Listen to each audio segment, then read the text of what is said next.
everyone, Novels Wonderland here. Thank you all for the love and support you've shown me and the channel. Hunter x Hunter, Transmigrated with Character Extraction System, Chapter 401 to 425, HHES, Chapter 401 1670 words. There were tigers, lions, angels, or something else. And the Shadow Black Type 1 mecha allowed the machine to summon a shadow that looked like a fallen angel, holding a long sword.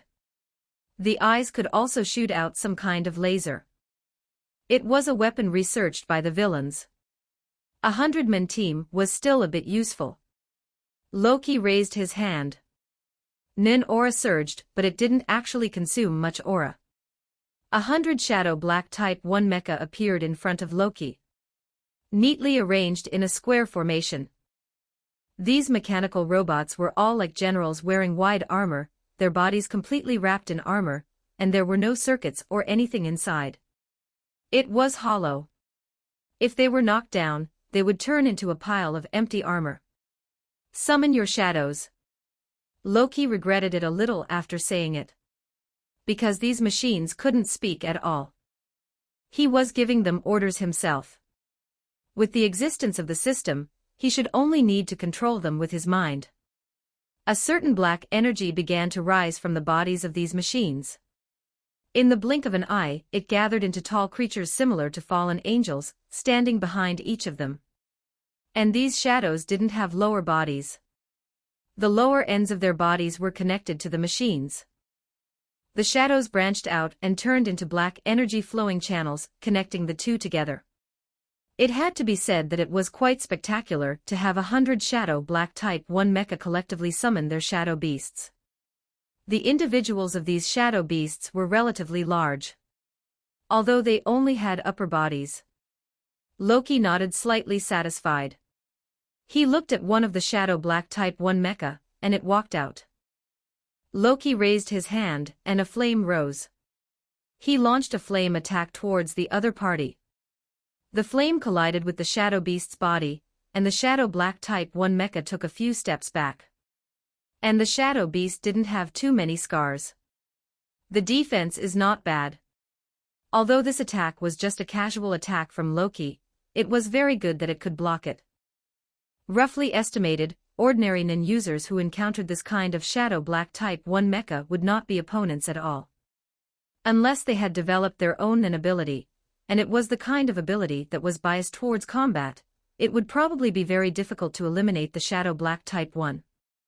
Loki was already very satisfied that it could be to this extent.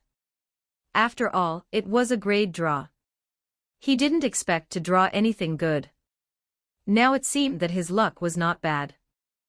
At least he had drawn something useful.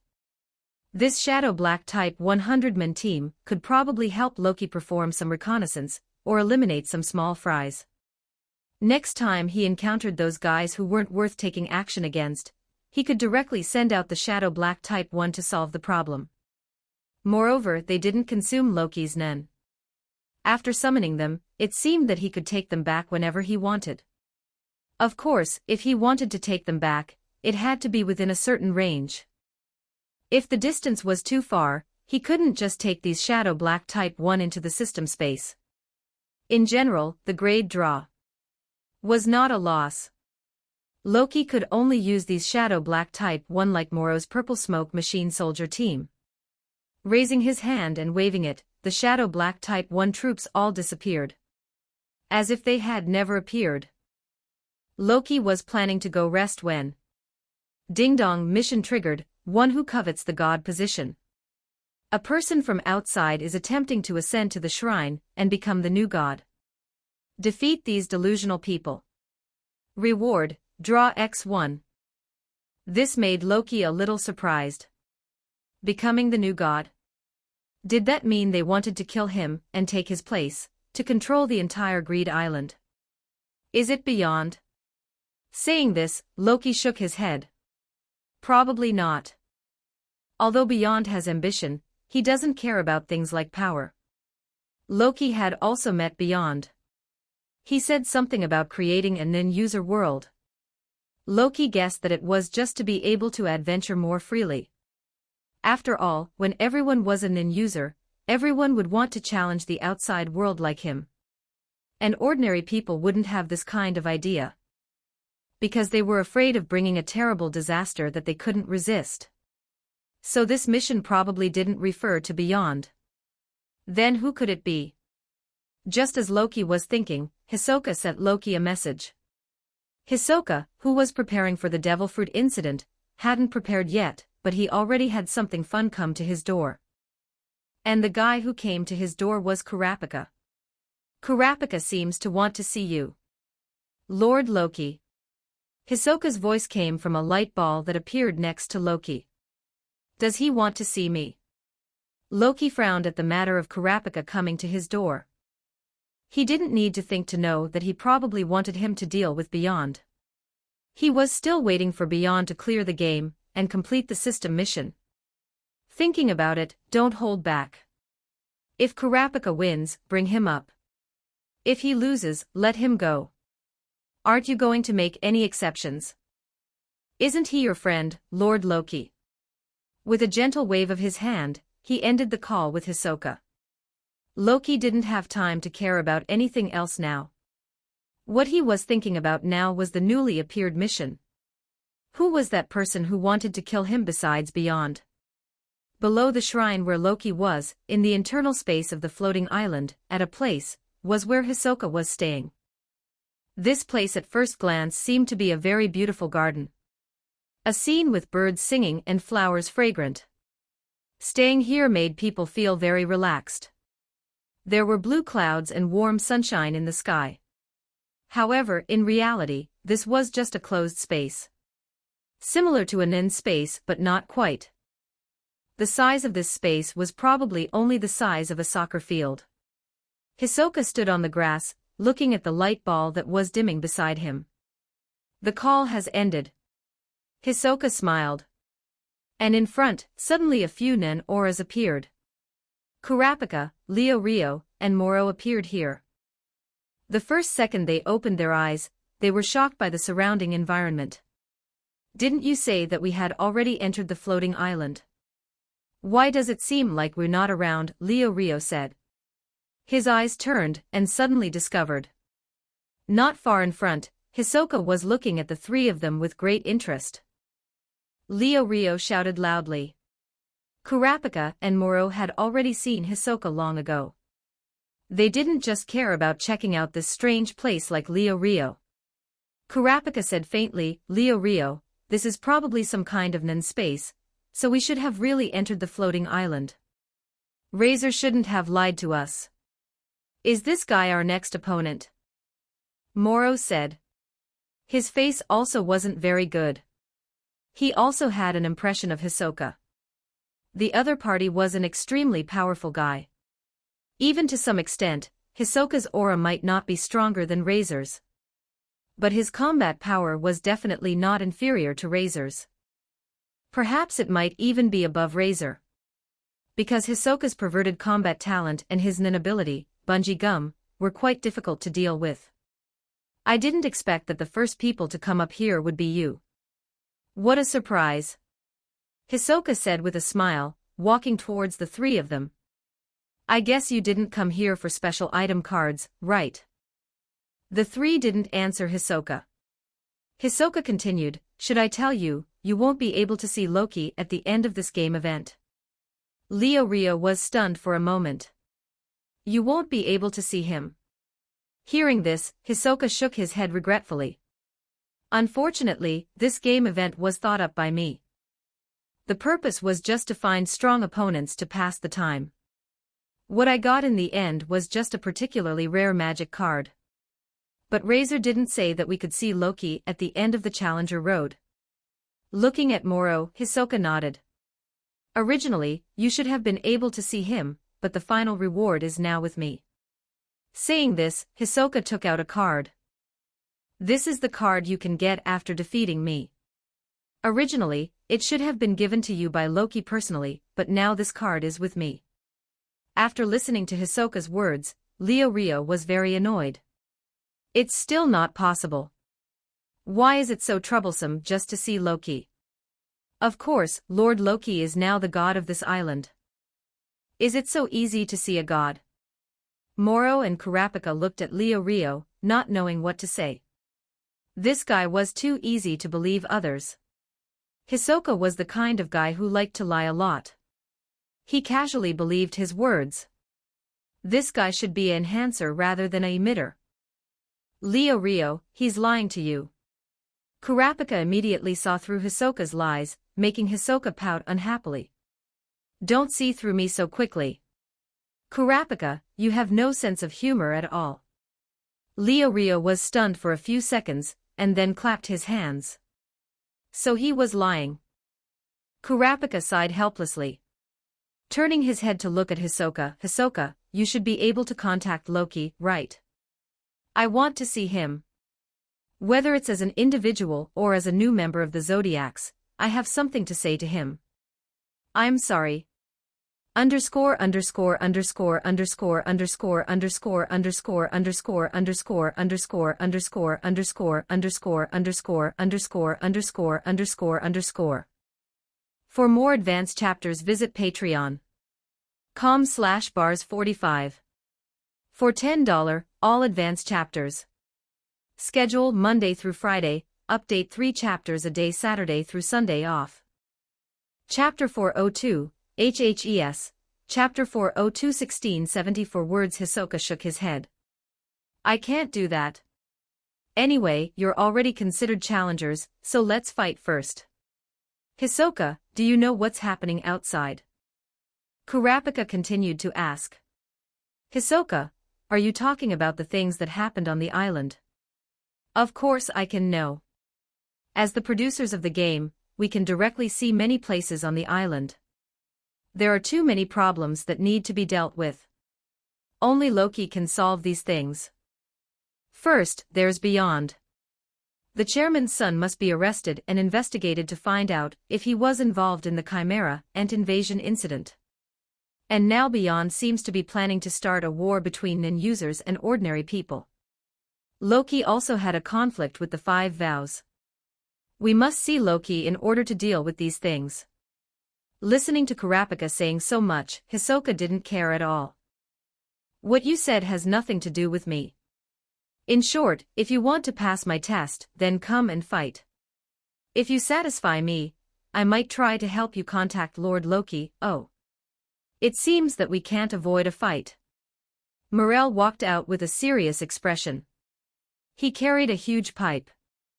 Leave it to me. This guy's ability should be that called bungee gum, right? It will be very troublesome for you to get entangled. I'll entangle him. You seize the opportunity to attack and eliminate him as quickly as possible. Hisoka glanced at Morel coldly. The guy with the smoke, I remember you. He licked his lips. You're a good opponent, but don't underestimate me. Oh. Hisoka still wanted to say something, but Morel directly charged up. While spewing smoke, he completely shrouded Kurapika and Leorio's figures behind him in the smoke. Killing magician, Hisoka, I've also heard your name before. It's hard to say who will win or lose 1-on-1, but now you're no match for us 3-on-1. Saying this, Morel directly waved the huge pipe, sweeping towards Hisoka's face. Without any intention of probing, Morel directly prepared to suppress Hisoka as soon as he came up. However, Hisoka stood there with his arms folded. He revealed a sinister smile in the face of Morel's attack. Is that so? 3-on-1 seems a bit scary. The huge pipe smashed towards his face. Hisoka raised his hand, posing in a defensive stance. But this posture, in Morel's view, was completely impossible to block his attack. He was standing too casually, and his aura wasn't gathered in the parts it should be gathered in. Hisoka would definitely be sent flying by him. Just as a smile was gradually appearing on Morel's face, Hisoka suddenly opened his mouth and moved his lips. Iron body. At the moment the deafening collision sound rang out, Morel's entire face revealed an unbelievable expression. His tiger's mouth was numb from the shock. Almost in an instant, it was as if he couldn't control his hand at all. The pipe instantly came loose. Morel took a step or two back, and then raised his head again, looking at Hisoka with an extremely horrified gaze. What was that power just now? Clearly, Hisoka's aura didn't hit his hand to defend, so why was he able to knock my weapon away instead? If he was up against a monster-level opponent like Loki, Morel believed that the other party could block his attack even if they only used a little aura. Because the two were not people of the same level. If it was Loki, maybe Loki only released a very weak amount of Nen aura, but the power of Loki's aura was definitely not something that ordinary people could compare to. So even if he only released a little aura, the defensive power and attack power were stronger than a normal Nen user hitting their entire body with aura. But that was a situation that only appeared with monsters like Loki. Now he was only facing Hisoka. Even if he was weaker than Hisoka, he couldn't be that much weaker. This kind of situation shouldn't have appeared at all. At the very least, he used 80% of his aura to attack, and Hisoka also had to use about the same amount of aura to defend. The error between them definitely couldn't exceed about 5%. But just now, Hisoka only used aura in a normal state, but he blocked the pipe that he had attacked with most of his Nen aura. He even knocked his weapon away instead. The gap between him and Hisoka was definitely not that big. While Morel was extremely confused, Rio and Kurapika, who were originally hiding in the smoke, preparing to launch an attack, suddenly heard Hisoka's words. At the same time, accompanied by the sound of swords clashing, a scene simultaneously came to their minds. On Kukuru Mountain. The trick that Loki used when facing Killua's father, Silva. The special body technique that Loki called the Six Styles. The two rushed out of the smoke straight. Morel was still wondering about everything that had just happened. Seeing the two of them rush out, he immediately felt helpless. Why did they suddenly take the initiative to show themselves? Hadn't they already formulated a battle plan before? However, before Morel could ask, Kurapika stared at Hisoka, looking at him with a heavy gaze. The trick you used just now, could it be? Rio on the side was also looking at Hisoka very seriously. Seeing the expressions of the two, Hisoka smiled. That's right, you guessed correctly, it's Loki's Six Styles. Six Styles? Morel was stunned for a moment. What was Six Styles? Some kind of Nen ability. He actually taught you this trick? Kurapika was a little unbelievable.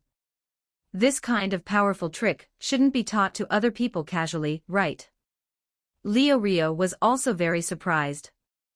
Although the Six Styles wasn't a Nen ability, it was very powerful.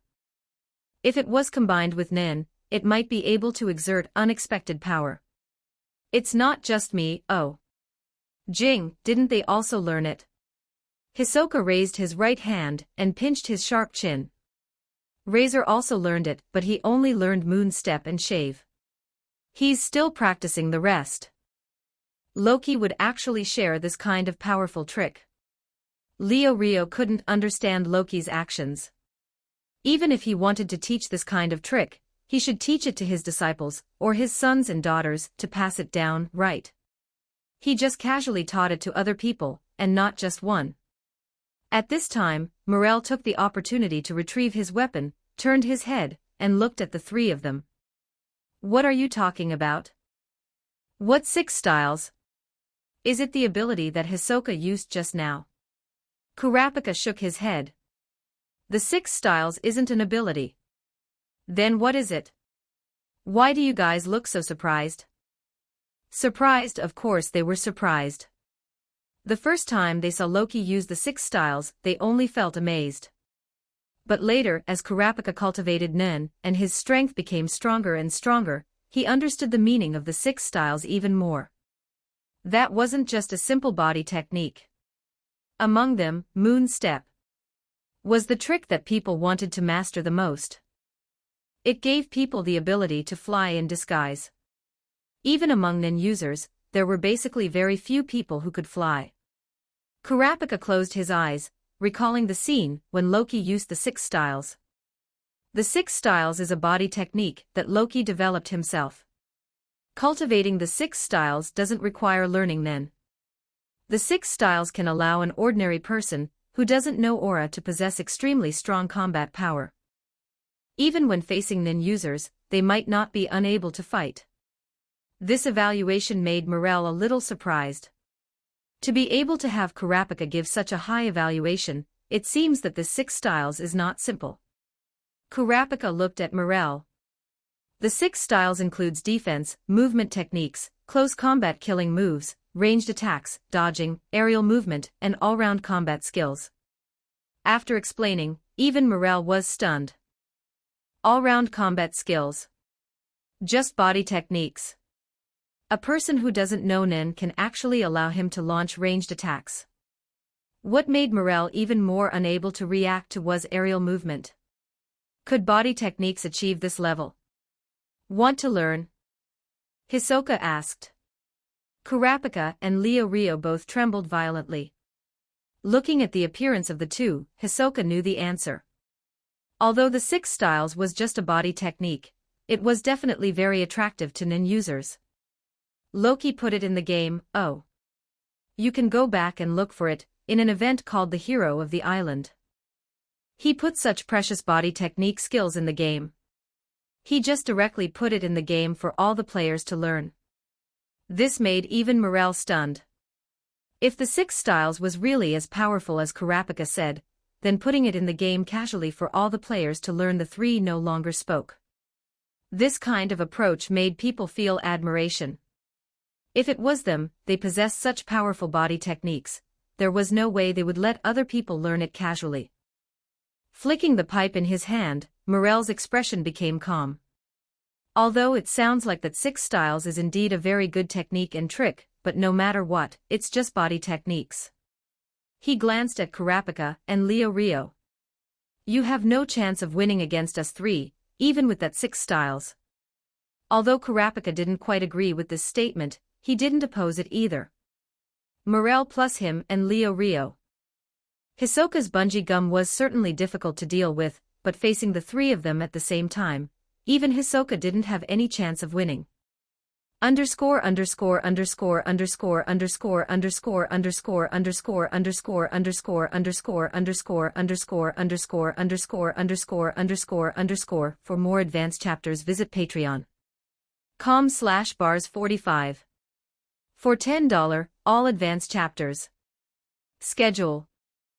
Monday through Friday, update 3 chapters a day. Saturday through Sunday, off chapter 403, HHES, chapter 403 1346 words. Taking out his chains, Kurapika was now preparing to attack. And Leo Rio on the side was also clenching his fists, the bones in his fingers cracking. Hisoka, let me tell you something first. I'm not the me I used to be. You better be careful. Back in the Hunter exam, Leo Rio didn't want to meet Hisoka a million times. But it was different now. Even when facing Hisoka, he didn't think there was anything to be afraid of. He had also mastered it. Listening to Leo Rio's arrogant words, Hisoka smiled sinisterly. You've only learned some superficial things. Leo Rio, you still have too much to learn. Suddenly, a sound like thunder rang out. Leo Rio punched the ground directly with his fist out of nowhere. Nin erupted instantly, erupting without warning. Turning into a light like lightning, it quickly shot towards the distance from the ground. It instantly appeared under Hisoka's feet. The light rose sharply. A huge fist seemed to appear out of nowhere. At that moment, Hisoka's eyes narrowed slightly. This kind of ability is very good. An ability to open a space channel-like ability with Nin. At this moment, Leo Rio's mood was very good. This unexpected attack should have scared Hisoka. As long as he hit him once, it would be enough. It would be considered revenge for the Hunter exam before. But on the side, Kurapika and Moro's faces suddenly turned gloomy. They didn't expect Leo Rio to attack so suddenly. Wanting to catch them off guard was of course no problem, if it was a normal Nin user. But the opponent was Hisoka. Not to mention how strong he was, his combat experience was quite rich. Would this kind of means work? Not only would this attack be ineffective, but it would also expose his ability. There was no need at all. Just as the two were feeling a little helpless, the attack successfully hit Hisoka. Hisoka's body flew up, slowly rotating in the air. This made both Kurapika and Moro stunned. It was completely different from what they believed. Leorio's attack had hit. How was that possible? Didn't Hisoka have any defenses? What was he doing? Why was he hit? How was it, Hisoka? My fist didn't taste good, right? Leorio was still laughing. However, Hisoka landed steadily on the ground after flipping in the air. He raised his hand and gently wiped the wound on his chin. The corners of his mouth turned up slightly. This ability seems to be very suitable for you, but the strength is a little weak. The strength is weak. Then you can try it one more time. Saying this, Leorio seemed to want to launch an attack again. However, Hisoka slowly raised his hand. A nin aura extended from his fingertip towards Leorio's direction. Remember to always use Ren. At this moment, Kurapika realized that something bad was about to happen. At the moment Leorio hit Hisoka, Hisoka also used the gap where their attention had shifted to shoot Nin from his hand. This guy using this method to successfully hit the enemy with his ability was actually very simple, but it wasn't that simple to actually operate. Hisoka's approach was the same as Leorio's. Unexpectedly, his own hit would definitely make the three of them surprised at this moment. Their attention and vigilance would change and decrease accordingly. This was the best time for Hisoka to throw out bungee gum. And choosing to take Leorio's attack didn't cause too serious injuries for Hisoka. Even if he was hit in a more fatal position, Hisoka must have used Iron Body to defend just now. Otherwise, the injuries he received would definitely not be so light. Leorio used Rin to look at his body. His chest had already been stuck by Hisoka's nin. Damn it, how is this possible? Hisoka smiled. Don't be so surprised. My current level, in front of the one above, I'm afraid I can't even last 3 seconds. Saying this, Hisoka suddenly pulled, and Leorio immediately flew towards Loki. Hisoka raised his hand, his index finger pointing at Leorio's chest. Finger pistol. Whoosh whoosh. 2 slight sounds of air being broken rang out. Leorio suddenly spat out a mouthful of black blood. His eyes stared at Hisoka. In an instant, he broke my Ninyu. Leorio, who had fallen to the ground, directly fainted. At this time, Moro was stunned in place. Is this the power of the 6 styles attack moves combined with Nen? Although Leorio's aura wasn't very strong, and he was far from being Hisoka's opponent, he shouldn't have been taken down in an instant. That body technique, finger pistol, plus the power of gathering aura at one point, was actually terrifying to this extent. While Moro was feeling shocked, whir. The sound of chains was ringing out. Bloodshot eyes appeared in Kurapika's eyes, and he swung the chains towards Hisoka fiercely. The aura contained in the chains made Hisoka feel a little surprised. It faintly gave him a feeling of facing an enhancer. Originally intending to take the other party's attack, after this feeling appeared, Hisoka immediately changed his battle method. Paper drawing. His body suddenly turned into a strange posture. The chain swept past, but didn't touch Hisoka's body. Hisoka squatted down. His figure suddenly disappeared. When he reappeared, Hisoka had already come in front of Moro. Cards appeared in the air. Being held in Hisoka's hand, they were chopped towards Moro like blades. Moro reacted at the first time, jumping back to dodge. Hisoka, who had missed the attack, turned to look at Moro, who was pulling away. The corners of Hisoka's mouth slowly turned up. Tempest kick, whoosh whoosh. 2 blue lights turned into semicircular shockwaves, tearing towards Moro straight. Hiss hiss. Moro had just stood firm, and his body trembled slightly. With a very pale face, he looked at Hisoka. Scarlet blood slowly overflowed from the corner of Moro's mouth. Is this the 6 styles? Such powerful tricks, as expected of the chairman. Hearing Moro's words, Kurapika was also stunned for a moment. 6 styles. The compulsory skill for becoming a nin user. The combat power expressed by combining the 6 styles and aura. Even if the nin user hasn't developed their own ability, if they can use the 6 styles, then they will have an overwhelming advantage when facing nin users who don't know the 6 styles. Shave, moon step, tempest kick, finger pistol, iron body, paper drawing. They were all very powerful tricks. The power was even more terrifying when combined with aura. As expected of Loki, he has already begun to change the way nin users cultivate. But fortunately, it's impossible to learn the 6 styles too easily. Ordinary nin users are estimated to take a very long time to learn it. Thinking of this, Kurapika felt relieved. However, Hisoka didn't seem to have spent too much time mastering the 6 styles. Hisoka's talent was also very terrifying. Kurapika sighed. Since they had admitted defeat, Hisoka wouldn't continue to attack. Putting down the cards in his hand, Hisoka said with a smile, "If you want to challenge again next time, you better go and learn the 6 styles too. Otherwise, it's too uninteresting." Fighting Kurapika, and the 3 after mastering the 6 styles made Hisoka not feel any joy in the battle at all. He won too easily. He couldn't experience any thrilling sense of crisis at all. Kurapika frowned. Moro said somewhat helplessly, "Go learn the 6 styles. Although it's a very strong trick, for nin users of my age, I probably don't have the energy to learn it." While speaking, Kurapika had already gone to help Rio up, and was preparing to leave. Since they hadn't won against Hisoka, then obviously Hisoka would definitely not let them see Loki.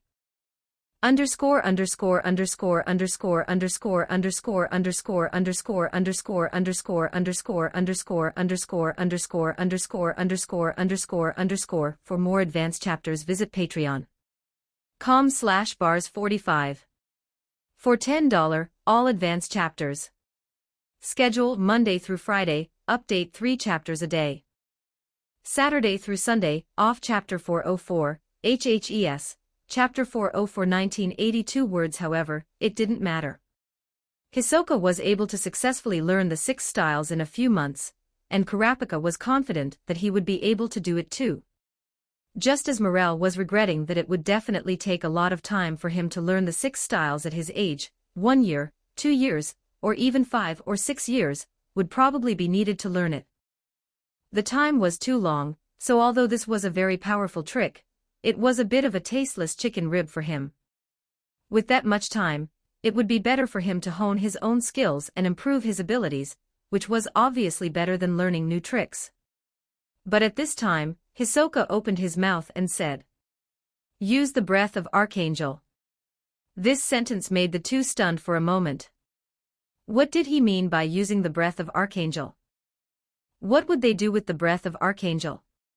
Hisoka looked at the two who seemed not to understand and opened his mouth to explain, "You guys, didn't you really look at the card's description properly?" Description? Hisoka, I was able to learn the 6 styles in 2 months. Do you really think it's just because of talent?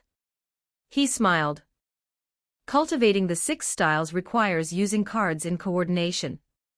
Loki has developed a lot of cards specially prepared for cultivating the 6 styles in order to allow players to quickly learn the 6 styles. You should have the breath of Archangel, right? It's not just for restoring your injuries, oh. Saying this, Hisoka turned around and slowly walked back. And Kurapika and Morel looked at each other. Morel, the breath of Archangel, does that card have other effects besides restoring injuries? Morel thought for a moment, carefully recalling the words he had seen at that time. I remember the description on it was, a blessing from an angel, able to perfectly restore all states. All states? Kurapika's eyes suddenly widened. I understand. You can use the breath of Archangel to cultivate the body technique 6 styles. Perfectly restoring all states also means that it can perfectly restore not only physical injuries, but even mental fatigue. If that was the case, Then Kurapika understood why Hisoka was able to quickly learn the 6 styles in a short period of time. With this kind of card to cooperate, there was no need to worry about injuries and fatigue, and the efficiency of cultivation was far from what it could be at ordinary times. How difficult is it to obtain the breath of Archangel? Morel thought for a moment. It's not too difficult to obtain, and there are also a lot of them. Now it has almost become one of the must-have cards for players. That's right. Hisoka suddenly stopped and turned back to look at the two. According to the current game progress, soon the 6 styles event will automatically open even if no players take the initiative to trigger it. Hisoka smiled. There are many cards behind that can only be obtained by learning the 6 styles. Do your best. By the way, a new major event is about to open. You better prepare in advance, oh. After he finished speaking, Hisoka's figure gradually disappeared. And Morel and Kurapika, supporting Rio, stood in place. Many cards behind can only be cleared by learning the 6 styles. What is Loki doing this for? Is it because he thinks Nin users are too weak, and wants to help them become stronger? Kurapika didn't quite understand Loki's intentions. And at this time, Morel suddenly shouted loudly, "Oh no! Kurapika, what's wrong?" If Chairman Loki's 6 styles are really learned by all the players, then wouldn't it allow Beyond and those beginners who have just awakened Nin to quickly increase their strength? When it came to this problem, Kurapika also reacted. Now the number of Nin users under Beyond in the game was increasing. It was almost approaching 20,000. If it wasn't because their power had just awakened and their strength was completely at the bottom, other players would probably be squeezed by them, and have no space to survive. If the 6 styles was promoted, and they could use cards to help them learn it quickly, the other players on Greed Island would still be able to occupy the advantage. But if those people under Beyond learned the 6 styles plus aura, then their combat power would increase by leaps and bounds. They might not be able to stir up too much trouble on Greed Island, but what if they went to the outside world? Relying on Moon Step, the ability users could move freely in the air. Ordinary people, and even Nin users who couldn't move freely in the air, would probably have a headache. What would Beyond do then? That Beyond would definitely not be content with clearing the game. Recently, Beyond had already been restless in the game. The 3 were quickly teleported back to the ground. Botobai and the others, who were waiting on the ground, saw Kurapika and the 3, Rio fainted, Morel was injured, and even Kurapika seemed to be a little lost. The others who were waiting on the ground didn't quite understand. Kurapika's strength wasn't weak at all. Mizaestum knew Kurapika's strength very well. And Morel was also a powerful ability user, who had almost been selected into the Zodiacs. Although Leorio's Nin aura was the weakest among the 3, his ability was also quite special. The 3 cooperating together should have strong combat power. Facing a mere Hisoka, it shouldn't be like this, right? Even if they hadn't asked yet, looking at the appearance of the 3, it was obvious that they had been defeated. According to reason, it shouldn't be like this. Botobai looked at Kurapika. What's wrong? Is the enemy not just Hisoka? Kurapika put Rio aside, and Morel took out the card book and prepared to use the breath of Archangel to heal Rio. It's only Hisoka. Kurapika answered. Mizaestum, since it's only Hisoka, then you Nobunaga, could it be that Hisoka's power has become stronger? If that was the case, then they shouldn't have chosen to let Morel plus Rio go with Kurapika to deal with Hisoka. According to their assumptions, it wouldn't be too difficult for the 3 to join forces and defeat Hisoka. So they let Kurapika and Rio plus Morel go. The 3 were all acquaintances of Chairman Loki. After seeing the chairman, it would be easier to make some requests than other Zodiac's members. That's why they didn't let the stronger Botobai go. Become stronger. Kurapika smiled bitterly, somewhat helplessly. Hisoka's aura hasn't changed much. It hadn't changed much, then how could he have defeated the 3? Before they could ask, Kurapika opened his mouth and said. Learned Loki's 6 styles. None of the people present had heard the name of this trick. Kurapika glanced at everyone. He opened his mouth and explained. The 6 styles is a body technique that transcends the limits of the human body and can allow practitioners to possess comprehensive combat capabilities. On Whale Island, Jing was explaining the cultivation method of the 6 styles to Gon. Gon's eyes became a little strange when he heard this. Jing, is that Loki's trick? How do you know? Jing smiled. That's right, it's Loki's trick. He put the cultivation techniques of the 6 styles in the game, so I just took a look and tried it out. Hearing this, Gon didn't want to learn the 6 styles anymore. After all, this was Loki's trick. It would be too bad if he learned it without Loki's permission. Moreover, his father, Jing, seemed to have learned it secretly. With Gon's personality, he wouldn't do this kind of thing. Seeing that Gon's appearance was a little strange, Jing immediately understood. You're thinking that you shouldn't learn the tricks he created without Loki's permission, right? Gon nodded. You don't need to worry about this. Jing turned around, his back facing Gon. Loki has already put it in Greed Island for all the players to learn. Hearing Gon's surprised voice, Jing smiled faintly. You're also surprised? I was also very surprised when I knew Loki did this at the time. Jing continued, the 6 styles, like the water divination, the method of testing Nen from the source of the heart, is a trick that is enough to change the way all Nen users cultivate. And Loki, who created the 6 styles, actually provided it to all Nen users to learn without caring. Saying this, a look of admiration also appeared on Jing's face. Loki's breadth of mind makes me feel ashamed of myself.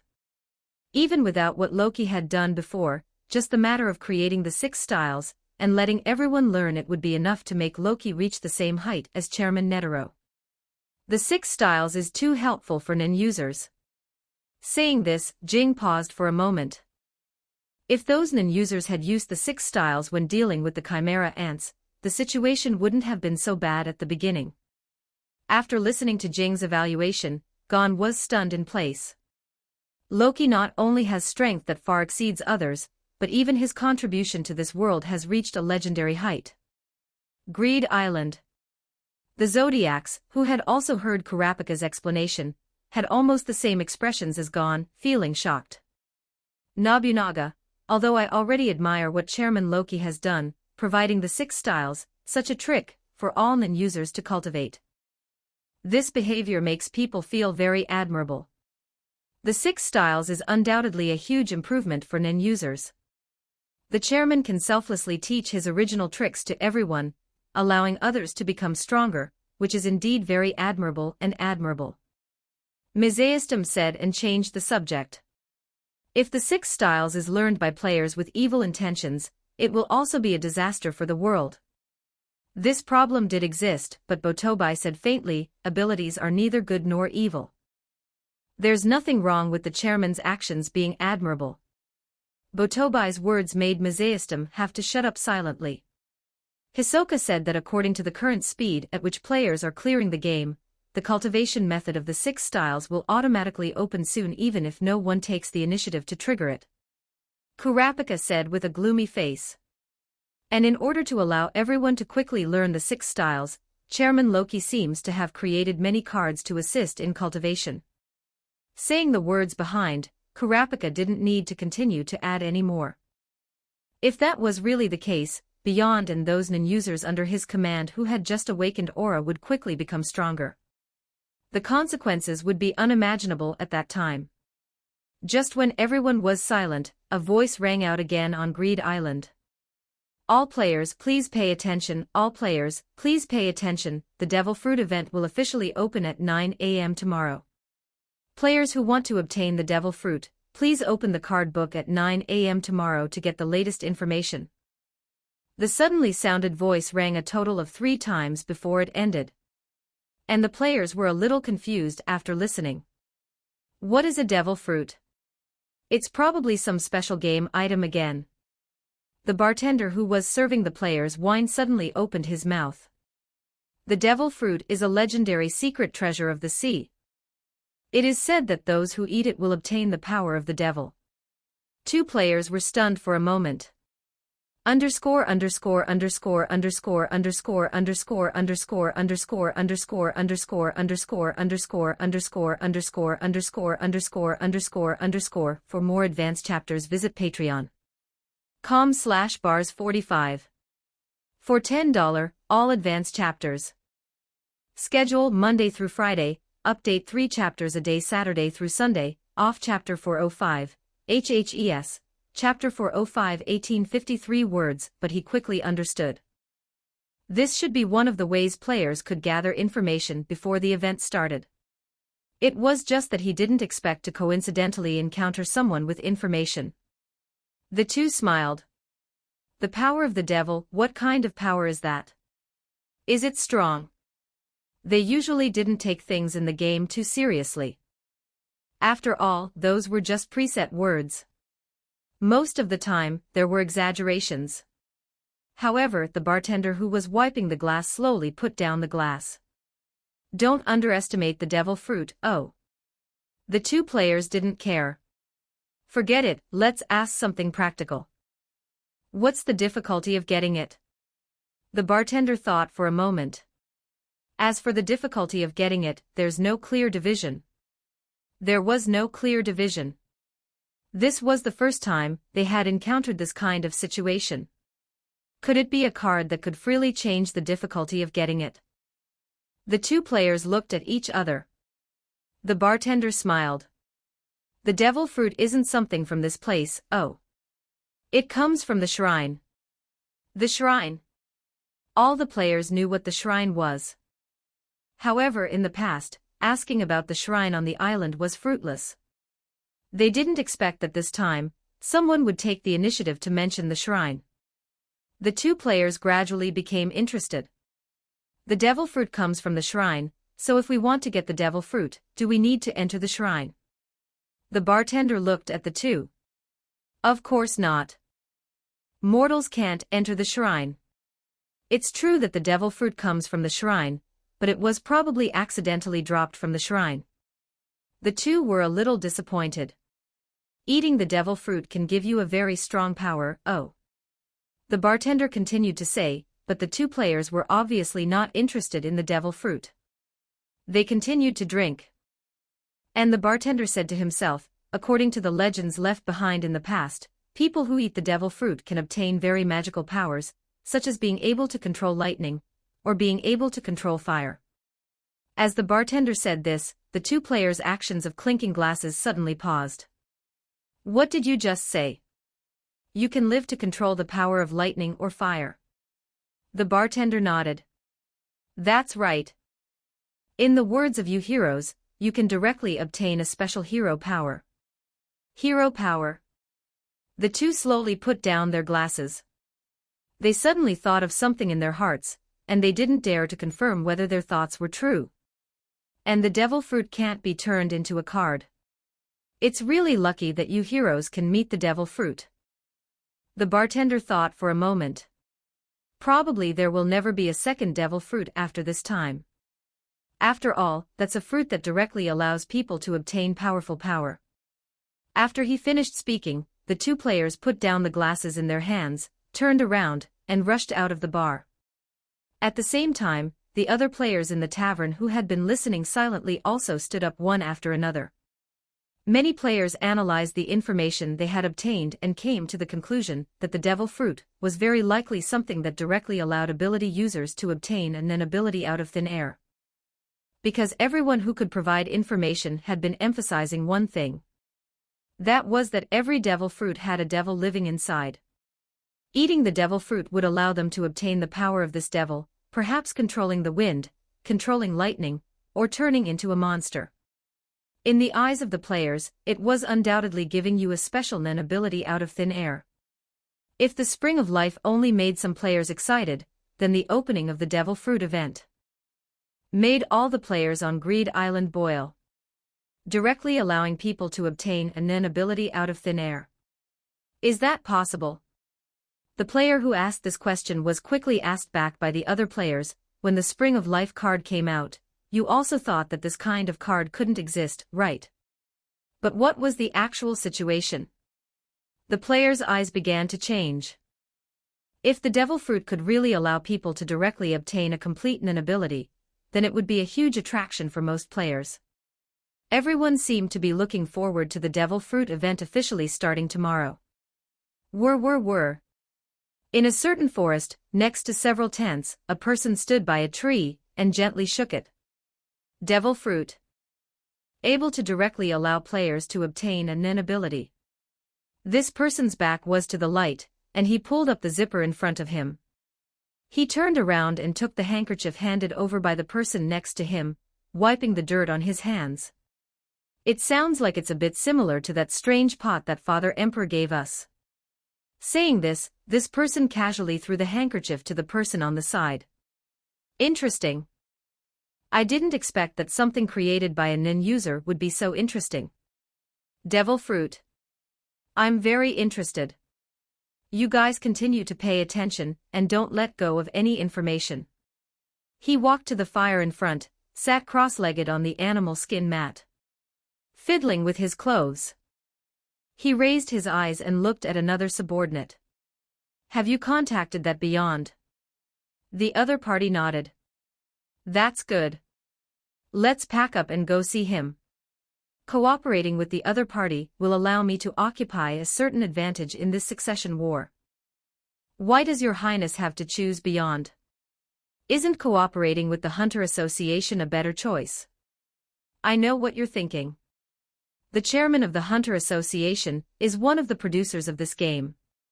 Cooperating with the Hunter Association seems to occupy more advantages, but I just don't like it that little brat actually dares to call himself a god. Those idiots completely regard that little brat as an amazing guy. This makes me very unhappy. On the other side, beyond, near the lake, was listening to Periston's report. The matter of using Loki to instigate other players recently was progressing very smoothly. I didn't expect things to go so smoothly. Then the plan outside can also begin. I believe that this time, because of Loki, those small countries that were watching will now be very willing to cooperate with us. Beyond smiled. After all, once successful, the benefits will be huge. The earlier they join, the more they can participate in sharing a piece of the pie. Regarding the 6 styles, this was Kongzai's report.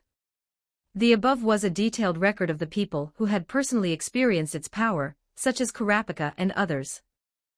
The few reports all specifically explained the specific situation of the 6 styles in detail. However, after Cheadle finished reading it, she summarized it in one sentence. This will be a body technique that is enough to change the combat situation and cultivation methods of NON users. This one sentence was enough to show how terrifying the 6 styles, as a body technique, could affect the world. It could be said to be a revolution for NON users. Ability users who learned the 6 styles would have the ability to completely crush players who had not learned the 6 styles. Even if it was just a beginner of NON abilities, after learning the 6 styles, they would have far surpassed those who had developed their own abilities. Because the improvement brought by the 6 styles was a qualitative improvement. It comprehensively strengthened one's own combat ability. Unless they possessed absolutely overwhelming power, otherwise, in the case of similar strength, even non-enhancer ability users, relying on finger pistol plus the use of aura, the power they exerted would be enough to be comparable to the attacks of enhancer ability users.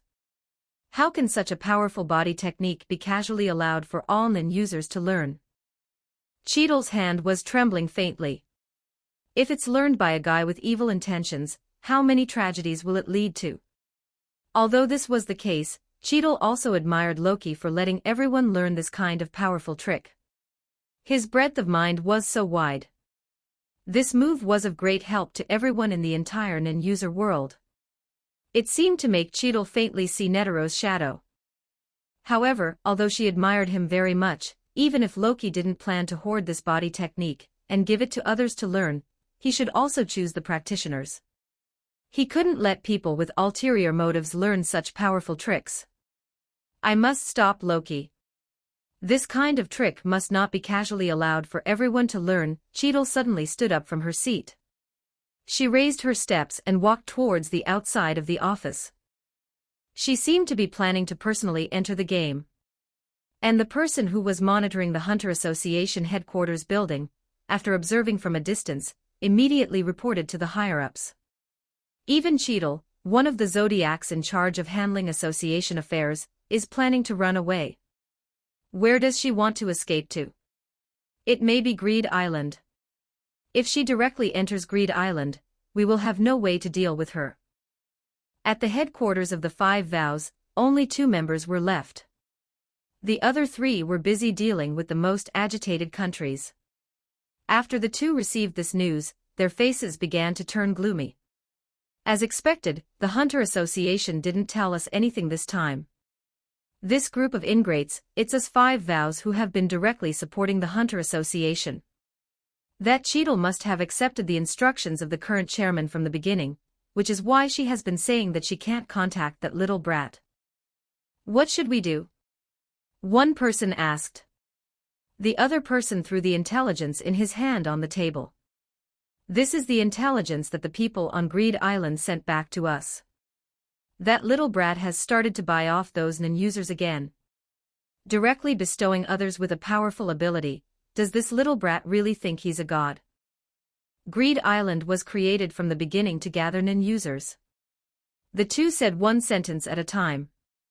Now the people of the Five Vows had completely determined that this was a conspiracy to destroy the world's stability and prosperity from the beginning.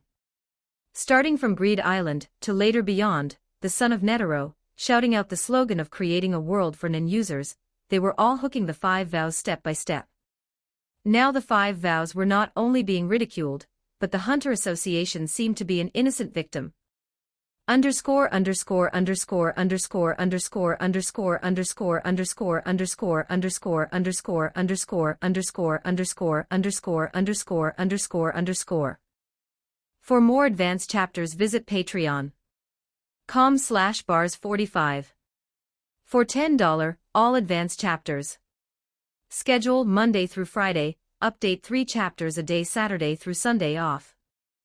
Chapter 406, HHES, Chapter 406-17, 07 words. A large number of NIN users were constantly being won over by Loki using various means. At the same time, Greed Island could create large numbers of NIN users. There was still no action now, but it was simply because their power was not enough.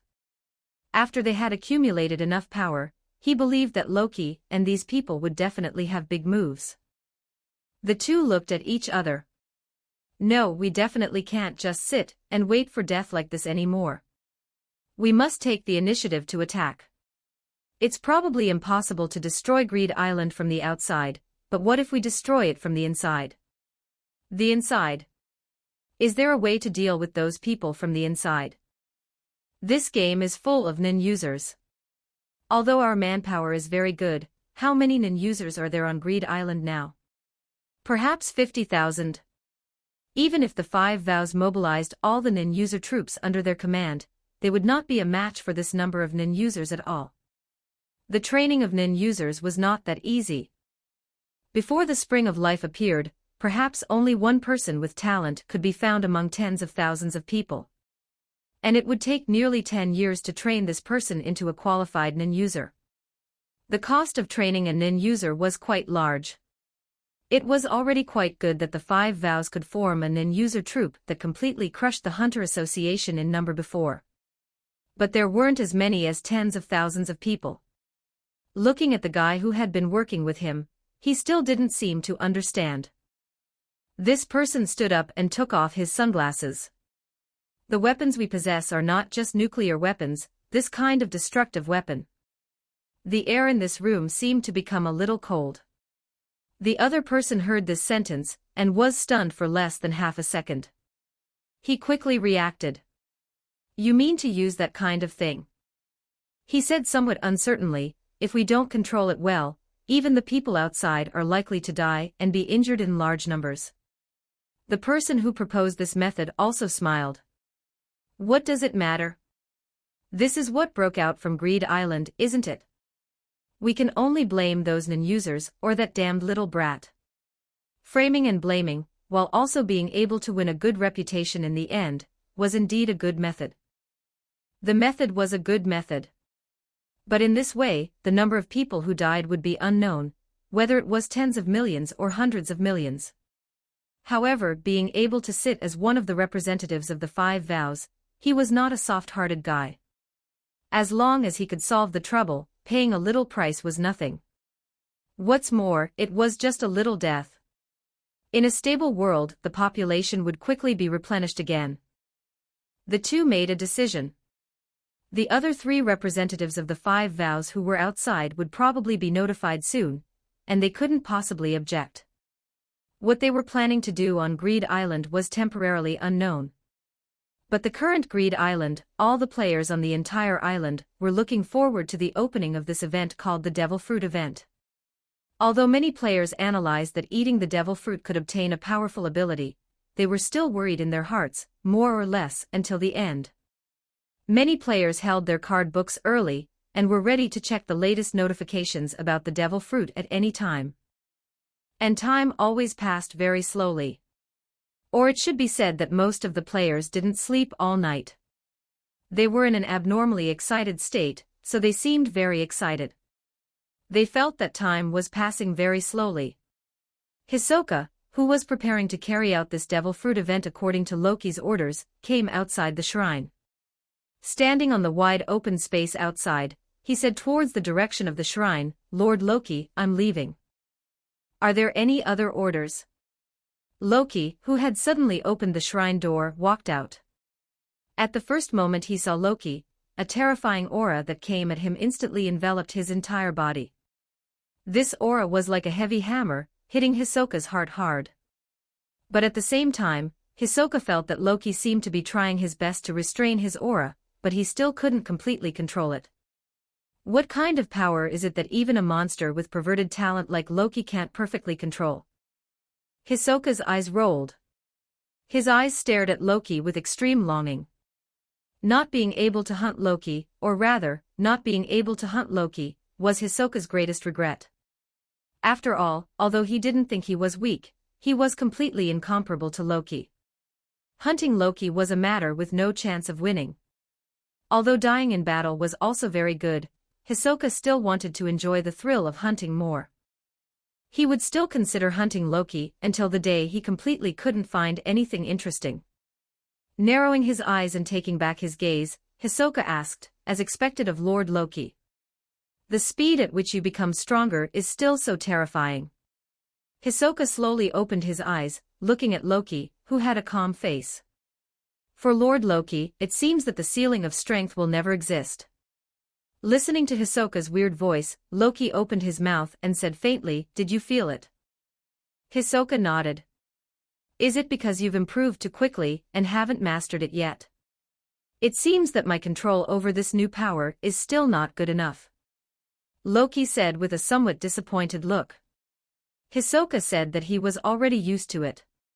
He had become stronger again in just this short period of time, and he was actually dissatisfied with his speed of progress.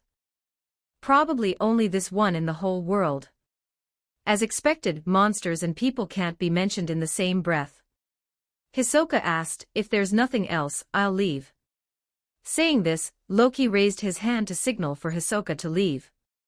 However, just as he raised his hand, ding dong. Abandoned ability. Please find a suitable host for the snow fruit for the host. Reward, draw X1. It triggered again. Hisoka lowered his eyebrows. What triggered again? Loki looked up at Hisoka. It's nothing. I'll contact you if there's anything. Looking at Loki with a strange gaze, Hisoka couldn't see anything useful, so he had no choice but to turn around and leave. After Hisoka left, Loki then stared at the mission triggered by the system, and he hadn't recovered yet. He didn't expect that this could also trigger a mission. The system's mission triggers were always unpredictable. He had just thrown out the snow fruit to attract the attention of other players, so that Beyond could clear the game more smoothly. He could also trigger a draw mission. This was completely beyond Loki's expectations. Happiness came a little suddenly. With a draw, there was already a high probability of drawing something good. Loki closed the system interface. He lowered his head and thought. Find a suitable host for the snow fruit. This mission is not a reward for a specified area, but directly gives a reward. Then in other words, as long as the person who eats the fruit reaches a certain standard, they will be considered a suitable host, right? It seemed that the difficulty of completing this mission was not too great. The only difficulty was that certain standard. What was the boundary of this standard? Which people were considered suitable hosts, and which people were not considered suitable hosts? This needed Loki to judge. After thinking about it, Loki originally planned to go to Greed Island to check it out. He would see how to complete the new mission, one who covets the god position. But now another draw mission had appeared, and it was clear that the difficulty of completing this mission seemed to be much smaller than the previous one. Then the focus would naturally be placed on this mission first. Loki frowned and thought about it. How could he ensure that this mission was completed smoothly? Once the snow fruit was eaten by someone, the mission could not be restarted whether it failed or succeeded. Unlike the previous missions, even if there were some mistakes, the reward would only be reduced a little. But it was still considered completed. This mission didn't have the saying of reducing the reward. After thinking about it with no clue, Loki raised his hand and clicked on Greed Island's creator interface. He checked the situation on the island. Loki could check the situation of all the players who had summoned the card book. The card book was a disguised monitor. Of course, Loki had no way to check the situation of players who hadn't summoned the card book.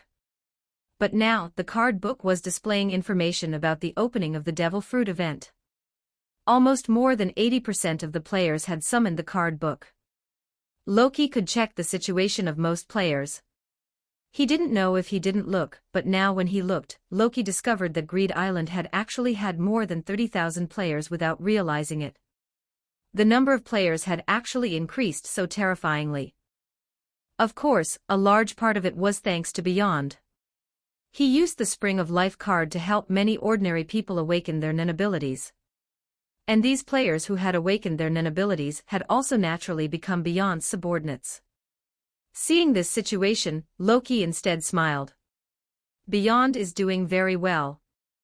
The more players there are, the more likely it is that a talented guy will appear. Even if Beyond doesn't reach the requirements of a top-tier figure, there will always be someone who reaches the requirements.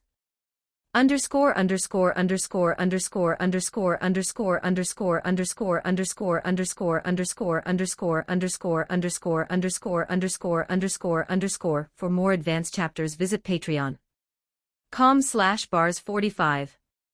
For $10, all advanced chapters. Schedule. Monday through Friday, update 3 chapters a day. Saturday through Sunday, off chapter 407, HHES. Chapter 407 1669 words with Loki's dynamic vision. Even if the list on the interface similar to the card book in front of him flipped quickly, rolling at a dazzling speed, Loki could clearly check all the names of the players on Greed Island. Don't say. Loki did see many unexpected names this time. He flipped through it. For example, players like Hanzo were nothing. Even that three-brother combination, Amori, Amori, and Amori, their names also appeared on the list in front of Loki. These three shouldn't have passed the Hunter exam. They actually had a way to enter Greed Island. However, everyone had different encounters. Perhaps they didn't pass the Hunter exam, but they accidentally awakened their Nen abilities. It wasn't impossible. And what Loki didn't know was that these three had Nen abilities because they had been hit by Loki's Conqueror's Hockey back then. They had come to Greed Island this time with an attitude of cultivation. After repeated strong blows, they had clearly realized their humble power. They decided to work hard to cultivate and shine in next year's Hunter exam. After pausing for half a second, Loki continued to look at the list below. Soon Loki also saw a few names that were a little surprising. Knuckle and Shoot were not enough to surprise Loki. The names that surprised Loki were Menchi and Satits, as well as Bahara. They were his examiners. He didn't expect that they were now also playing games on Greed Island. Menchi, who was camping in the hunting forest, sneezed. Menchi, what's wrong? Do you have a cold? Buhara asked. Sadits, who was enjoying the delicious food on the side, almost spat it out. Would a nin user like Menchi catch a cold? The probability of catching this kind of minor illness for nin users was small, only small. If nin users all caught colds, then he should go buy a lottery ticket. He would definitely win the lottery. Menchi rubbed her nose. It's nothing. I feel like someone is talking about me.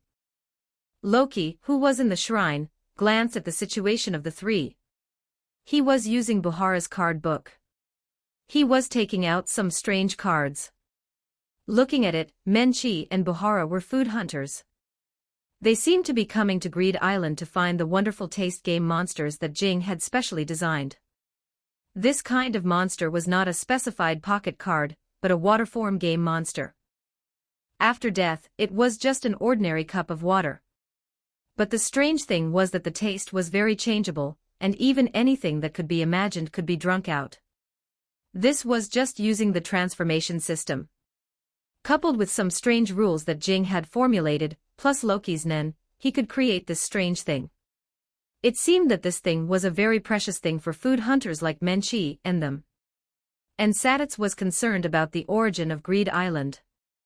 He had seen the ruins discovered by Jing. Only this Greed Island was also one of the islands discovered by Jing. Sadits estimated that he guessed that this island might not be an ordinary and unknown island. That's why he was interested in Greed Island. The clearing reward, the god dragon, was probably one of the reasons that attracted the three, but it was definitely not the only reason that attracted the three to come to Greed Island.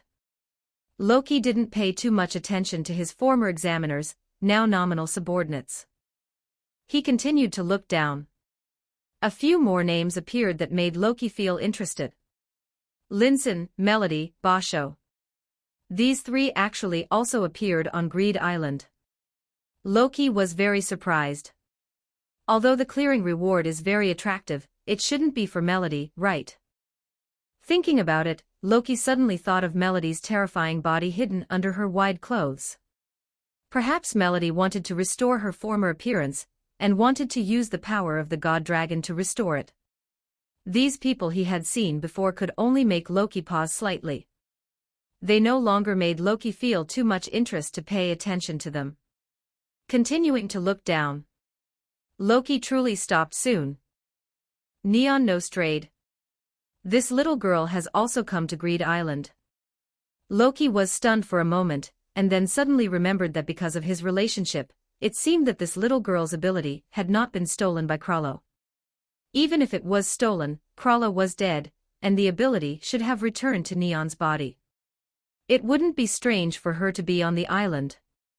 After all, Neon was also considered a nin user. But wasn't this little girl Nostrade's treasure? How could he let his treasure come to such a dangerous place as Greed Island? Basho, Melody, Linson, could it be that the three of them came to Greed Island to find Neon? Loki felt very sorry for Neon. Neon's ability was fortune-telling, a very powerful ability. But unfortunately, it couldn't be used for his own purposes. Otherwise, it would be great if such a powerful ability could also help him tell fortunes. But thinking about it, he had a system, so it was reasonable for Neon to be unable to tell fortunes. Just as Loki continued to slide his finger, preparing to skip Neon's name, Neon's picture popped up. Probably because she had opened the card book, so Loki could check her situation by clicking on her name. The picture flashed out. Neon, who had changed her clothes, was running frantically. At the same time, she was anxiously looking for something in the card book. Behind her were two nin users chasing her. This girl is the fortune-teller of the Nostrade family.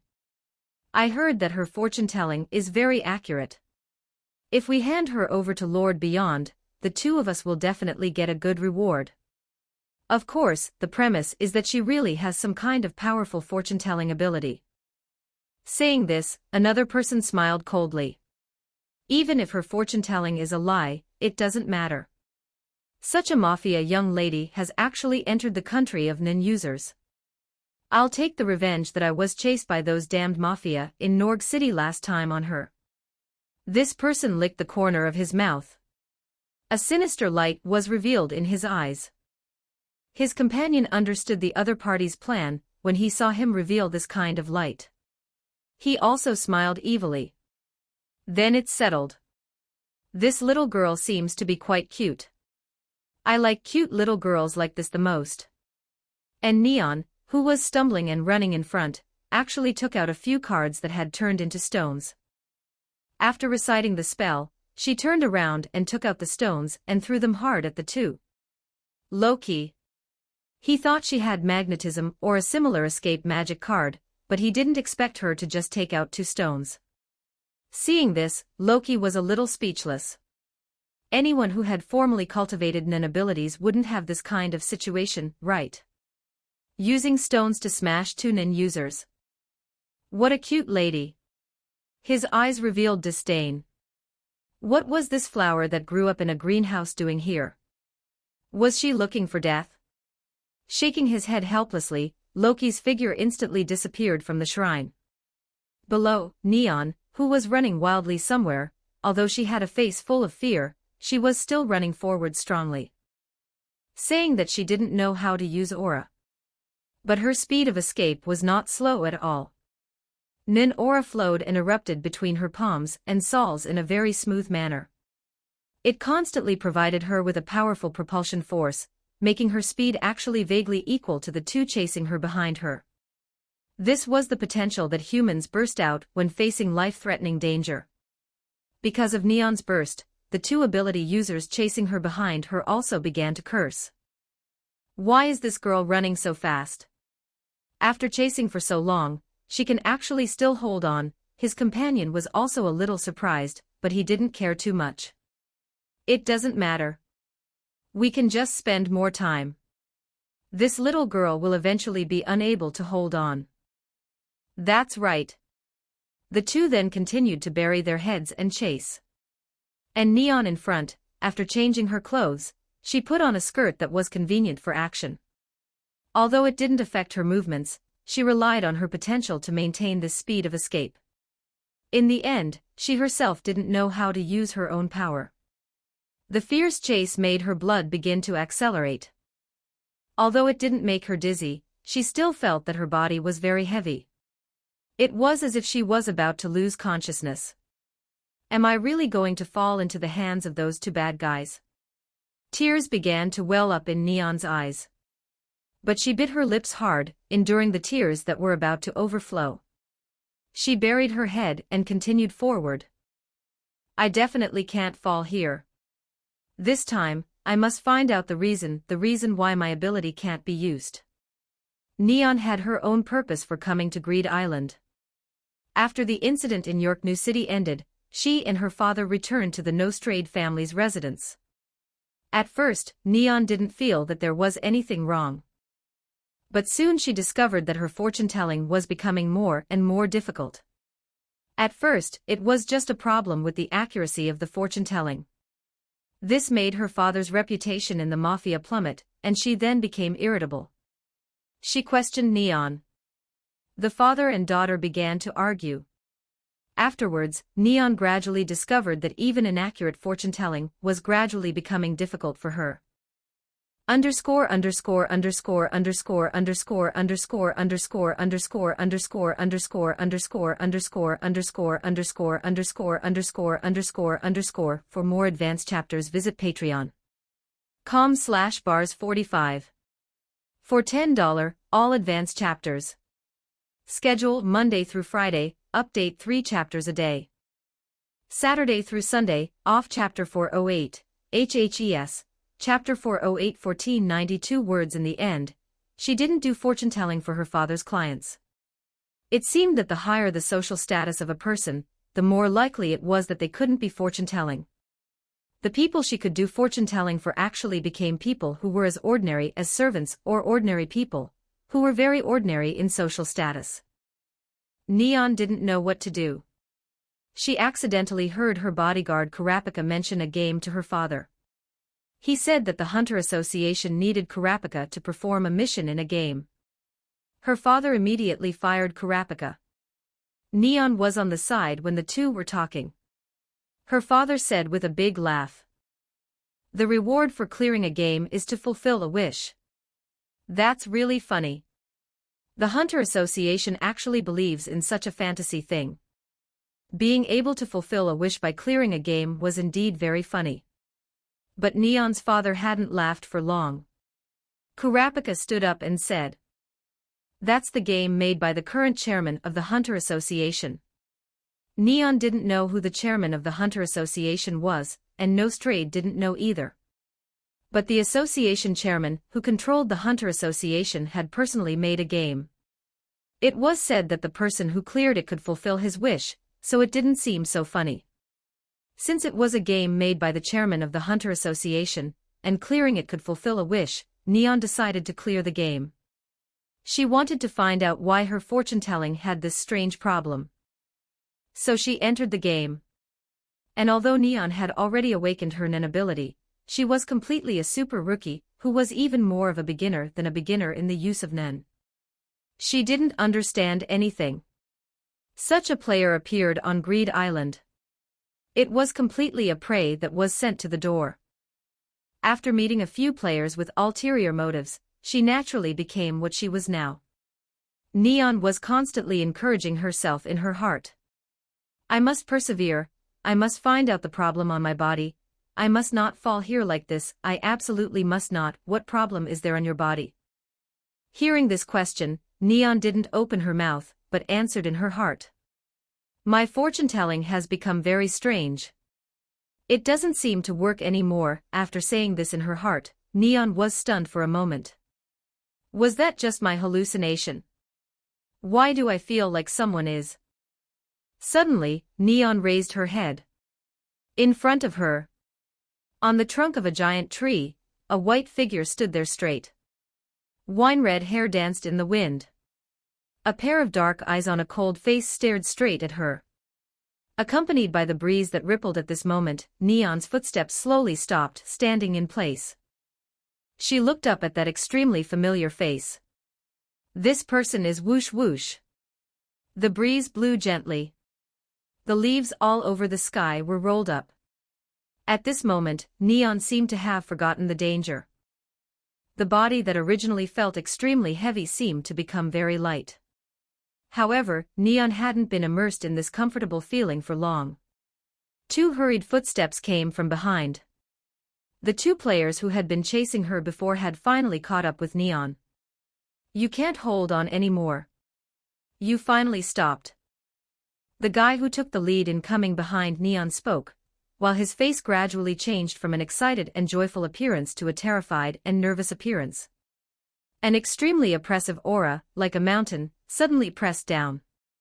This person felt that he was about to suffocate. And his body was gradually losing control. No matter how he wanted to move his body, he didn't feel anything. He could only let his body gradually become numb. Behind him, a cold wind enveloped him. Cold sweat suddenly covered his whole body. His companion also suddenly stopped his footsteps, widening his eyes with a terrified look, and slowly raised his head.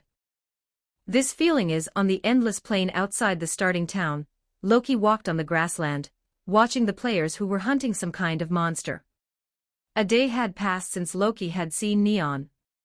During this time, Loki had been checking everywhere on the entire island. The Devil Fruit event had already opened. However, the first thing players had to do was to get a ticket. A ticket to participate in the Devil Fruit Challenge event held in 2 weeks. The tickets were randomly embedded in all the game events that could be triggered. And if you wanted to get a ticket, you might just need to walk down the street and accidentally bump into someone who was lucky, and he would give you a ticket. But if you were unlucky, then that was another matter. So for most players, they didn't rely on their luck. Then they could only rely on their efforts. So hunting some monsters in large quantities was also a way to trigger game events. In other words, as long as the number of game monsters hunted was large enough, 100 times, or 1,000 times, they could always trigger it once or twice, and then they would get the ticket. However, during this day, Loki had checked all the gathering points of many players. According to Loki's evaluation criteria, this group of people was not worthy of the snow fruit at all. Even for players who had already obtained tickets, Loki didn't find many players who made him feel hopeful. Among them, the people who could make Loki feel hopeful of completing the mission were only Hanzo and a few others. Their talent was not bad. Unfortunately, their current strength completely didn't meet Loki's standards. If he waited for them to grow for another year or two, it would probably be no problem. But Loki didn't have that much time. He didn't have the time to wait for a year or two for a mission. Leaving the grassland, Loki crossed the sky above Greed Island. He came to the Love City. Hisoka was passing the boring time here. And Loki suddenly appeared in front of him. Hisoka was a little surprised. It was already very strange that Loki didn't stay in the shrine to cultivate. Lord Loki, what are you doing here? Loki waved his hand casually. It's nothing. I just want to see if there are any interesting players. Hisoka might have some good targets for finding prey. Have you found any new toys recently? Hisoka was stunned for a moment. I've found a few good targets. Loki, tell me about them. He didn't understand why Loki would be interested in the toys he had found. But Hisoka still said directly. Menchi, Satits, and Buhara, these few examiners who had been in charge of the hunter exam, are all very good toys. They seem to be interested in the devil fruit too. Loki had already known about those few, but they didn't quite meet Loki's standards. As the master of the snow fruit, they were not qualified enough. Could it be that he really can't find a suitable person? Just at this time, a girl suddenly bumped into Loki. Loki wasn't too surprised by this kind of situation. This was the Love City. Whenever players came here, they would encounter all kinds of encounters. In Jing's words, it was a city used to comfort the hearts of frustrated players. Even if Loki entered this city, he would still trigger many different kinds of encounters. Loki didn't want to pay attention to these people who came to his door on their own initiative at all. However, Hisoka's eyes changed slightly. Before Loki could turn his head, I finally found you. Hearing this voice, Loki was stunned for a moment. He didn't expect Neon to actually appear here. Hisoka's eyes also narrowed slightly when he heard the name Neon. Is this the girl from York New City? Hisoka looked at Neon and then looked at Loki. He thought for a long time. He suddenly understood. A story of a rich young lady and a monstrous genius. How interesting. Thinking this, Hisoka revealed an old man's smile. Then he got up. I feel so sleepy. I'm going to find a place to rest. Saying this, Hisoka disappeared. However, Loki could feel that Hisoka was hiding in the corner, watching this side openly. He didn't understand what Hisoka was curious about. Loki looked at Neon. You're looking for me? How did you find me? In this Greed Island, no one should be able to find him. Otherwise, Kurapika and the others wouldn't have been searching hard for a way just to see him. Underscore underscore underscore underscore underscore underscore underscore underscore underscore underscore underscore underscore underscore underscore underscore underscore underscore underscore. For more advanced chapters visit patreon.com/bars45. For $10, all advanced chapters. Schedule Monday through Friday, update 3 chapters a day Saturday through Sunday, off chapter 409, HHES. Chapter 409 1453 words. But this girl in front of him was actually able to find him. Neon looked at Loki. You really know me. You not only know my ability but also know my name. Saying this, Neon stood in front of Loki. You're a very strong person, right? Neon smiled. After you disappeared that day, I thought for a long time and finally understood why those two people suddenly didn't move. It's because you're very strong, so strong that even without taking action, you can make ordinary NIN users dare not look directly at you, right? Neon's eyes became firm. So do you have a way to restore my ability? So that was what she was after. However, Loki was more curious. How did you find me? Neon smiled.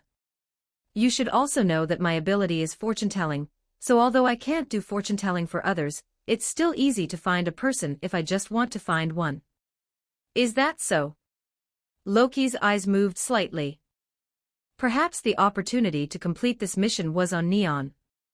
She was able to find him through fortune-telling, so perhaps she could also help him find someone suitable for the snow fruit. Because according to Neon's words, if it wasn't for predicting the future, but just for finding a specific person, Neon's ability still had some use. What do you want me to do? Neon looked at Loki. I want you to guide me in cultivating NIN. Loki was stunned for a moment, but he also nodded in agreement. Let's make a deal. Suddenly mentioning a deal, Neon was stunned for a moment. What deal? You use your ability to help me find someone, and I will guide you in cultivation with all my strength. Neon was stunned for a moment. I'm not sure if my ability can help you find the person you want to find. Loki shook his head. It doesn't matter. Whether it fails or succeeds, I will still help you with NIN cultivation.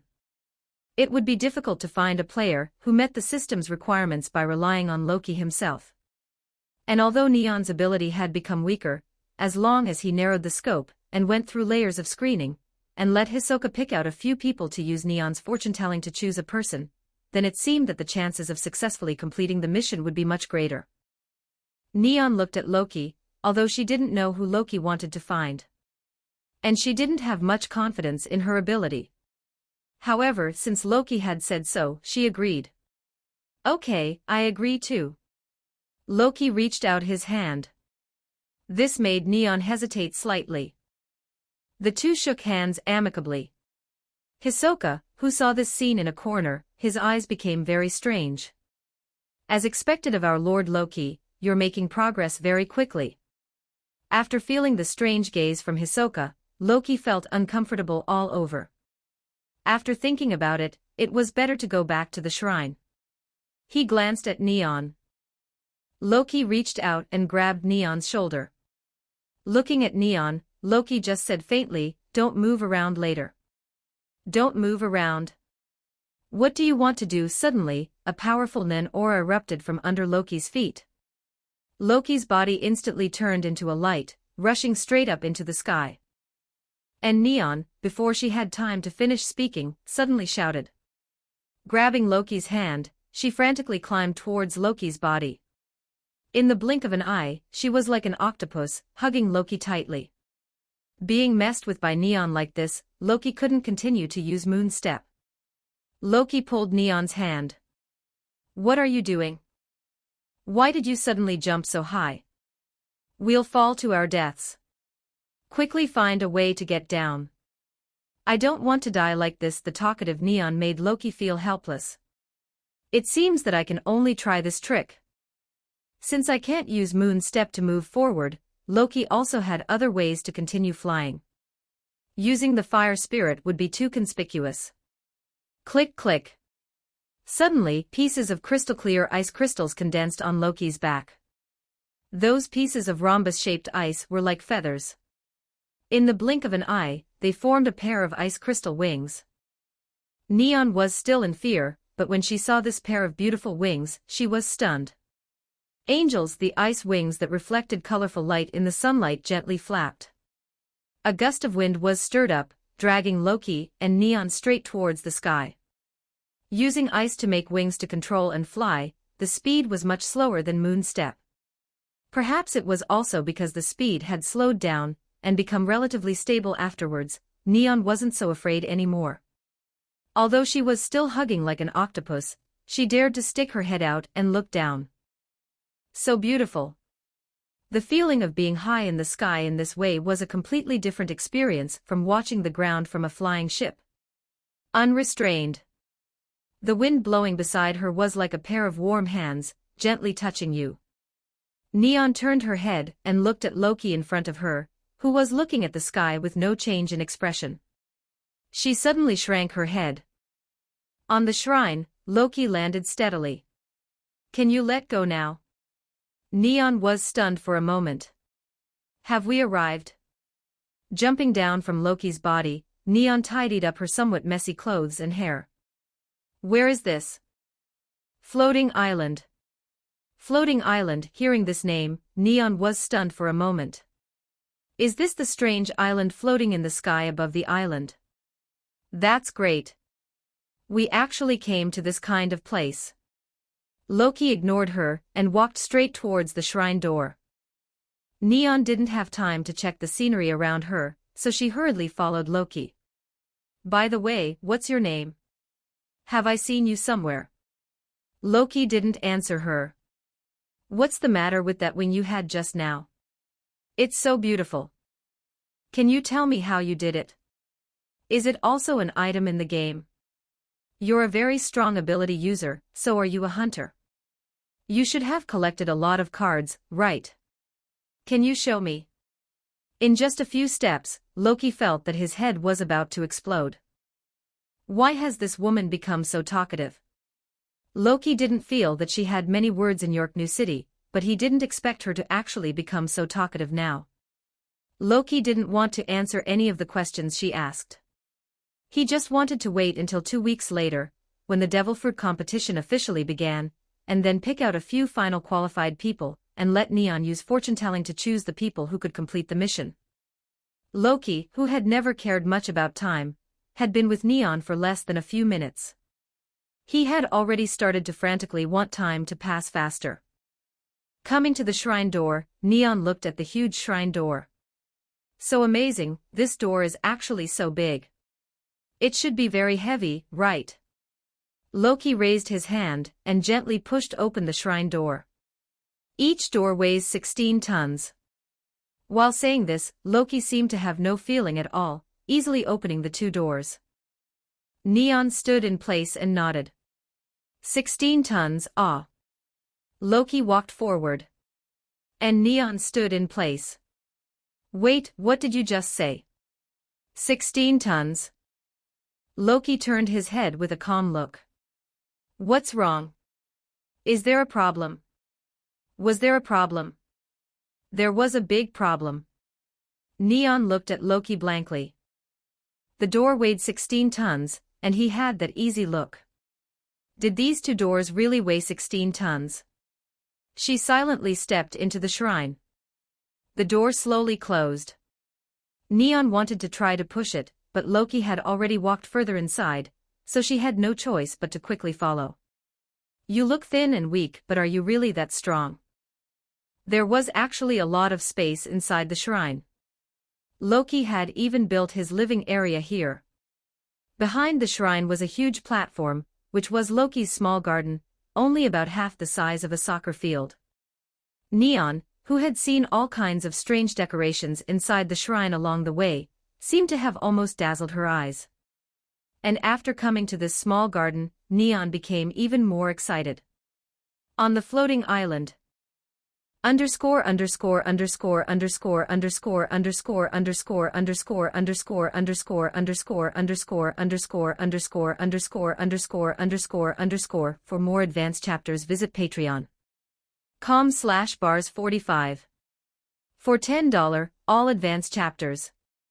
Schedule Monday through Friday, update 3 chapters a day. Saturday through Sunday, off chapter for 10, HHES, chapter for 10 1331 words. There was actually such a garden. It was simply amazing. The scenery here was a clear blue sky in the distance, and a uniquely built island below in the near distance. Neon seemed to be immersed in such a garden, and had forgotten herself a little. And Loki came to the grass on the side, looking at Neon, who was running around in the garden. Didn't you want me to guide you in cultivating Nen abilities? Let's start. Neon, who was chasing butterflies, turned her head. Did cultivation also need to pick a day? Loki looked at Neon with a cold gaze. The two stared at each other for a few seconds. Neon still didn't have the slightest appearance of backing down. Loki couldn't help but want to release his aura to scare this cute Neon. However, Neon soon reluctantly let go of the butterfly she had finally caught. She walked to Loki's face. "Okay then. Let's start." This made Loki, who was planning to use Conqueror's Hockey, breathe a sigh of relief. "There's a question. Why do you want me to guide you in cultivating Nen abilities?" Loki was just purely curious about this question. Neon blinked her eyes. "I had Nen abilities a long time ago, but at that time, I didn't know that this ability was Nen. After entering Greed Island, I discovered that my ability wasn't unique. Everyone is a Nen user. And I don't understand anything about the use of Nen. So I thought that if I learned how to control this power, perhaps I could find the answer to why my ability has problems." Loki nodded after listening. He glanced at Neon with strange eyes. "Okay then. Let's start." Neon was also a little expectant. Nen had existed in her body for a long time, but it seemed that Neon hadn't learned any skills about the use of Nen aura except for helping people tell fortunes. "Do you know Ten?" Neon shook her head. As expected, she didn't know anything. He briefly explained the skills of using Ten. Then Loki also demonstrated it to Neon. After watching it, Neon was stunned for a moment. She lowered her head and seemed to be thinking about something. And Loki silently looked at her. Angel's automatic writing was an extremely special ability. If it was an ordinary Nen user, they would never be able to develop this ability by relying on pure Nen cultivation. All powers that were beyond common sense had to entrust themselves to some extreme emotion or crazy belief in order to be developed. Like Netero's 100-type guanine, that was a trick that Netero developed by entrusting his spirit to an almost extreme belief. Neon was obviously the same as Netero. Whether it's active or passive awakening. To awaken an ability like Angel's automatic writing, in addition to external conditions, the Nen user himself, a gleam flashed in Loki's eyes.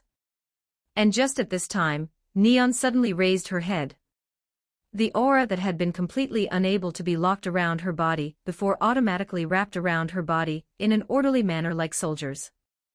Loki's eyes widened slightly. "Is this Ten?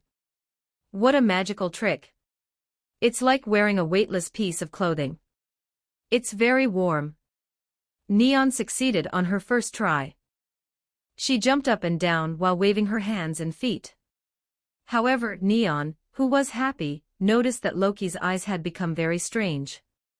This is clearly the advanced application skills of Ten and Ren Ken. Ten was the skill of locking aura around the body, which helped to restore stamina, and also had a certain protective effect. Ren was the skill of releasing a large amount of aura, far exceeding the usual amount of Nen aura. And the combination of the two was Ken. Releasing a large amount of aura, and then using Ten to lock it near the body, forming a powerful defensive and offensive ability. In the battle of Nen users, Ken was an essential skill. If you didn't know how to use Ken, it was easy to be killed. And Neon directly skipped Ten, and used Ken on her first try.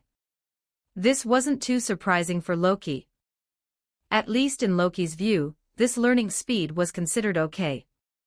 When he followed Netero to cultivate back then, he could learn these skills after seeing them once. There was nothing special about it. And what surprised Loki a little was that Neon. Now it was like a lake that had suddenly been opened with a crack. The water flowed out of it continuously. The water was getting more and more turbulent. And Neon's aura was getting more and more violent. Although she hasn't systematically studied Nen, she has been using her ability, which is also indirectly honing her aura. Looking at Neon, who was maintaining the Ken state without feeling tired at all, Loki recalled Gon and Killua. Even when they first used Ken, they didn't persist for too long. And Neon was maintaining the Ken state, chasing butterflies. All the few butterflies in the garden were now in her hands. So amazing is this Nen cultivation. Although I don't like fighting very much, this feeling of becoming stronger is also very good. Neon turned her head and said to Loki. Loki looked at her. This is a treasure waiting to be discovered. Although he wasn't very good at teaching others, he was also interested in facing such a person with passable talent. Continue. Next item. Next item. Are there other tricks? Loki didn't answer Neon's question, but started teaching about the 4 major principles. 10. Zetsu, Ren, Hatsu. Advanced application skills, En, Shu, Ko, Gyo, Ryu, and Ken, etc. After a day, Neon finally collapsed from exhaustion. Neon was also a little overwhelmed by Loki's extraordinary training requirements. Get up and rest. Continue tomorrow. Loki said faintly, looking at Neon who was lying on the ground. And Neon lazily glanced at Loki. I can't move anymore. Neon lay on the ground and looked at Loki with wide eyes. Neon, who came out of the bathroom, was wrapped in Loki's bathrobe. Loki's living area in the shrine was built like there was not much difference from the outside world. It was very simple decoration. White rooms, white seats, white light bulbs. Everything was white. Of course, the kitchen utensils were black. Looking at the bread and coffee placed on the table, Neon frowned. Is this all there is for dinner? Loki raised his head with an expression that said, is there something wrong? I like bread. But is this all there is for dinner? Coffee is also very delicious. Neon silently walked towards the kitchen. Loki lowered his head and continued to eat bread, looking up through the glass window on the side, looking at the island below. Try again. Boom boom. Too slow, start over. Neon, who had changed into sportswear, was holding her fist and constantly attacking Loki. However, even though Neon had used her fastest speed, Loki kept saying slow. The very tired Neon was covered in sweat. The way she looked at Loki was more and more like she was looking at a monster. He should be younger than me, but why is he so strong? It had been almost 2 weeks since she had been on the floating island. Neon was cultivating every day under Loki's strict supervision. The speed of progress was also very fast. From a guy who didn't understand anything, she had become an ability user who was close to first class. Neon had only spent a short 2 weeks. If others knew that Neon's cultivation speed was so fast, they would probably be so scared that they couldn't speak. However, in Loki's view, Neon's talent was considered okay. Underscore underscore underscore underscore underscore underscore underscore underscore underscore underscore underscore underscore underscore underscore underscore underscore underscore underscore. For more advanced chapters visit patreon.com/bars45. For $10, all advanced chapters. Schedule Monday through Friday, update 3 chapters a day Saturday through Sunday, off chapter 411, HHES. Chapter 411 1472 words. The cultivation that was carried out every day was breaking through the limits. As Loki thought, Neon's aura was originally very strong, but she had never formally cultivated it. So she didn't know what level her power was at. And Loki was just helping her develop her hidden power. At the same time, he stimulated her potential, allowing her to quickly transform from a rookie who didn't understand anything into a qualified ability user. The level of a first-class non-ability user was only considered qualified. Apart from lacking combat experience, Neon's strength in other aspects was not too bad. If she persisted in cultivating like this for a month, according to Neon's talent, it was very likely that she would reach the level of Morel and them. Of course, this was not Loki's credit. Because Neon's talent was very good. Neon concentrated all her nen in her right hand and punched towards Loki.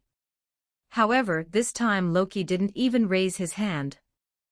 He just glanced at her coldly. Are you an idiot? Neon's fist hit the nen released inside Loki's body. The powerful nen aura fluctuation, like an iron wall, blocked in front of Neon, making her unable to break through Loki's defense even with all her strength. Neon could only retreat.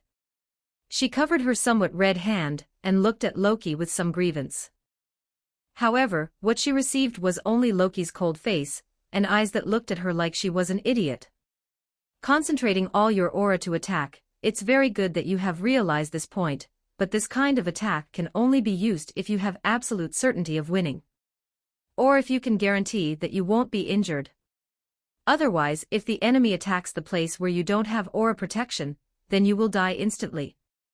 After saying this, Loki raised his hand and spread his 5 fingers. Boom boom boom. The continuous sound of Nen aura colliding continued to ring out. And Loki looked at Neon, and also made a decision in his heart. Her talent is very good. Although with her current strength, she can't be considered one of the top groups among Nen users, she can't be underestimated. Since that's the case, perhaps I should consider her as well. Loki, who was thinking about the mission, didn't notice at all. Although Neon was still practicing seriously, the way she looked at Loki had also become a little gentler. As a master, although he's a bit strict, he still cares about people. The current Neon also had her own understanding of aura. She also understood how terrifying the power was needed to be able to block her attack with just aura like Loki just now. Just what kind of person are you? Such a powerful Nen user, there aren't many even on this island. Neon's heart generated a great curiosity about Loki's identity. And what she cared about the most was Loki's name. She always felt that she had seen Loki somewhere, but she couldn't always remember it. She went to ask Loki for his name, but Loki would never answer her. She even discovered that Loki didn't talk much, and most of the time, he was doing things silently by himself. He even rarely rested. His usual life didn't have any entertainment projects. What he liked to drink was coffee. Because Loki had to drink coffee with every meal. His favorite food was bread. Occasionally, he would look at the scenery or something, but the time wouldn't be too long. Living alone on a floating island, possessing such powerful power, but not being as enthusiastic about clearing the game as other players. Fortune-telling also pointed out that Loki is not an ordinary Nen user. Neon stared at Loki. Just what kind of person is he? How much longer are you going to look? Loki suddenly spoke, making Neon suddenly come back to her senses. She turned her head away a little embarrassed. Loki put down his arm. Since you're not in the mood to train, then let's stop here for now. Is it over so quickly today? Neon twitched the corner of her mouth. Didn't you say that it was over here today? I said that this training is over, but I didn't say that the training was over. Could it be explained like this? Neon still wanted to say something. Loki had already turned around and walked outside. Come with me. Neon was very clear about Loki's personality. He was self-willed, liked to speak in a commanding tone, and if she didn't do as he said, she would suffer a death stare. Although she didn't think Loki would hurt her, Loki's death stare was still very scary. She had no choice but to do as Loki said. She silently followed behind Loki. Coming outside the shrine, Loki suddenly stopped his footsteps. Neon also stopped. The two had not left the floating island for 2 weeks. Neon didn't know what Loki was going to do. But next, behind Loki, a pair of ice crystal wings spread out again. So beautiful last time, she had seen this pair of ice crystal wings from Loki's chest, but this time she saw the entire outline completely from behind. Those glittering wings were like handicrafts. Loki turned his head. Grab me, let's go. She skillfully climbed onto Loki's back, hanging tightly on Loki's neck. Where are we going? Loki suddenly jumped up and flew towards the bottom of the island at a high speed. At the same time, he said softly, increase your combat experience. Neon listened to what these people said. She couldn't help but feel a little worried in her heart. What did Loki want to do by going to such a dangerous place alone? She wanted to call out to Loki, but she opened her mouth and found that she couldn't call out Loki's name. Because she didn't know how to address Loki at all. When she was on the floating island, She didn't pay attention to addressing him at all. It seemed that every time they just started communicating normally. Now that she suddenly wanted to call out to Loki, Neon didn't know what to say for a while. Could she call out hey? They said Loki's figure was instantly swallowed by flames. The erupting flames instantly emitted a terrifying high temperature, making these players who were surrounding the foot of the mountain retreat one after another. Everyone didn't look too surprised. Instead, they had an appearance that said, as expected. When the flames dissipated, nothing was left of where Loki had stood before. Neon fell to the ground, looking at the front with a dazed expression. He's dead. These flames were so terrible. Loki's sudden disappearance made Neon feel a complete lack of security. When Loki was around, Neon didn't seem to have even noticed this. But now that Loki had suddenly disappeared, she immediately felt uneasy. Miss, don't be too sad. Your friend was a little too careless. He thought this was another place, but this place is different. The guy who had talked to Neon before said coldly, this is a place where it's absolutely forbidden to approach without permission. Flame red. After saying this, he narrowed his eyes, looking at Neon who had fallen to the ground.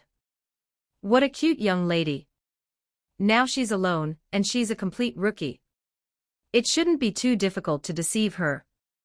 Thinking this person squatted down and began to comfort Neon. The other players also had an appearance that said they knew what he wanted to do. They didn't mind their own business. Impossible, he was clearly so strong. How could he just die like this? Neon recalled the power she had felt from Loki in the past. Even if he couldn't block this kind of flame, he wouldn't have been burned to ashes without anything left, right? Hearing Neon's naive words, you can only blame you for underestimating the things on this island. That little brat was too overconfident. If his strength was a little stronger, if he survived, he could still find a way to find the breath of Archangel to treat his injuries. But he was completely burned by the flames, so there's absolutely no hope. Saying this, a player looked at Neon and said faintly, if you can clear the game, perhaps you can make a wish to that god dragon to revive that little brat who just died. Clearing the game. How easy was that? That difficulty was much more difficult than finding a way to enter red. Underscore underscore underscore underscore underscore underscore underscore underscore underscore underscore underscore underscore underscore underscore underscore underscore underscore underscore. For more advanced chapters visit patreon.com/bars45. For $10, all advanced chapters. Schedule Monday through Friday, update 3 chapters a day Saturday through Sunday, off chapter 412, HHES. Chapter 412 1305 words. It was simply an absolutely impossible thing to complete. The guy who was comforting Neon also nodded. It doesn't matter. Your friend was too careless. This person was coaxing Neon, who didn't understand anything. The other players were also preparing to disperse. They had witnessed another guy who was looking for death today, and they didn't have anything to continue staying here to watch. These people turned around and prepared to leave. In the ocean of flames, a voice floated over.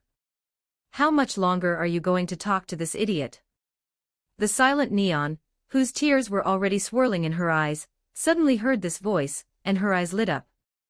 Everyone froze in place at the same time. Boom boom. In the sea of fire in front of them, a road actually appeared out of thin air. The burning flames automatically split to both sides, revealing a wide road in the middle. Accompanied by the raging flames, Loki strolled on the road where the flames were slowly extinguishing. He looked at Neon with a calm face. The air seemed to condense at this moment. The players around, who had been studying Flame Red for who knew how long, looked at Loki as if they had seen a ghost. He's not dead, a player said with a trembling voice. From the beginning of the game until now, he's the first person to enter the flames unscathed. How did such a little brat do it? The person who was squatting beside Neon also stood up. He took 2 steps back involuntarily. He was watched by Loki's cold gaze. His whole person felt like he had instantly fallen into a cold ice cave. Clearly, there was a raging fire in front of him. The temperature near flame red was completely not inferior to the desert. But he still felt cold. Endless coldness attacked him. Everyone stared at Loki with wide eyes. Neon was no exception. A drop of crystal-clear tear fell from her pretty face. She got up as quickly as possible and rushed towards Loki quickly. "That's great, you really didn't die. I said you're so strong, how could you?" However, Loki dodged a hug that Neon was rushing over to give. "Don't just rush up." Saying this, Loki turned around and continued to walk towards the mountain. Neon quickly followed behind Loki. "They said you were dead," I thought. "Neon, don't do this kind of thing again next time." Sighing softly, Loki looked at Neon. "Can you shut up? It's really noisy." As the two continued to walk forward, the flame road that had originally appeared behind them gradually returned to its original state. The players who were stunned outside looked at the entrance that was gradually disappearing. Why did the entrance disappear again? Someone suddenly reacted. Could it be that that little brat found some way to open the entrance? Damn it, how would he know how to open the entrance? We've clearly tried all the methods. The other players were concerned about what method Loki used to open the entrance. Only the guy who had been glanced at by Loki silently disappeared into the crowd. Too scary, that look, just a look completely saw through me. That little brat is definitely not a simple person. He had ulterior motives, and he was worried that if Loki saw through his thoughts, if he angered Loki, he would definitely not have a good end. He should leave quickly. However, when he left the area of flame red, he looked at the reflection on a puddle of water on the side of the road. It was actually Loki who was quietly looking at him. A pair of scarlet eyes, 3 strange black dots were rotating. The players who were studying how to open the entrance suddenly turned their heads when they heard the screams behind them. Out of curiosity, they all came to check. However, they soon discovered that the guy who had been studying with them at Flame Red had actually committed suicide. One of their companions had actually died so strangely. This made the other players couldn't help but feel a chill in their hearts. Being able to kill their companion so quietly, then they also had the ability to quietly solve them. And it was killed in such a strange situation. The other people present also felt an inexplicable fear in their hearts. After a long time, someone spoke. Could it be that that strange kid did it? However, not many people recognized this. It's unlikely. He clearly entered Flame Red, how could he kill this guy? Although it was unlikely that this person's death was done by Loki, the others also felt that Loki was very strange. He clearly didn't use Nen to protect his body, but he was unscathed after entering the flames. And he also opened the entrance. These people had been studying Flame Red since the beginning of the game. But they were not even as good as a little brat. In any case, that kid is definitely not simple, and he's probably not someone we can provoke. At the end of the team, a player who looked thin and weak, wearing glasses and combing his hair in a 3:7 part, his eyes flashed with a bright light. You said, could that kid be the adult who made the game? I remember that that adult is also a little brat. But after he finished speaking, the others only hesitated for a few seconds. Then they all opened their mouths to refute. Impossible. That adult can't possibly appear in this kind of place. That's right, that adult should be staying in the shrine. If it's really that adult, he can't possibly kill players, right? I remember that the creator can't attack players who enter the game normally, no matter what. Saying this made the others even more convinced that Loki couldn't be the game creator. It was normal for them to think so. The creator of the game couldn't attack players unless they were hosting a specific game event. And Loki was no exception. He was absolutely unable to attack players. However, not attacking only referred to using Nen abilities, or making some attacking actions. The method Loki used to kill this person was using the Sharingan's genjutsu. he didn't violate any of the island's rules at all. On the way up the mountain, Neon looked around. At the raging flames, standing next to Loki, she didn't feel any heat from the flames at all. Clearly, these flames looked like they were definitely not easy to deal with. But she followed behind Loki and discovered that Loki was like a magnet. The angle of the flames would change in certain places he walked. It seemed like they were bowing. The flames were bowing to Loki like people. They wanted to get close to Loki, but they were blocked by some strange power, making them unable to get close at all. Strolling in an ocean of flames, a road would automatically appear in the sea of fire in front of him. Loki was like the master of this ocean of flames. These terrifying flames were all expressing their submission to Loki. That's right. I haven't seen his ability yet. Neon thought in her heart, but then she gently patted her head. The ice crystal wings from before should also be his ability. That should be ice. It's completely unrelated to fire, right? Thinking this, Neon raised her head and looked at Loki walking in front. The curiosity in her heart became heavier and heavier. Underscore underscore underscore underscore underscore underscore underscore underscore underscore underscore underscore underscore underscore underscore underscore underscore underscore underscore. For more advanced chapters, visit patreon.com/bars45. For $10, all advanced chapters. Schedule: Monday through Friday, update 3 chapters a day. Saturday through Sunday, off. Chapter 413, HHES. Chapter 413 1627 words. However, Loki only noticed that Neon's eyes had become strange. He just thought that Neon was curious about why he was able to open up a road in the ocean of flames. Loki, who didn't plan to explain, didn't care about Neon's strange gaze. The two crossed the wide ocean of flames. The moment they stepped out of the flames, Neon looked up. The light shot towards her eyes. In front of her was a castle covered in flames. Black smoke gathered above the castle that was about to reach the top of the mountain in front of her. In the black smoke, there was vaguely a huge thing, parked on top of the castle. But Neon didn't see clearly what it was. Loki came straight to the door. He turned his head and glanced at Neon. Fight with the people inside, and try to hold on until the end. Are there people here? Neon, who didn't know about the Devil Fruit event, didn't think there would be anyone here. The players should all be trapped at the foot of the mountain. Loki didn't answer her question. He raised his hand and slapped the door in front of him, pushing it open. He signaled Neon to walk in.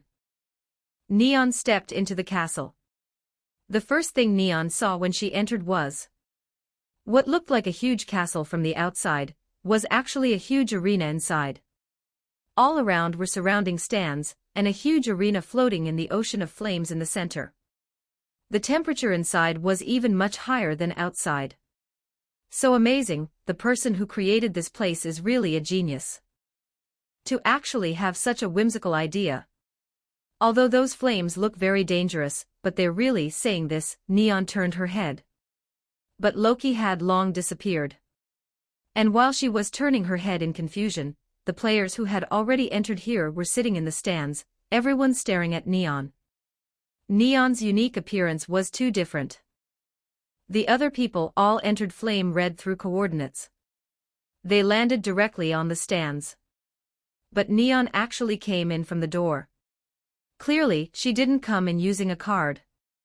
This situation made Neon almost instantly targeted by many people. Kurapika, who was talking to Leo Rio in the stands, was suddenly stunned. Miss Neon, Leo Rio saw that Kurapika actually had such a big reaction, and glanced at Neon with some surprise. Do you know this scary lady, Kurapika? Kurapika nodded. She's the daughter of my former employer. Why has she also appeared on Greed Island, and she actually has the ability to enter the Devil Fruit competition? The point isn't how she entered here, but that she actually came in from the door. Kurapika, all the players who entered here using coordinates shouldn't be able to come in through the main entrance, right? There seems to be a familiar aura on her body, just as Kurapika was feeling strange, Mizaistum on the side closed the card book in his hand. Kurapika, don't you think it's very strange? Listening to Mizaistum's words, Leo Rio and Kurapika both turned their heads at the same time. Mizaistum looked around at the people in the arena. There aren't too many players who have come here to participate in the Devil Fruit competition. At most, there are only about 500 people. There are tens of thousands of players on the island, but only 500 players have entered here. The difference in this ratio is frighteningly large. Mizaistum paused. But what I find strange is, could this Devil Fruit event have some other purpose? Leo Rio, what do you mean, Mizaistum? This is just a game event that was arranged in advance. What's so strange about it? Mizaistum shook his head. I feel that it's definitely not that simple. Kurapika also nodded. I also have this feeling. The people who provided the Devil Fruit information behaved very strangely. How strange? Leo Rio had an appearance that said, "Are you guys too sensitive?" Kurapika directly began to state his analysis. In the past, when a game item was triggered, the people who provided the information needed to say a specific thing, or ask a specific question, before they would provide the player with information. But this time it's very strange. Many of them seem to have taken the initiative to mention it. From this point of view, it doesn't feel like the players triggered this event, but that the creator deliberately used this event to attract players. I also have this feeling. Mizaistum looked at Kurapika. At first, I thought I was overthinking it, but after coming here, I discovered something. The two looked at him. Mizaistum's gaze swept across the entire arena. It's time now, most of the players who want to participate in the Devil Fruit competition should have already arrived. The players who haven't come may have given up, or it's because their tickets were found by other players and they're fighting. None of this is important. What's important is that the players in the arena basically include 80% of the top players in the first echelon of clearing the game, except for Beyond. The more Mizaistum spoke, the worse his face became. These top players have been delayed for 2 weeks because of the Devil Fruit event. What have Beyond's subordinates been doing during this time? He summoned his card book. I just contacted Botobai and them through the card book. They checked the card collection list and discovered that Beyond has already collected nearly 80 cards. 80 cards, this number was not small. Originally, the top players in the first echelon were only about 10 cards away from Beyond at most. However, after being delayed for 2 weeks, they were already nearly 20 cards behind Beyond. 20 cards, these players could no longer catch up with Beyond's clearing speed. Unless Beyond had an accident. And even if Beyond was gone, he couldn't continue to clear the cards. But the Nin users under his command, with their huge number, could still continue to clear the cards. Kurapika's eyes also became strange. Could it be that Chairman Loki is helping Beyond? Leo Rio felt that this was unlikely. Loki shouldn't know Beyond yet, right? He thought this way. But Mizaistum didn't speak, but was silently thinking. This possibility seemed very small, but it wasn't absolutely impossible. And Kurapika felt that there was a high possibility that Loki was really helping Beyond. With Loki's personality, it was very likely that he would do this kind of thing. However, Loki wouldn't do this kind of thing for no reason. Everything Loki did had a very strong purpose. In other words, if Loki was really deliberately delaying other players to help Beyond clear the game, then there must be some reason. But no matter what the reason was, Kurapika also wanted to question Loki face to face.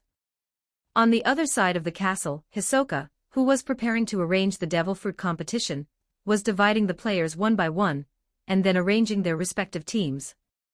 According to what Loki had instructed before, he would select 5 winners. Then he would hand them over to Loki for the final trial. This one here, holding a card with the avatars of all the players printed on it, Hisoka was dividing them one by one. At the same time, sitting at the top of the castle, Loki, who was looming in the flames, was watching the players who had entered this arena. Even Menchie and the three have come. Why would the food hunters who were interested in food want to participate in the devil fruit competition? Loki cast his gaze towards the three. I wonder what the devil fruit tastes like. Menchie was saying. Loki, who was listening to the three's conversation, admired Menchie a little. As expected of a food hunter, she didn't even miss out on the devil fruit as food. She actually wanted to taste the taste of the devil fruit. Loki revealed a malicious smile. If you eat it, you will definitely be satisfied. The devil fruit was a delicacy in the world. Most of the players in the arena were also the people that Loki had paid attention to before. As expected, these players had successfully entered the arena. But there were also a small number of players that Loki cared about who hadn't come. As for the reason, there was no need to say more. After looking around the entire arena, Loki discovered a guy who was very worthy of attention. A guy with a very strange appearance. To be precise, his hairstyle was very strange. Like the oval-shaped clubs that performers tossed during juggling. 2 clumps of hair on the left and right were like hammers. This strange discovery also attracted a lot of people's attention. At the same time, what Loki felt was even stranger was that there were actually 2 different auras on the other party's body. Generally speaking, this situation only existed when someone had been given a certain Nen ability on their body. However, if someone had been given Nen on their body, they shouldn't have the time to sit here and participate in the devil fruit competition. Loki stared at him intently. It seems that this person wasn't on the list I checked before. In other words, this person had only recently entered the game. He was able to get a ticket and come here as soon as he came in. Quite powerful. Underscore underscore underscore underscore underscore underscore underscore underscore underscore underscore underscore underscore underscore underscore underscore underscore underscore underscore. For more advanced chapters visit patreon.com/bars45. For $10, all advanced chapters. Schedule Monday through Friday, update 3 chapters a day Saturday through Sunday, off chapter 414, HHES, chapter 414 15 11 words. Just as Loki was observing this person, he seemed to have noticed Loki's gaze. He looked towards Loki's direction. However, with the flames blocking him, Loki was able to see him with the Byakugan, but he couldn't find anything at all. He just frowned strangely, his mouth turned down slightly, and he touched his chin with a puzzled look. As if he was feeling a little strange about himself. And his action made Loki even more surprised.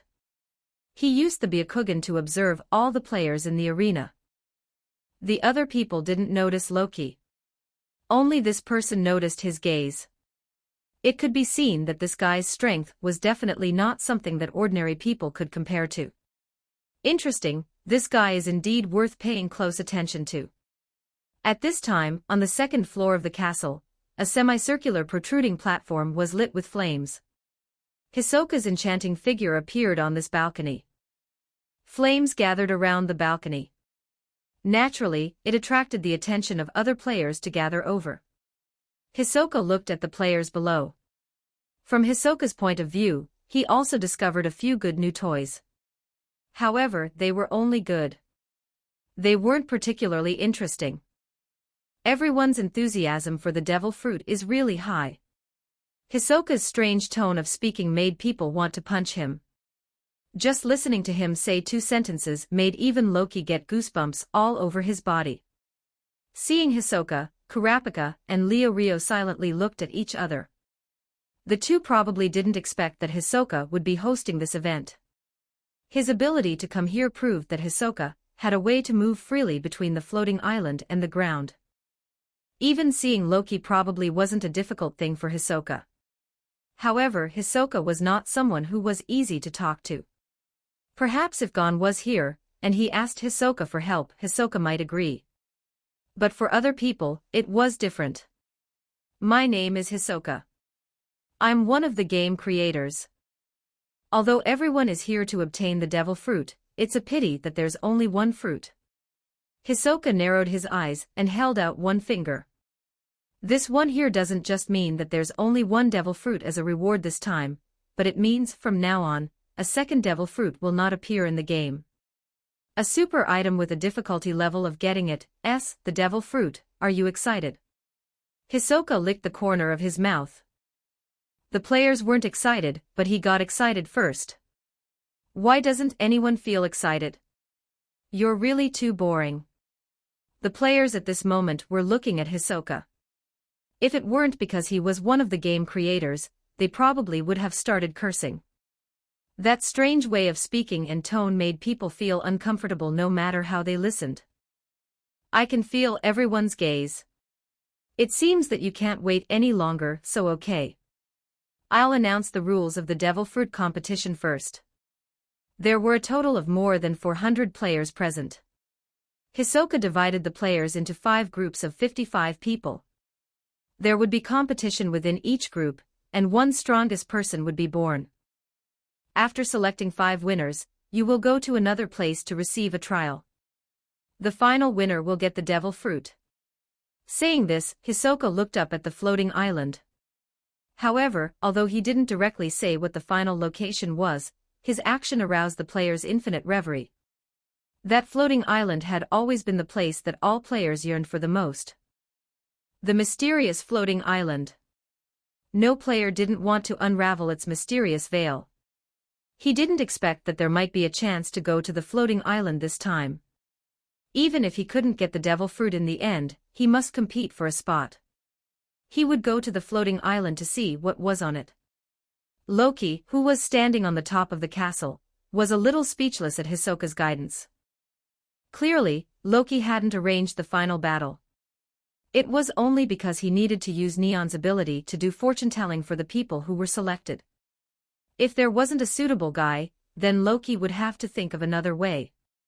But with Hisoka saying this, these people would probably work even harder to obtain one of the final 5 spots. It was probably Hisoka's bad taste. He wanted to mobilize more enthusiasm from the players and watch a cruel slaughter. Saying this, Hisoka raised his hand and the cards with the players' avatars printed on them, which he had used to divide the groups before, flew out of his hand. They fell into the hands of each player. They're divided into 5 groups. Everyone should look at their own group and then enter the competition according to the prompts. Saying this, Hisoka turned around and prepared to leave with lotus steps. However, at the moment of turning around, he suddenly remembered something. He turned his head and looked at everyone. I'll remind you, in this trial, the injuries suffered in the arena can't be treated with the breath of Archangel, so you better not do stupid things, oh. Saying this, Hisoka disappeared. The players below were in an uproar. You can't use the breath of Archangel to treat injuries? Doesn't this mean that if you really die, or become disabled, you will never be able to recover? Damn game creator, to actually come up with this kind of setting. The other players were very angry. Even Leo Rio was a little angry. This setting is completely to make people perform a bloody fight. Kurapika stared tightly at the pattern on the arena. No wonder I said the pattern on the arena was strange. So this is its purpose. The injuries suffered within this pattern range should be classified outside the treatment range of the breath of Archangel, so the treatment cards have no effect afterwards. Mizaestum's face also became ugly.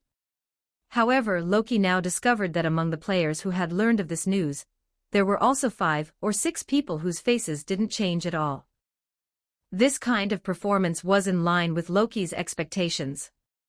If they didn't even dare to bet their lives to fight, they didn't deserve to eat the devil fruit at all. And what surprised Loki was that Neon was also calm. Looking at the ignorant Neon, Loki doubted whether she really understood the cruelty of the battle and the rules of this battle. A fierce-looking player on the side had a bitter face. He looked at Neon, who was still smiling. What are you laughing at?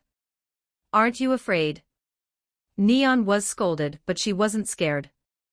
Instead, she said very calmly, you'll get hurt in a battle. Why be afraid? Neon's answer made Loki look at her with new eyes. However, in reality, Neon was thinking that as long as she didn't die, Loki would definitely have a way to save her, right? After all, Loki had many strange abilities. He could even be said to be omnipotent.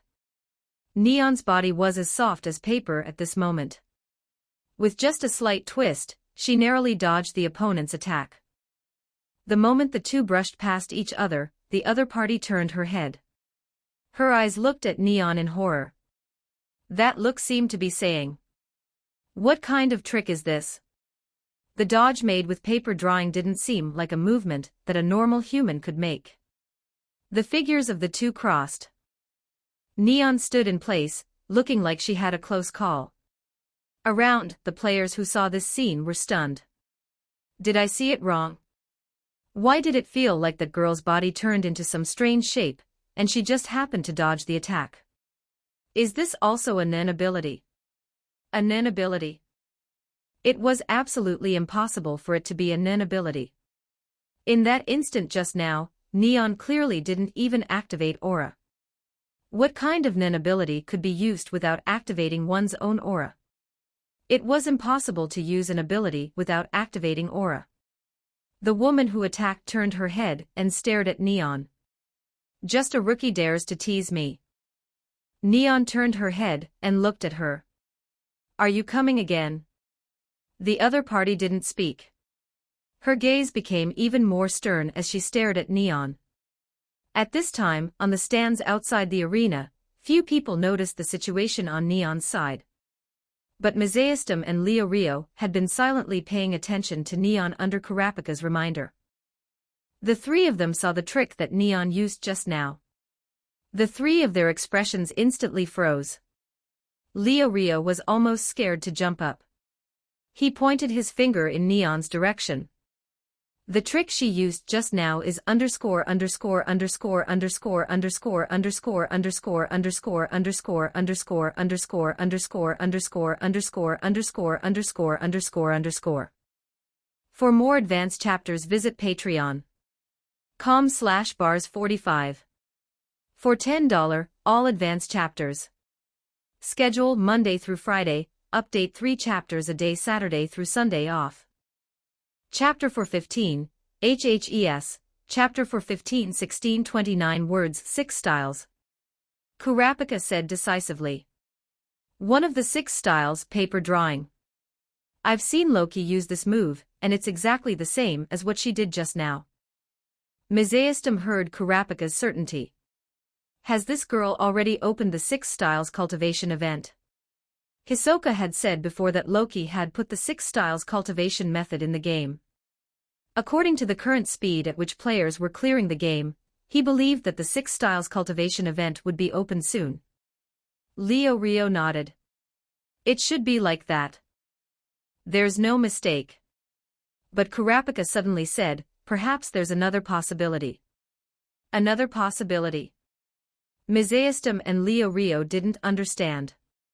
Besides Neon triggering the 6 styles cultivation event and learning the 6 styles, what other way could she learn this powerful trick? What if someone who knew the 6 styles taught her? As soon as these words came out, the two suddenly widened their eyes and said in unison, "You mean Loki?" However, there was no basis for this guess. Kurapika smiled. This is just my feeling. Perhaps it might be like this. But no matter what, we'll know after asking her later. On the arena, the battle gradually began to become fierce. The players who hadn't taken action before also had to take action and attack each other. However, as the battle became more and more intense, Neon also became more and more eye-catching. She was running around on the arena. No one was able to touch Neon even once. Those strange dodging movements naturally attracted the attention of most players. I didn't expect this little girl to be so powerful. What kind of trick is this? I've never seen this kind of Nen ability before. The players seemed to be very interested in Neon's strange tricks. But most people just thought that it was Neon's Nen ability. Although it was very strange, they weren't too surprised. But soon, a player opened his mouth and said, Nen ability. That girl didn't activate aura when she used that move just now. Others were puzzled when they heard this. She was able to use her ability without activating aura. What a joke. Was he trying to make people laugh by saying this? Although the players present weren't necessarily the players with the top combat power, they had all been cultivating Nen for more than 10 years. How could they believe that someone could use their ability without activating aura? No matter how strong a Nen ability user was, even Loki couldn't use his fire ability out of thin air without activating aura. Just as they were smiling and preparing to ridicule this guy who was talking nonsense, Neon finally attacked. And she still concentrated all the aura in her body to attack in an extremely risky way. Seeing Neon's actions, Loki's face darkened. This stupid woman is concentrating all the aura in her body for attack. The defense of other parts of her body is equal to 0. Other players couldn't possibly let go of this good opportunity. Almost at the first moment Neon attacked, the surrounding players who hadn't attacked Neon before also instantly launched an attack on her. 3 people launched attacks on Neon from different directions. Paper drawing, after Neon punched and killed a player in front of her, she didn't have time to reactivate aura to protect her whole body. The 3 people's attacks had already arrived. Neon directly activated paper drawing, and her body was like a flexible little snake, dodging the attacks very dangerously. The moment she avoided the 3 people's attacks, the 3 guys who attacked were stunned. They probably couldn't understand at all. How could a body that wasn't covered in aura use that strange dodging movement? Many players in the stands suddenly widened their eyes. That's not her ability, it's just some kind of special skill, not an ability, but a skill. This answer shocked many players. Such a powerful trick could simply be compared to a real Nen ability. Not only did this little girl have a cute appearance, but she was also so talented. She had developed this powerful trick at such a young age. Neon, who had resolved the crisis, didn't know that her actions had surprised many players. She still had a nervous look on her face, looking at the players around her. Inside the castle, Hisoka, who had been paying attention to the battle on the arena, had long stopped the action of turning the playing cards in his hand. That girl seems to have only met Loki 2 weeks ago, right? In such a short period of time, not only has her strength improved so quickly, but she has also learned paper drawing, one of the 6 styles. This talent made even Hisoka very surprised. The speed was a bit too fast. It wasn't that simple to master the 6 styles. It had very high requirements for physical fitness. And it also had to have a certain talent and ability. Paper drawing was a skill that required very high talent to master. Unlike other 6 styles, paper drawing was more about controlling the body itself to produce subtle changes. In order to use paper drawing, you needed to completely relax your body, feel the aura of the enemy's attack, and let your body automatically make dodging movements. It was an extremely difficult thing to completely relax in a fierce battle. And what was even more terrifying was that Neon had only spent 2 weeks. Seeing this, Hisoka already knew who the winner of this match was. Neon, who had mastered paper drawing, although the intensity of her Nen might not be the strongest existence in the arena, her chances of winning had already reached 80%. Relying on paper drawing, Neon was able to avoid most of the attacks. Although there was also some kind of rule-based ability, it was many times more difficult to use it and meet the conditions to activate the ability in this chaotic battle. In this kind of direct battle, what had the advantage was those simple abilities. For example, Hisoka's bungee gum had an absolute advantage in this situation. If it was an ability like Krallo's that needed to meet certain conditions to be activated, it would be difficult to use it in this situation. That kind of ability was not suitable for short-term fierce battles. Nen users who developed rule-type abilities relied more on wisdom to defeat their opponents. And on the arena, what was more important was whose fist was bigger and whose strength was stronger. Because you didn't have much time and space to use clever battle plans to solve your opponent. Loki thought the same as Hisoka. Neon had a great chance of standing until the end. And the result was as the two had expected. Neon didn't show too much combat ability. Plus, with paper drawing's special skill of being able to dodge attacks, the powerful non-ability users didn't take her seriously. They only turned around to deal with Neon after solving the others. But at this time, they discovered that Neon was the most difficult one to deal with. In the end, Neon used the terrain to push the other party into the water. The winner of the first match was Neon, whom no one had expected. A little girl actually got the spot in the group. This was something that no one had expected. Next was the competition in Group B. Kurapika entered the arena. And another person that Loki was very concerned about was also a member of Group B. Loki was very curious about how strong the power of that new player, who had suddenly appeared, and was able to join the Devil Fruit competition in such a short period of time would be. Especially since there was another aura on the other party that didn't belong to him. At the beginning of the battle, there was nothing special. Kurapika didn't even use his chains. He had already eliminated 15 or 16 people. His aura had become stronger than before. Loki even felt that Kurapika's current physical condition had improved a lot. And the other guy rarely took action. He was dodging attacks. He had been fighting with a few guys with average strength in the corner for a long time. However, Loki didn't think that this guy was weak. He just didn't want to waste too much energy. Being able to sense his gaze meant that he couldn't possibly be so weak. The battle progressed to the end. Only Kurapika and the other party were left. Kurapika looked at this man with the strange hairstyle with confusion. This guy has been hovering in the corner of the arena, and he's only defeated 2 guys with average strength, but he's actually persisted until the end. Kurapika didn't dare to be careless. Regardless of whether he stayed until the end because of luck, he was definitely not someone who could be dealt with so easily. Your strength is very good.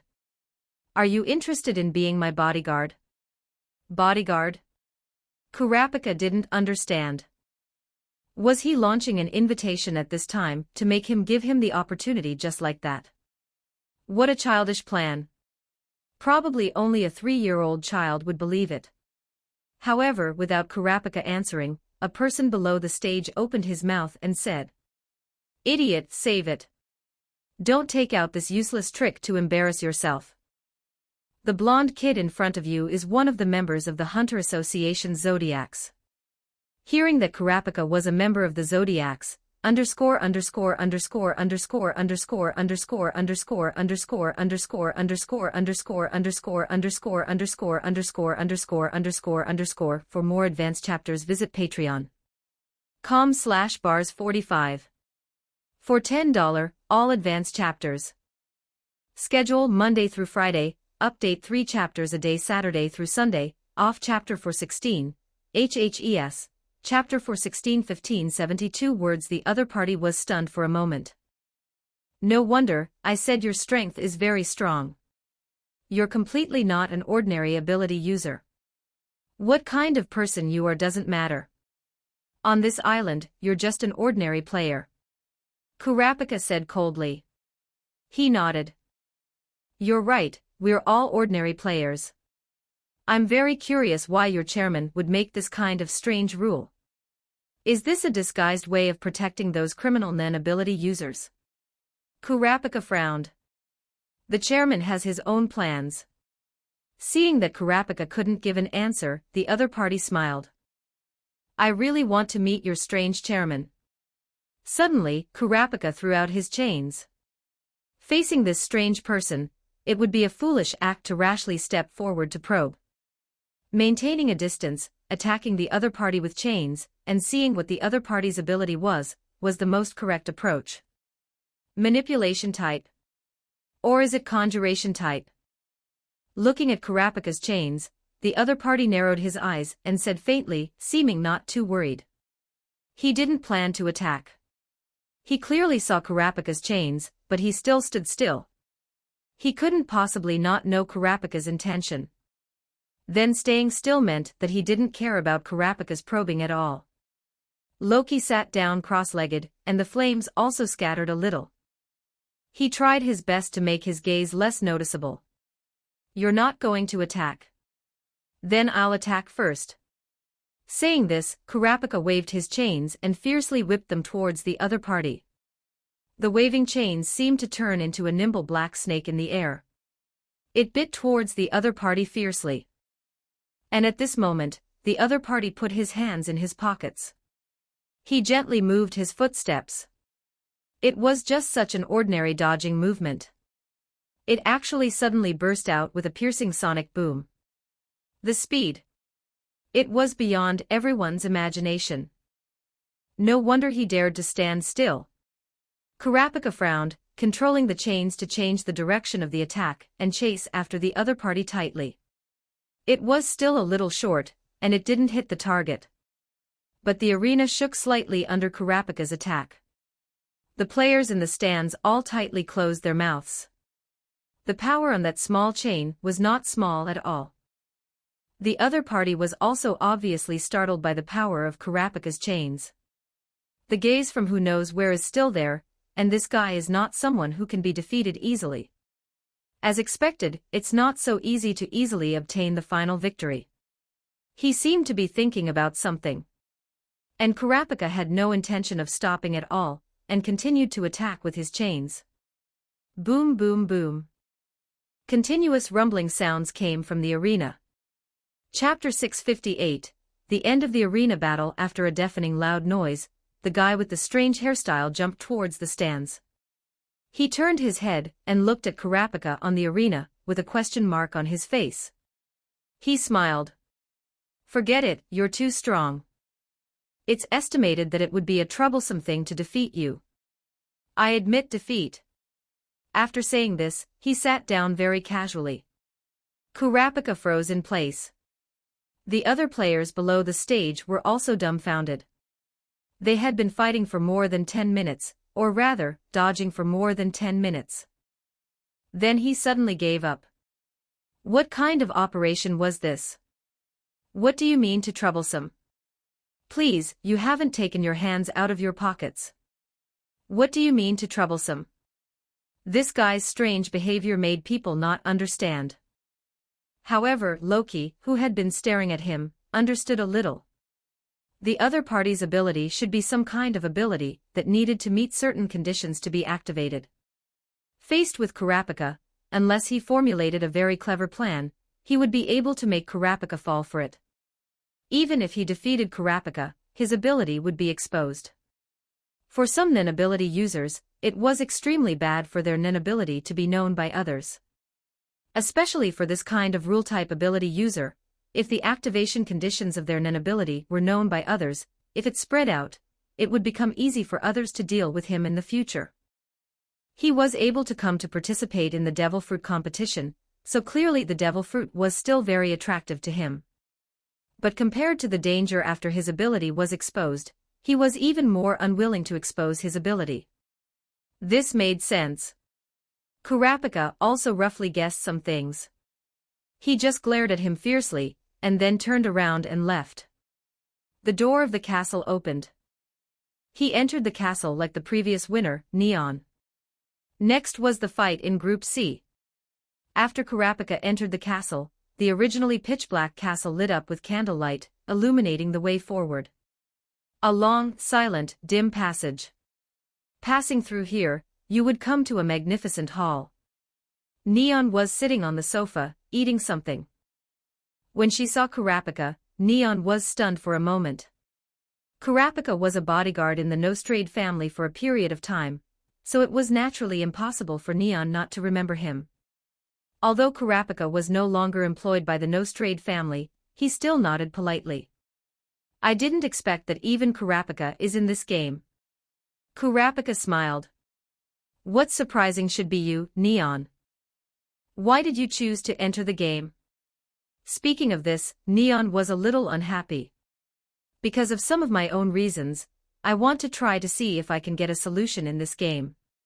Kurapika also knew about Neon's own problem. It was nothing more than the problem of her fortune-telling not working.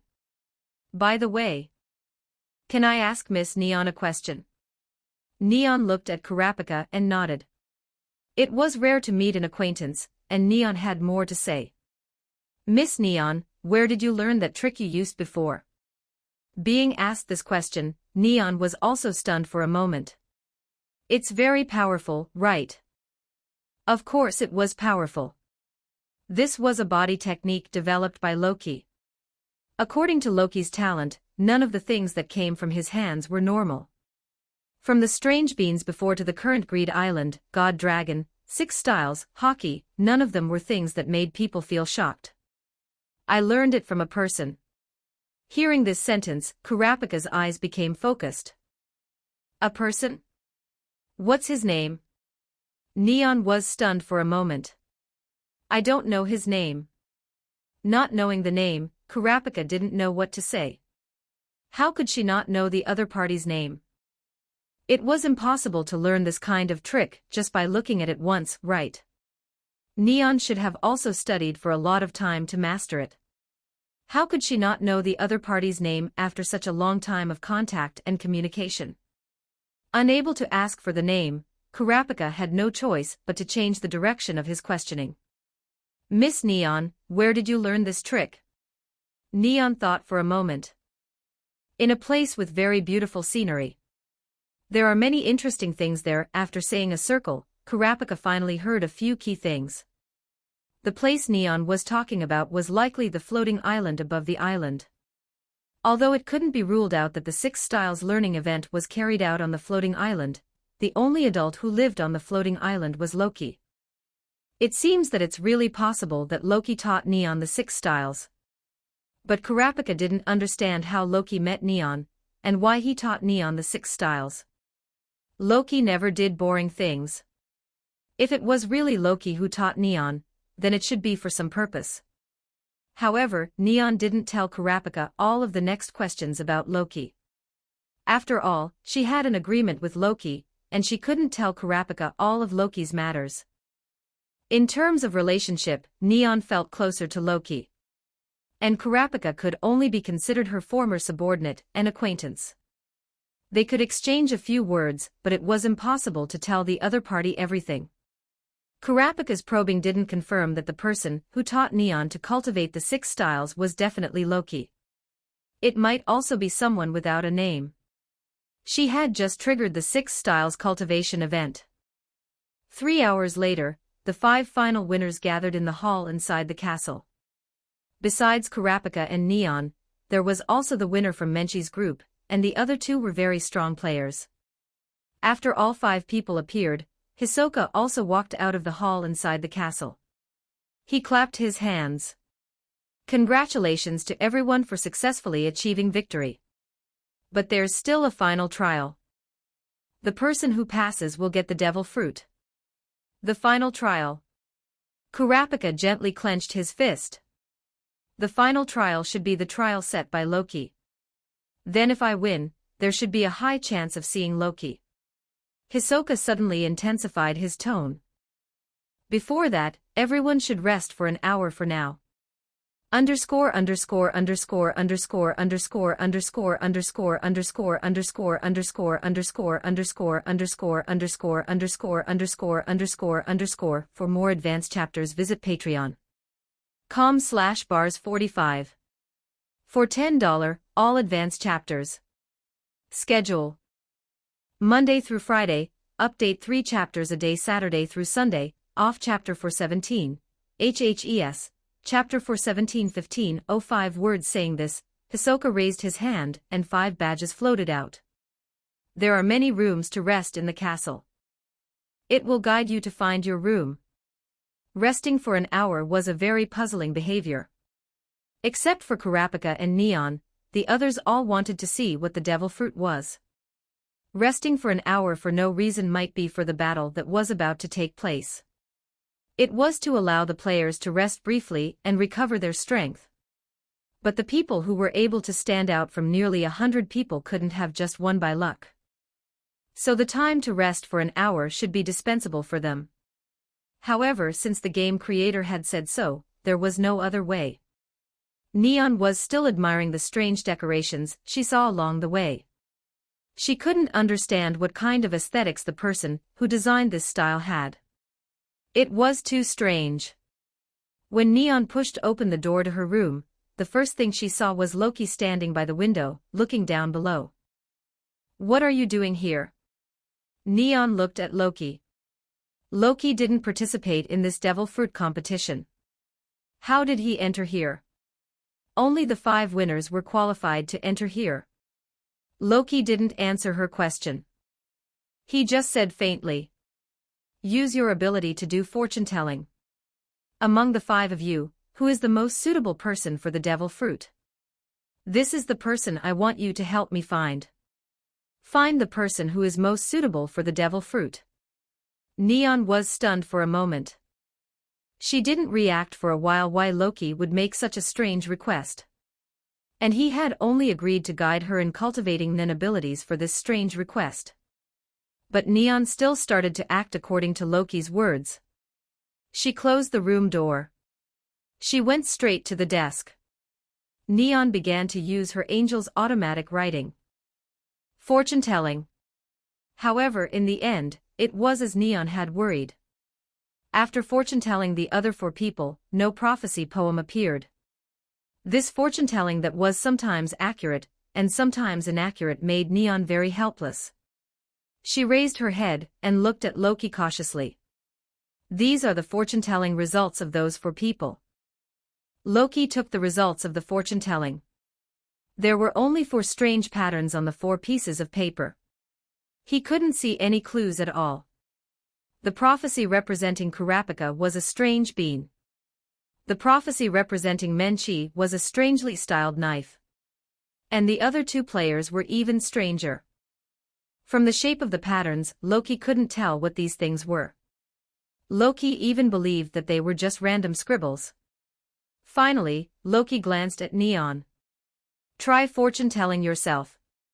The result of fortune-telling Neon herself was also a strange pattern. Taking Neon's fortune-telling, Loki looked at the pattern and was silent for 2 seconds. "I'm sorry, my ability is very strange. Now I can only get a prophecy about once every 10 times, and the prophecy is not completely accurate. Last time I found you, I also did fortune-telling for a whole day before I happened to stumble upon a somewhat correct prophecy." Neon said, her head almost buried in her stomach. She felt very sorry for Loki. The other party had diligently guided her in cultivating Nen, but her ability hadn't given the other party any help at all. In Neon's view, she had taken advantage of the other party in this kind of transaction. However, while Neon was looking down, and not daring to look at Loki, Loki was carefully looking at the 5 prophecy papers with different things drawn on them. Beans, knife, and 2 drawings of things that I don't know, and this last one. Loki's eyes flickered a few times. He narrowed his eyes slightly and began to think. The players outside were gradually leaving Flame Red. The people at the foot of the mountain looked at the players flying out of Flame Red, and quickly used cards like Travel Together to follow them. They returned to the towns they had started from. The companions of these players who had been eliminated surrounded them. How was the result? Is the devil fruit really that magical? Did you get it or did you fail? Faced with their companions' questions, these eliminated players sadly told them about their failed experiences. Nearly 500 players were actually directly eliminated by 99% as soon as they came up. This kind of elimination system was too casual. In other words, the final winner will be selected from among 5 people. It's a pity that we can't see the final battle, and we don't know who will get the devil fruit. If we can't see it, we won't know if it's true or false. The players seemed to be complaining that they couldn't watch the final result. Not only were they eliminated, but they also couldn't know whether the devil fruit was real or fake, what it looked like, or whether it could really give others abilities. Just when all the players were feeling disappointed, a message popped up on the players' card book. Devil Fruit Competition. The final 5 players will start the final Devil Fruit Competition event in 1 hour. The process of the players competing for the Devil Fruit can be watched in its entirety. Players who want to watch can enter Frost Fossa on site to watch. There are a limited number of seats. Players who want to watch should go as soon as possible. At the same time, players who can't watch on site can also watch the final Devil Fruit Competition through the card book. After the prompt was completed, the voice in the card book ended. This prompt made the players who had originally suspected the authenticity of the devil fruit, because they couldn't watch the final event, silently shut their mouths. Frostfossa is that the ice and snow city that is as famous as Flame Red. That is to say, you also need to use a coordinate card to go there. Coordinate cards were not so easy to obtain. If it weren't for the opening of this devil fruit event, the players wouldn't have known about the existence of the coordinate card. At this time, in the starting town, Kanzai and the others looked at Cheadle, who suddenly rushed out. "Give me a coordinate card. I want to go to Frostfossa." Cheadle had also entered Greed Island. This was something that had happened before. Kanzai glanced at Morel. Morel frowned on the side. "There are only 3 coordinate cards left. Give me one. I want to go to Frostfossa." Saying this, Cheadle directly began to snatch the coordinate card in Morel's hand. While holding up the card, she looked at Kanzai and the others. "Loki will definitely appear."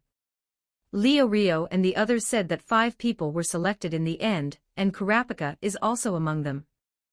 There will probably be some kind of test or battle, and only the winner will be able to get the devil fruit.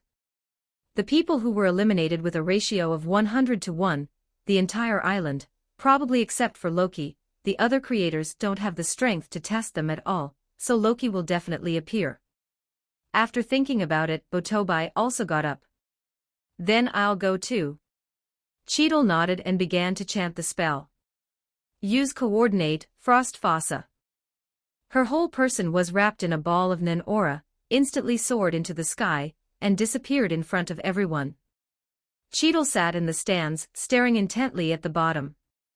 The snow-swept ice and snow town was completely a white expanse, and nothing could be seen. The snow all over the sky blocked 90% of her vision. But under Cheadle's full observation, she still discovered that in the center of the town, on that huge square, there seemed to be a high platform. And there was a small black dot on it, shining with a faint red light. It flashed out from the raging snow in front of her. "You will definitely appear, right?" Cheadle muttered to herself. Botobai on the side looked at her with great worry. Cheadle's condition in this state didn't seem to be too good. "Cheadle, do you really think that Chairman Loki will appear?" Cheadle nodded heavily. "He will definitely appear. Since this game has opened a unique event, then as the creator of the game, Loki can't possibly not appear. Devil fruit.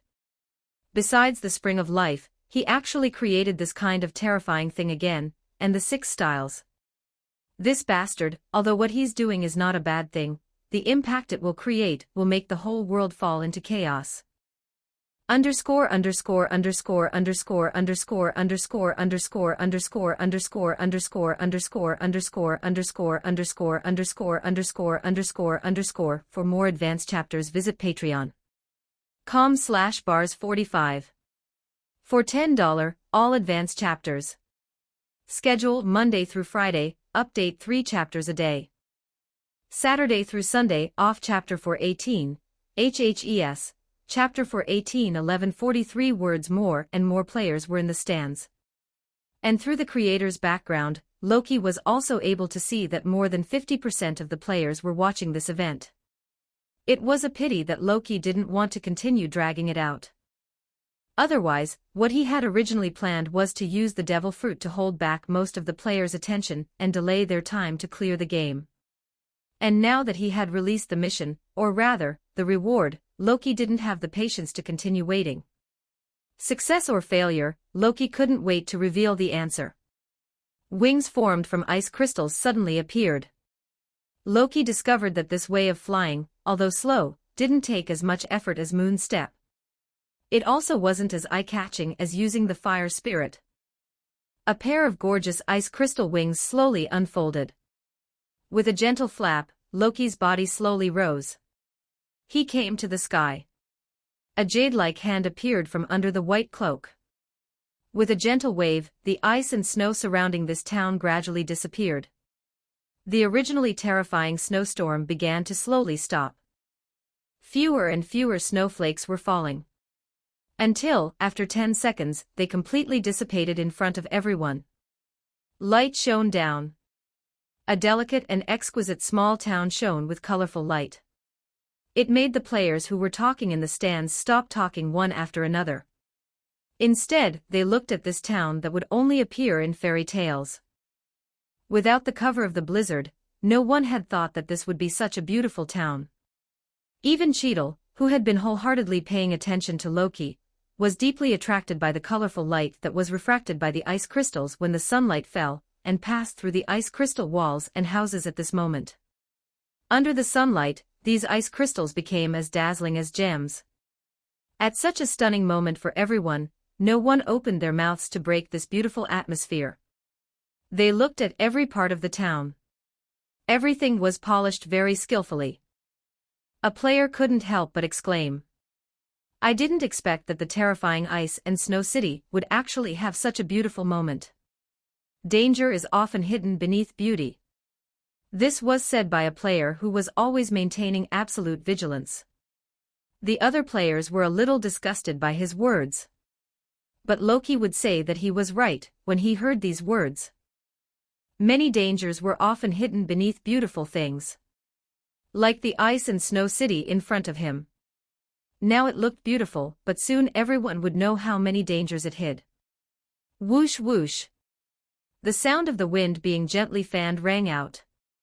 A black shadow was reflected on the ground. The shadow was a human figure, but there were two huge wings waving behind it. Is this a humanoid game monster? No humanoid game monsters had appeared in Greed Island yet. Soon everyone noticed the black shadow reflected on the square in the center of the town square.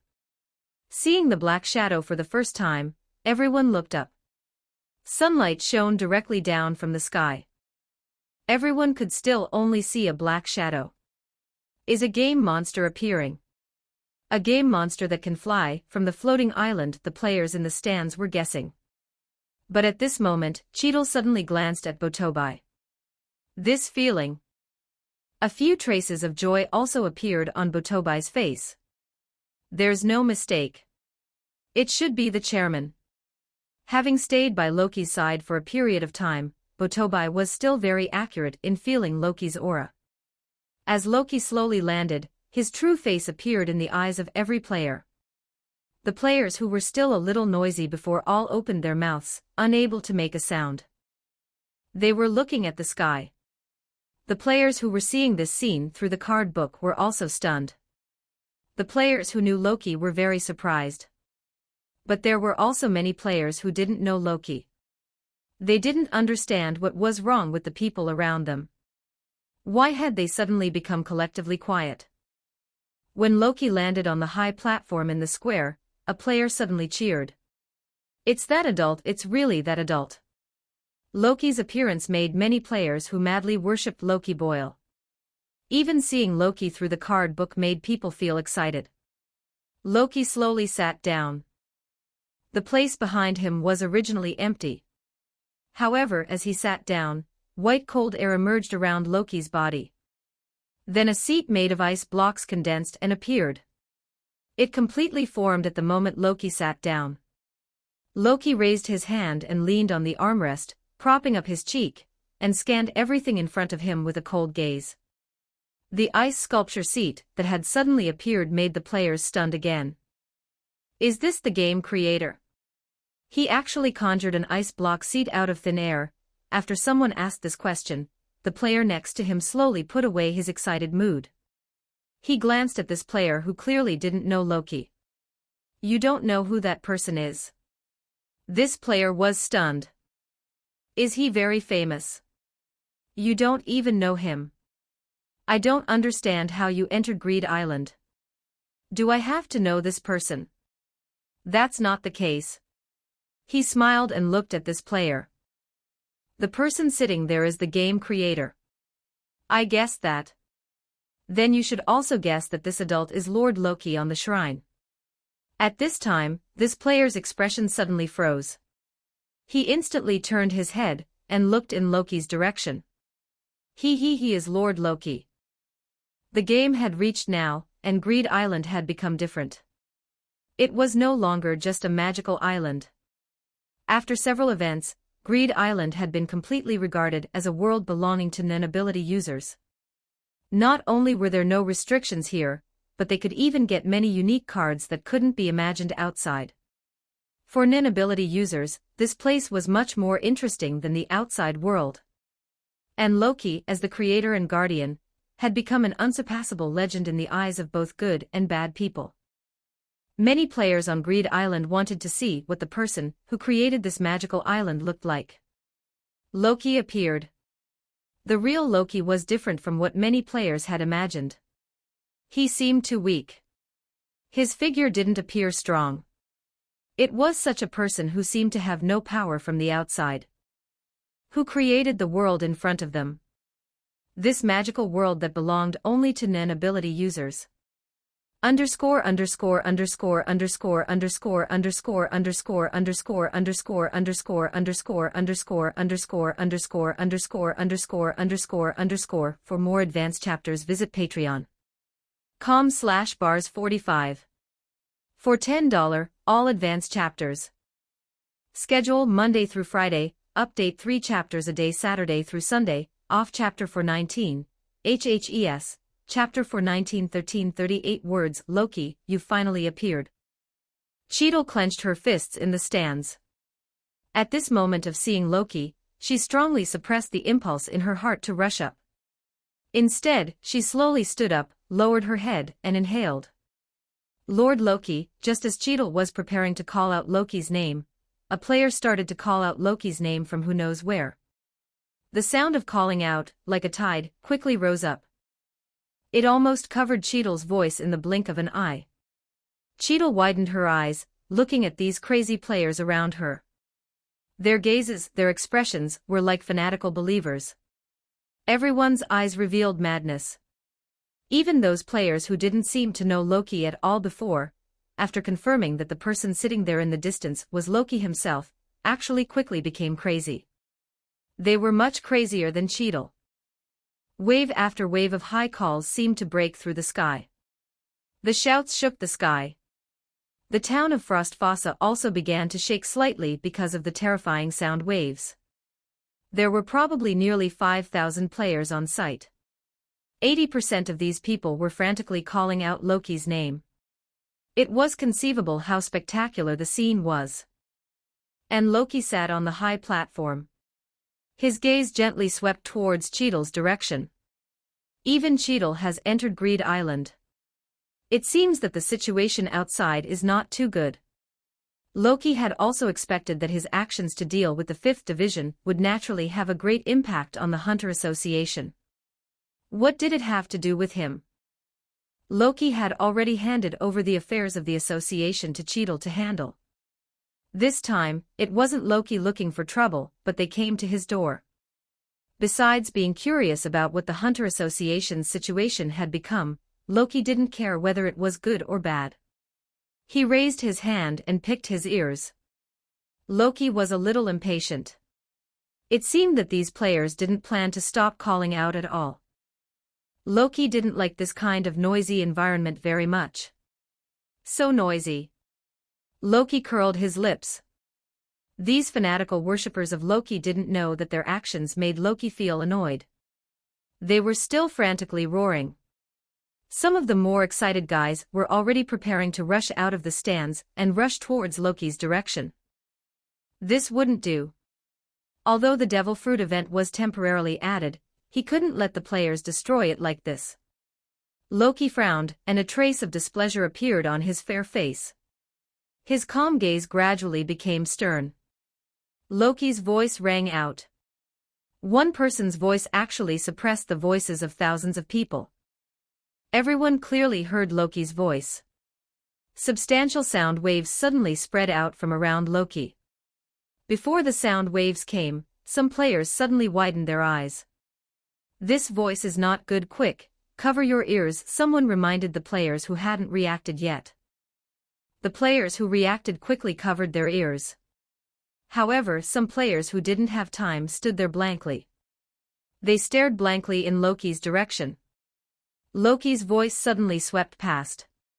It became quiet now. There were hundreds of players who didn't have time to cover their ears. Their eyes suddenly rolled back. They fell straight to the ground.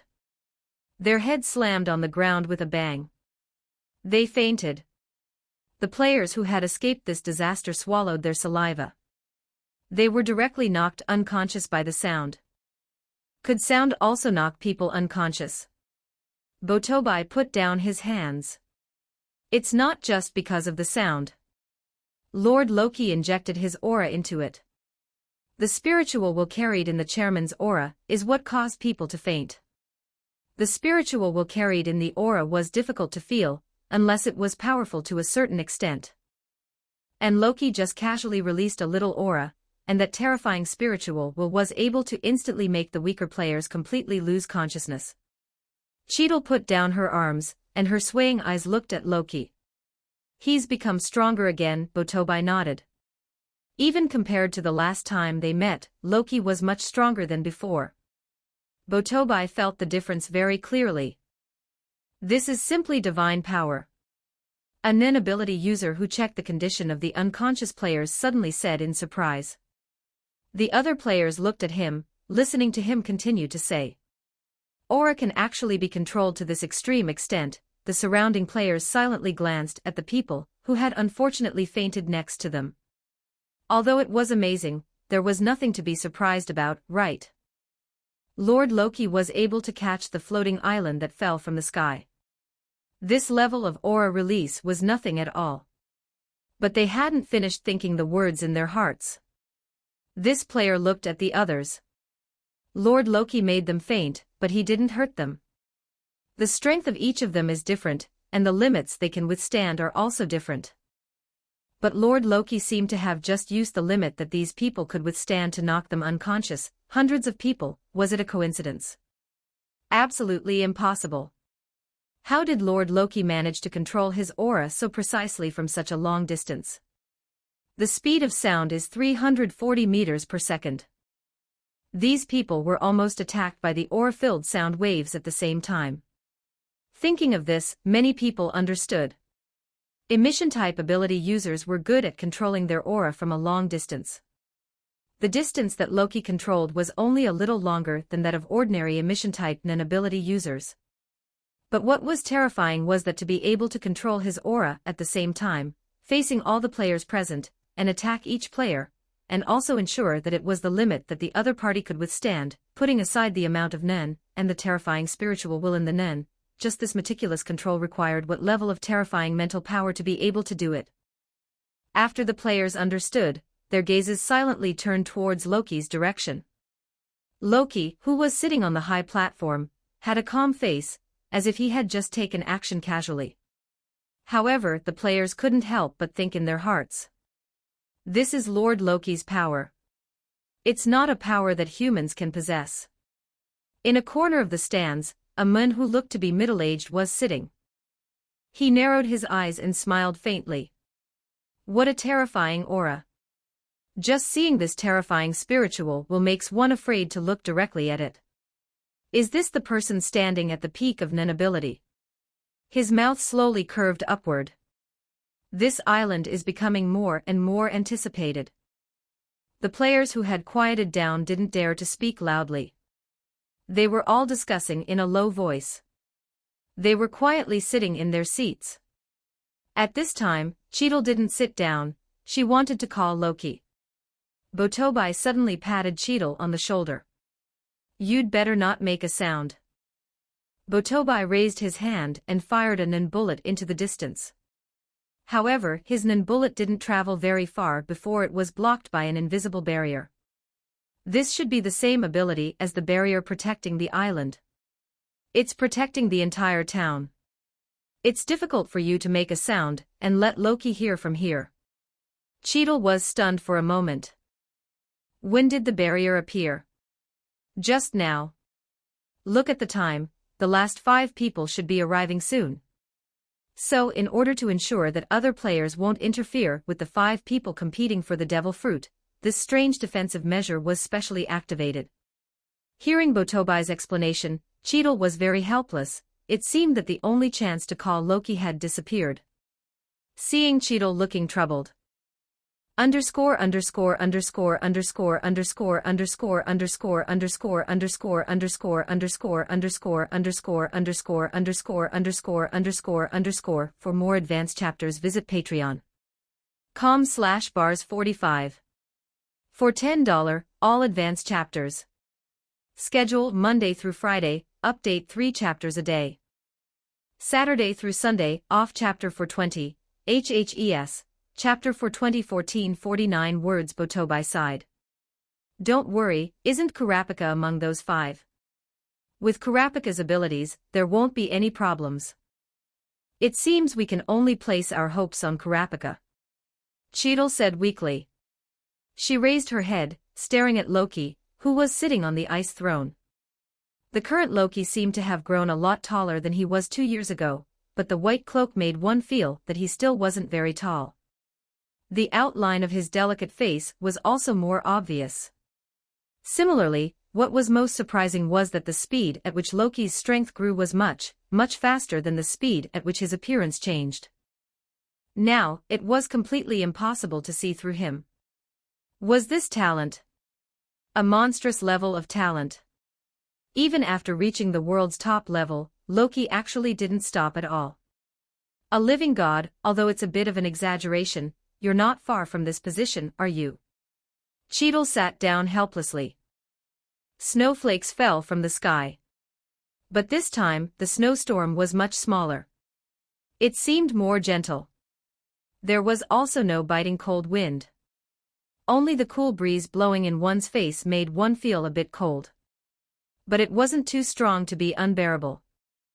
On the way from Red to Fossa, Hisoka led the 5 people through a special passage, constantly moving towards this side. Along the way, Neon was thinking. Why does he want me to do fortune-telling for the 5 of us, and the fortune-telling request is so strange?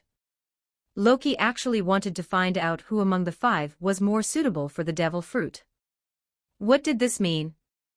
Did who was more suitable for the devil fruit have something to do with Loki? Neon couldn't understand.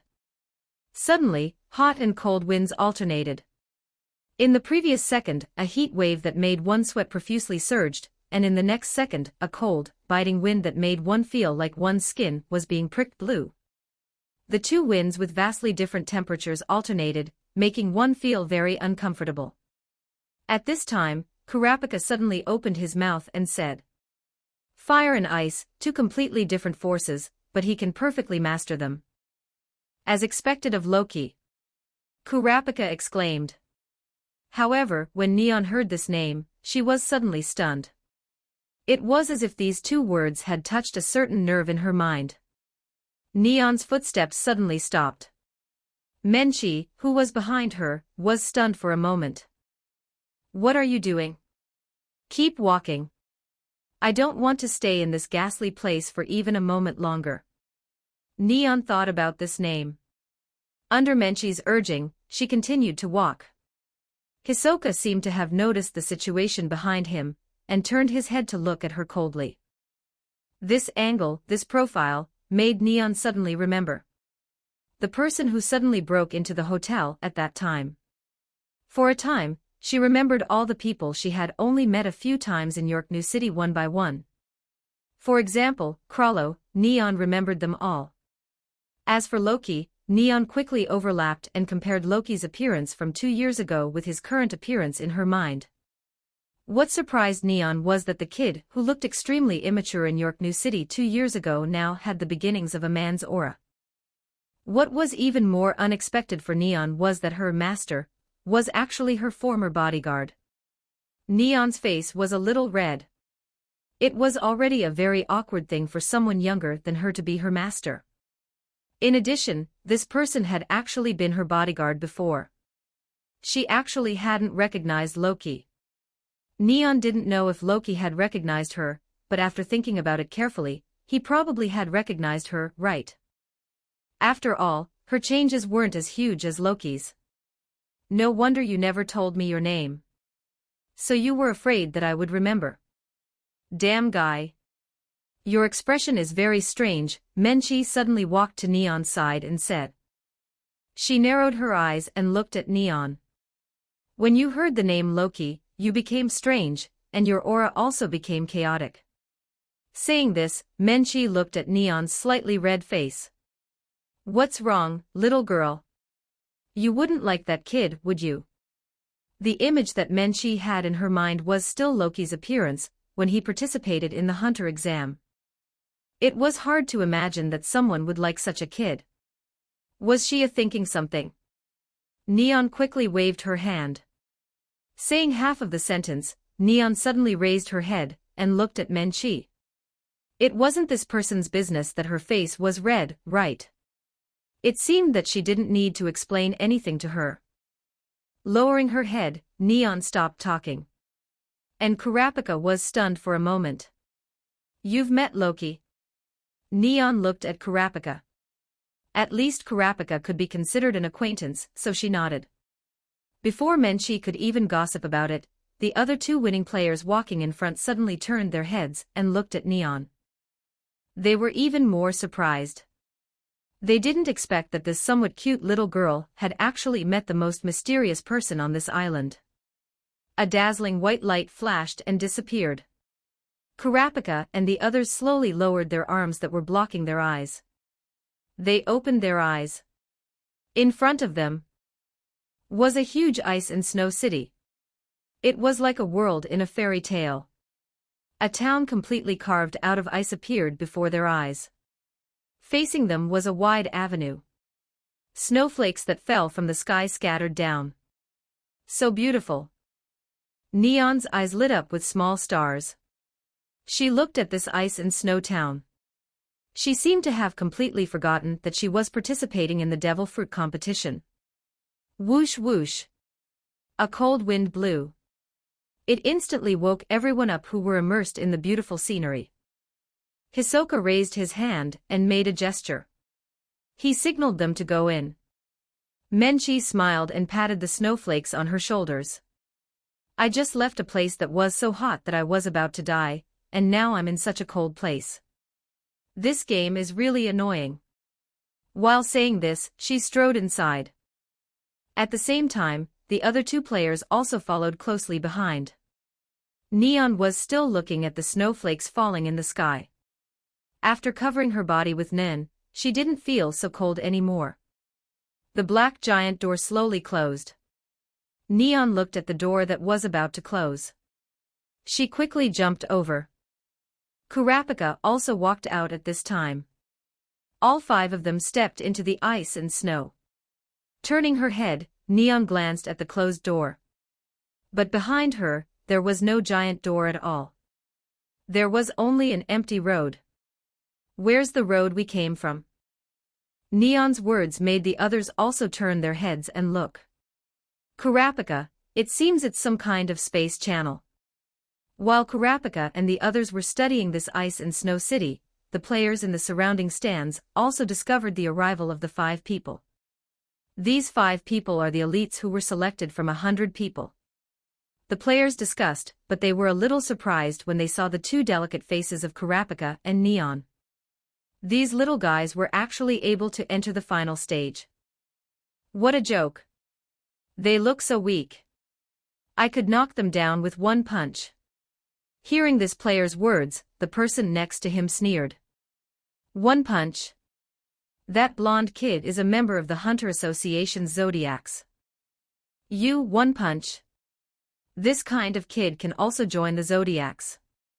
The player who was talking big was a little guilty. The Hunter Association's Zodiacs weren't characters that could be dealt with casually. It seemed that what he had said before was a little too conceited. It's fine if that blonde kid is a member of the Zodiacs, but that little girl, did she really enter here based on her strength? She looks too weak. We'll know soon enough whether she relied on her strength. Saying this, Kurapika and the other 5 people acted. Of course, Kurapika, Menchi, and Neon walked together. The other 2 players didn't know what kind of agreement they had reached, but they also seemed to be preparing to join forces. They headed towards the center of the city. However, after passing the first corner, underscore underscore underscore underscore underscore underscore underscore underscore underscore underscore underscore underscore underscore underscore underscore underscore underscore underscore. For more advanced chapters visit patreon.com/bars45. For $10, all advanced chapters. Schedule: Monday through Friday, update 3 chapters a day. Saturday through Sunday, off. Chapter 421, HHES. Chapter 421. 1541 words. A wide avenue led straight to the square. Kurapika's footsteps suddenly stopped. He raised his head, his body tensed, and his gaze slowly moved into the distance. At the end of the road, in the square in the center of the ice and snow city, was a high platform.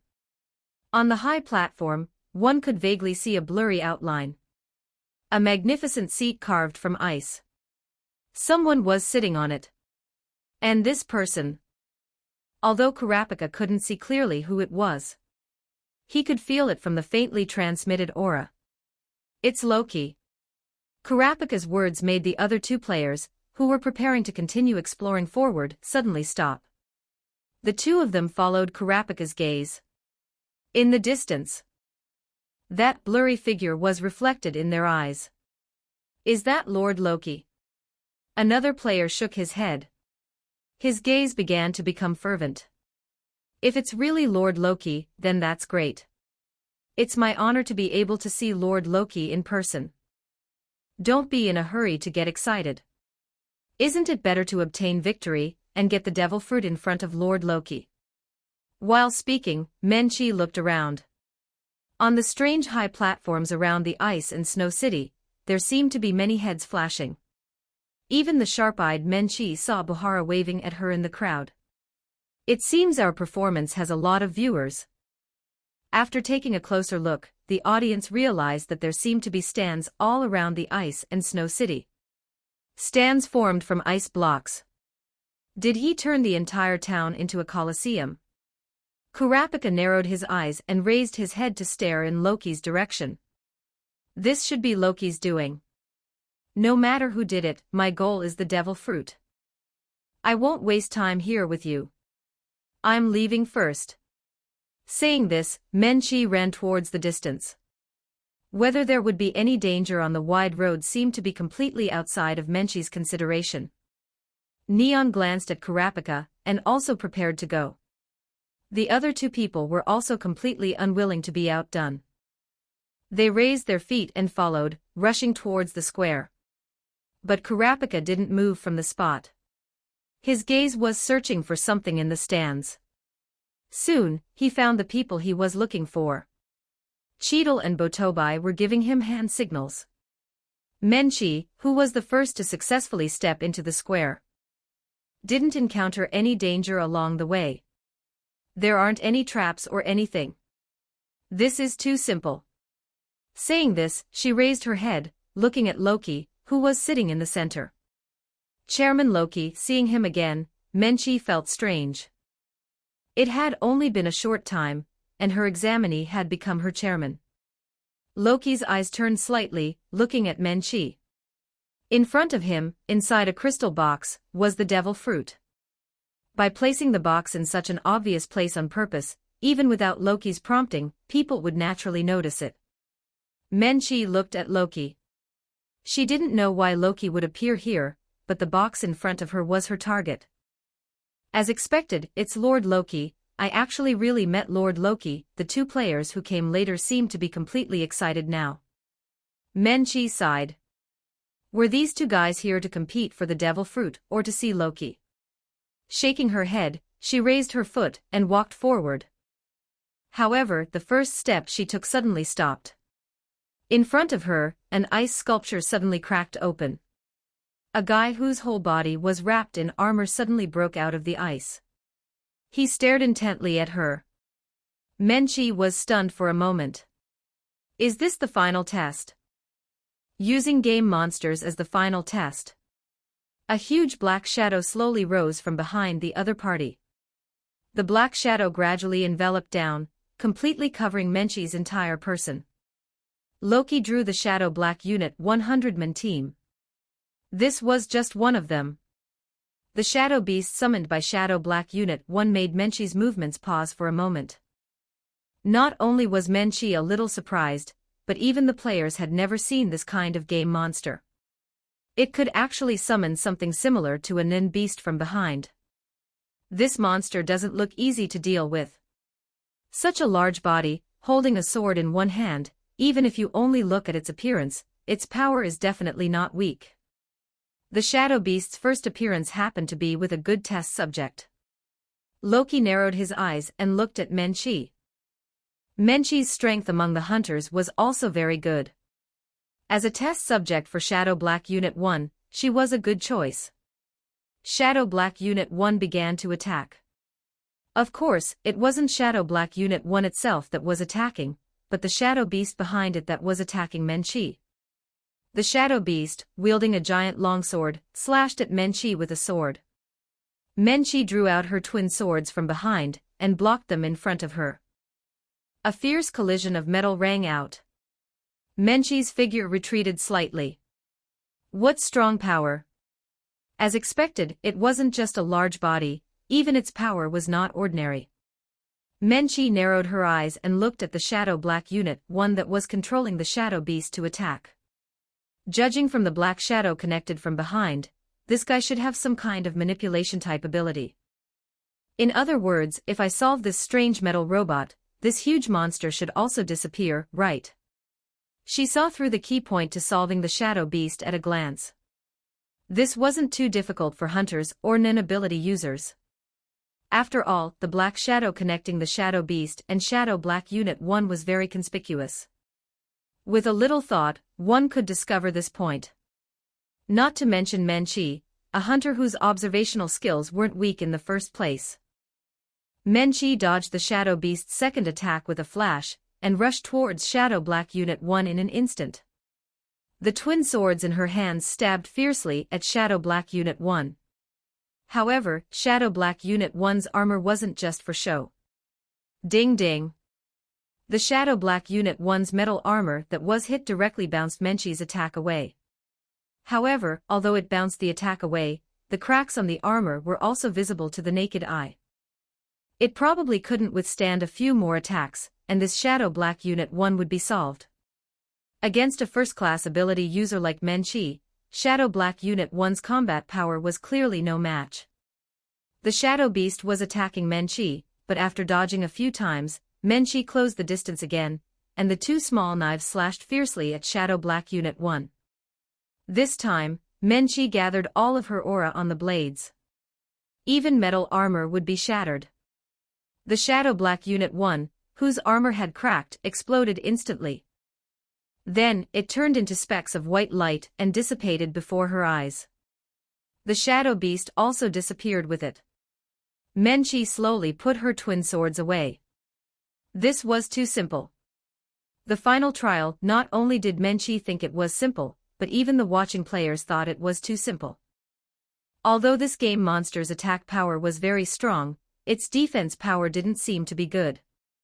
The summoned monster moved very quickly, but the movement speed of the main body controlling the monster wasn't good. Is this the final trial? This is too simple. Idiot, this is a game designed by Lord Loki. These game monsters are just decorations. A player who seemed to understand everything said very confidently. The real battle isn't the fight between players and game monsters. There's only one devil fruit, and there are 5 players competing for it. The thing is placed there. Now it seems that the real highlight should be the battle between the 5 players. Hearing this, the expressions of the watching players changed slightly. For Loki, the mutual fighting between players wasn't interesting either. He selected 5 people in order to have Neon do fortune-telling. The players selected from 100 top players should all be very close to the system's requirements. And to select the most suitable ability user for the snow fruit, Loki only had a slight uncertainty in his heart. Now the main thing was to test Shadow Black Unit 1. 1 is too few. Loki looked at Menchie, who had an unsatisfied look on her face. His index finger gently tapped the armrest formed of ice crystals. Crack crack crack crack. Suddenly, the other ice sculptures on the square began to crack. Boom, boom, boom. Several sounds of breaking out of the ice rang out one after another. 5 shadow black Unit 1s appeared. Swish, swish, swish. 5 huge shadow beasts suddenly appeared. This scene made Menchi stunned for a moment. Although she didn't think these monsters were very strong, as long as she spent a little time, she could solve them. Underscore underscore underscore underscore underscore underscore underscore underscore underscore underscore underscore underscore underscore underscore underscore underscore underscore underscore.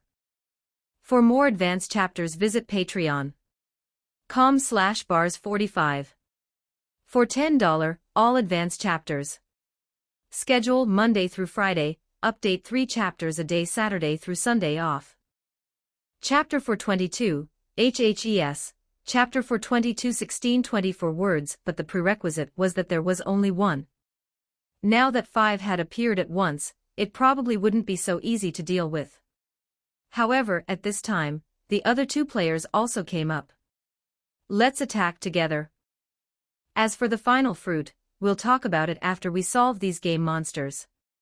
Loki blinked slightly at the 3 people.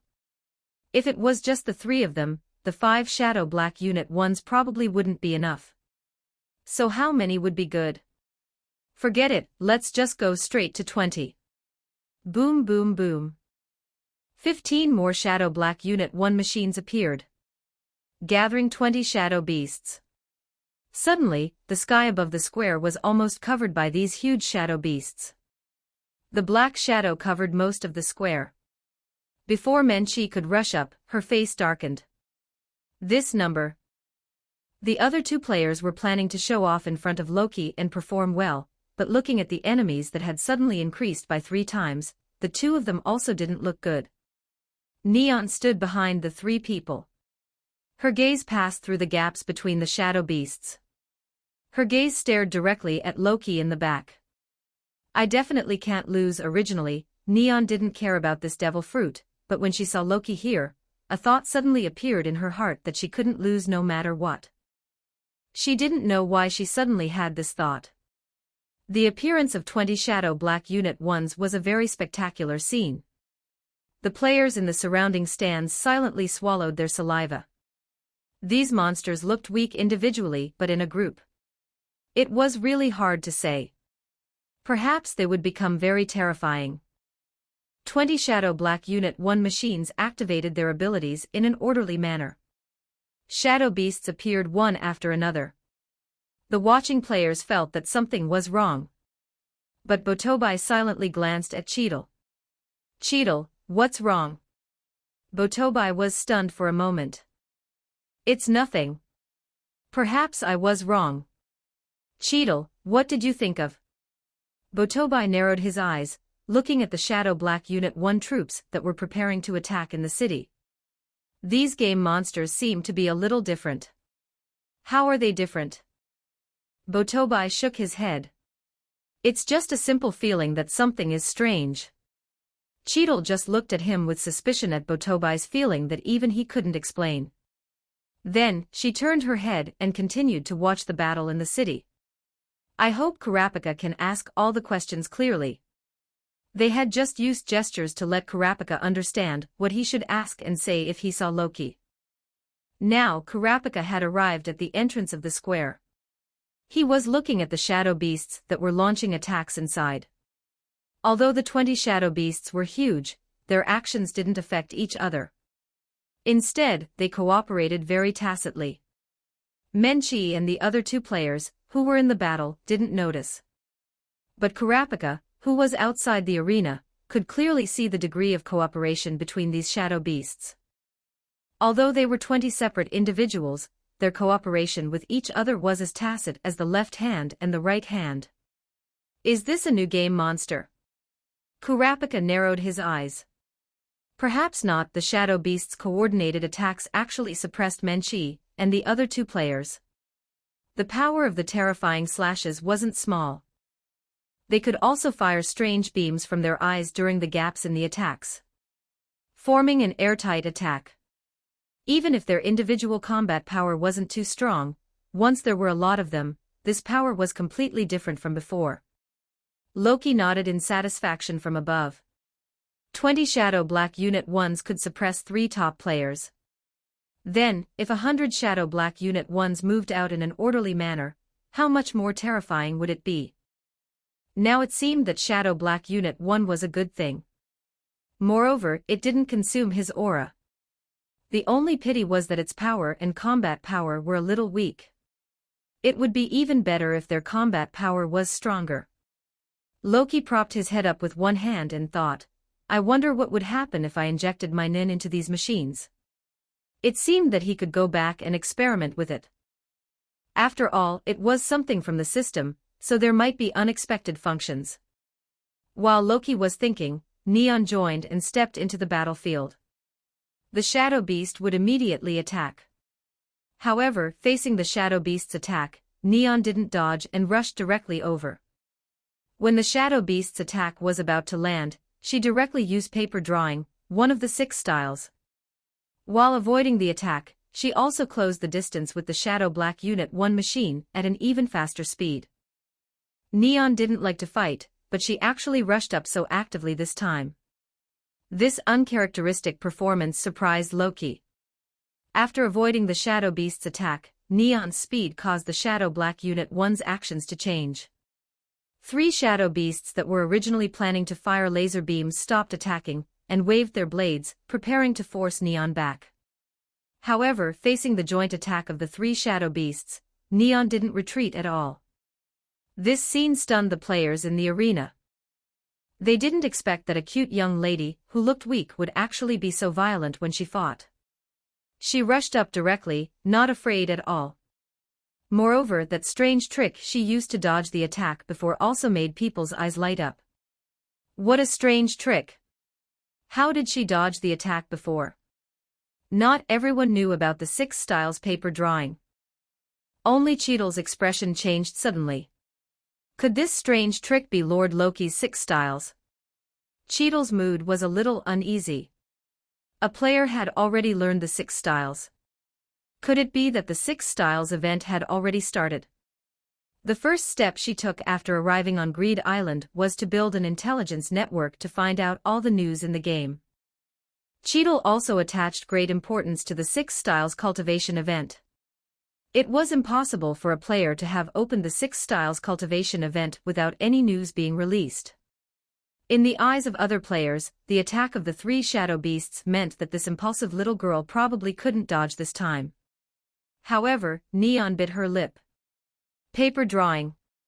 Her body began to twist at the first moment. However, even paper drawing had attacks that it couldn't dodge. The attacks of the first 2 Shadow Beasts might be dodged, but the 3rd Shadow Beast's slash was aimed directly at Neon. Seeing this, the corners of Loki's mouth opened slightly. At this time, a chain appeared out of thin air, wrapped around the 3rd Shadow Beast's blade, and pulled it away violently. Neon successfully dodged the encirclement. She rushed into the Shadow Black Unit 1's team. Neon's nin gathered on the fists of both her hands. Boom boom boom. With a few punches, she sent all the Shadow Black Unit 1s flying.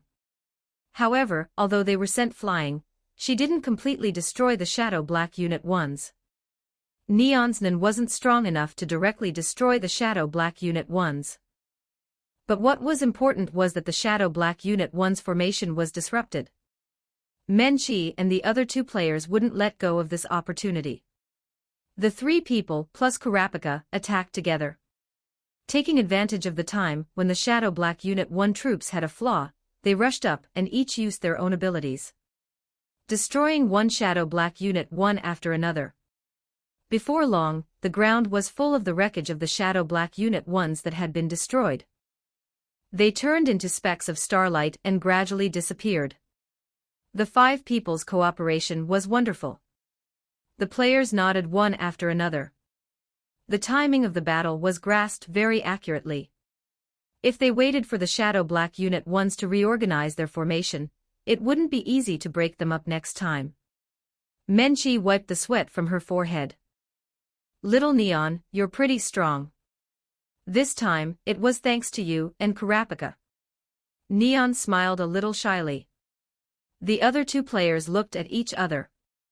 The two people's gazes became gloomy. Now that the game monsters that were blocking them had been solved, the next enemies were each other. There was only one fruit. It was right in front of Loki. Unlike Menchi and Kurapika, the two of them wanted to go up and get the devil fruit very much. At the same time, they could say a few words to that adult who created this island. That was a legend. A living legend. However, Kurapika at this time was staring straight at Loki. From this distance, he could clearly see Loki's face. Loki also noticed Kurapika's gaze. Loki smiled and pointed at the ice sculptures on the stage one by one.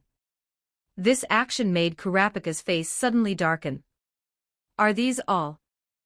The appetizer is over. Now it's time for the real battle to begin, right? The players in the stands began to look forward to it. The game monsters had been killed. Then, the next thing was the battle between the 5 people. Now, the players also understood why only 5 people were selected to enter the final competition. Because with 5 people, it was impossible to divide them into 2 teams with an equal number of people. Underscore underscore underscore underscore underscore underscore underscore underscore underscore underscore underscore underscore underscore underscore underscore underscore underscore underscore. For more advanced chapters, visit patreon.com/bars45. For $10, all advanced chapters. Schedule: Monday through Friday, update 3 chapters a day. Saturday through Sunday, off. Chapter 423, HHES. Chapter 423, 1567 words. With fewer people, even if there was one more person, there would be an absolute difference in combat power. On the other hand, if nearly 100 people were selected, then with more people, even if they couldn't be divided into teams with an equal number of people, the difference in strength wouldn't be too obvious. 5 people seemed to be just the right choice. Moreover, the situation of Kurapika and the other 5 was also easy to distinguish. Kurapika, Menchi, and Neon were clearly joining forces. The other 2 players were also joining forces. In this situation, 3 against 2, first eliminating 2 people, and then the final 3-on-1 battle. It seemed to be the best situation. Neon looked at the 2 unfamiliar players on the other side. She wasn't afraid of fighting monsters, but her hands were shaking when it came to fighting people. Neon had never killed anyone, or even killed any living thing, let alone people. Don't worry, little Neon. Leave these 2 guys to me and Kurapika. As for you, let's decide the winner in the end. Although Neon felt that this proposal was a little bad, feeling like she was taking advantage of others, she didn't really want to hurt people. She didn't speak, so Menchi took it as her default. Then, she turned her head and looked at the other 2 players. The 2 people's gazes didn't dodge at all. The 5 people were all existences who were selected from 100 elite players. Who would be afraid of whom? For these 2 players, they weren't afraid of even the Zodiacs. Their power wasn't weak either. Menchi swung the knife in her hand. Kurapika, let's each solve one of them. She thought Kurapika would agree, but Menchi saw Kurapika shaking his head. Her face wasn't very good. We're all hunters. If you don't cooperate with us, are you going to join forces with those 2 bastards on the other side? Hearing these words, the eyes of the 2 players on the opposite side lit up. The 2 of them looked at Kurapika. Everyone is a player in this game. You're called Kurapika, right? Join forces with the 2 of us, solve the 2 women first, and then the 3 of us will have a fair duel. I think it will save a lot of time. Another person also said with a smile, that's right.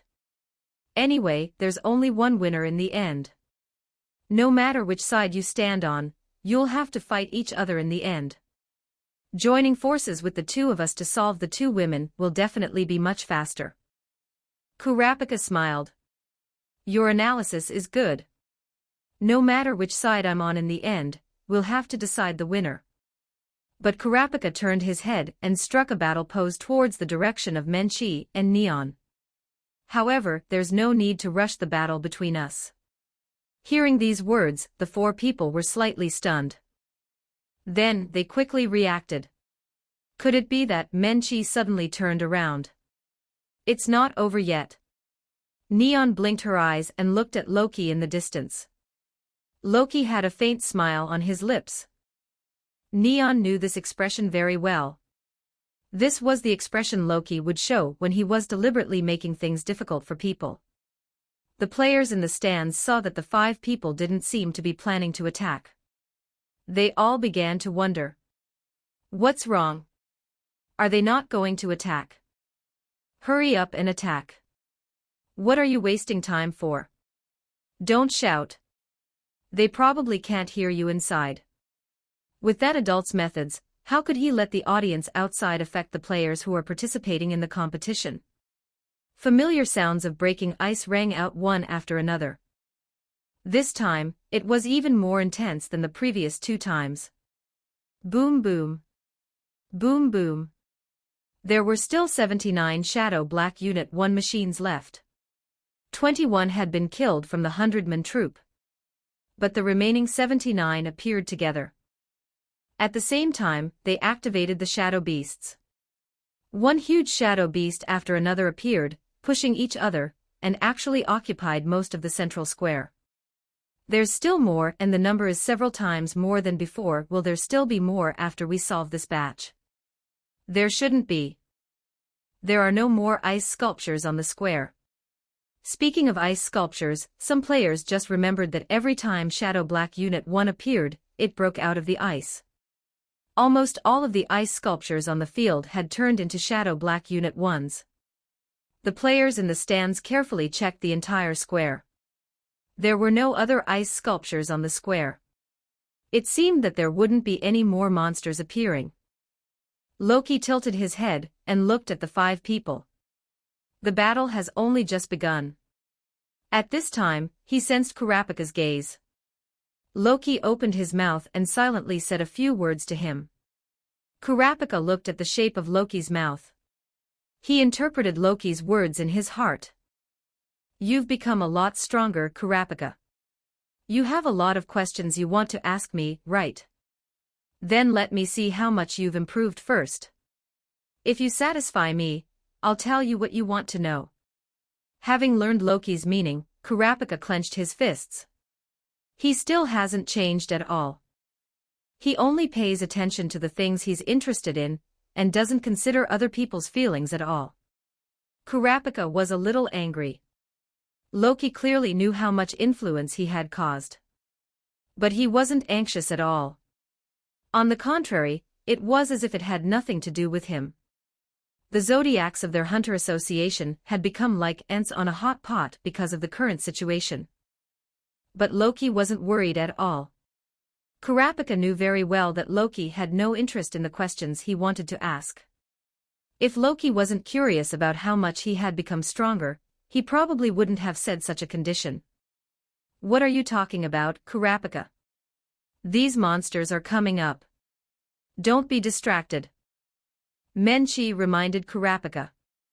The five people had now completely abandoned their hostility towards each other, and were standing close together. The expressions of the two players were a little unnatural.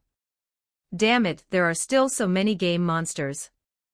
This is too much. If they can still cooperate as tacitly as before, we have no chance of winning at all, right? Even if Menchi wanted to say that these monsters were nothing, she couldn't say it. With this number, if they still used that tactic from before, releasing laser beams from a distance and using their blades to force them back once they got close, they could only be in a state of being passively beaten all the time.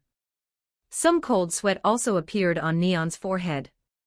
At this time, Kurapika raised his hand, took off his coat, and took a step forward. The four people looked at Kurapika's inexplicable actions. Menchi, what are you going to do? Come back. Don't be impulsive. However, before she could finish her words, a powerful aura surged from Kurapika's body in an instant. Boom boom boom. Several Shadow Black Unit 1 mechs exploded one after another. The wreckage scattered all over the ground. Then, it turned into specks of starlight and disappeared. Kurapika, who was squatting, slowly stood up. There are only 5 left. Saying this, he prepared to turn around and put his gaze on the shadow black unit ones that were fighting Menchi and Neon. Dark chains were gently floating around him. The intensity of the nen injected into those chains was far beyond everyone's imagination.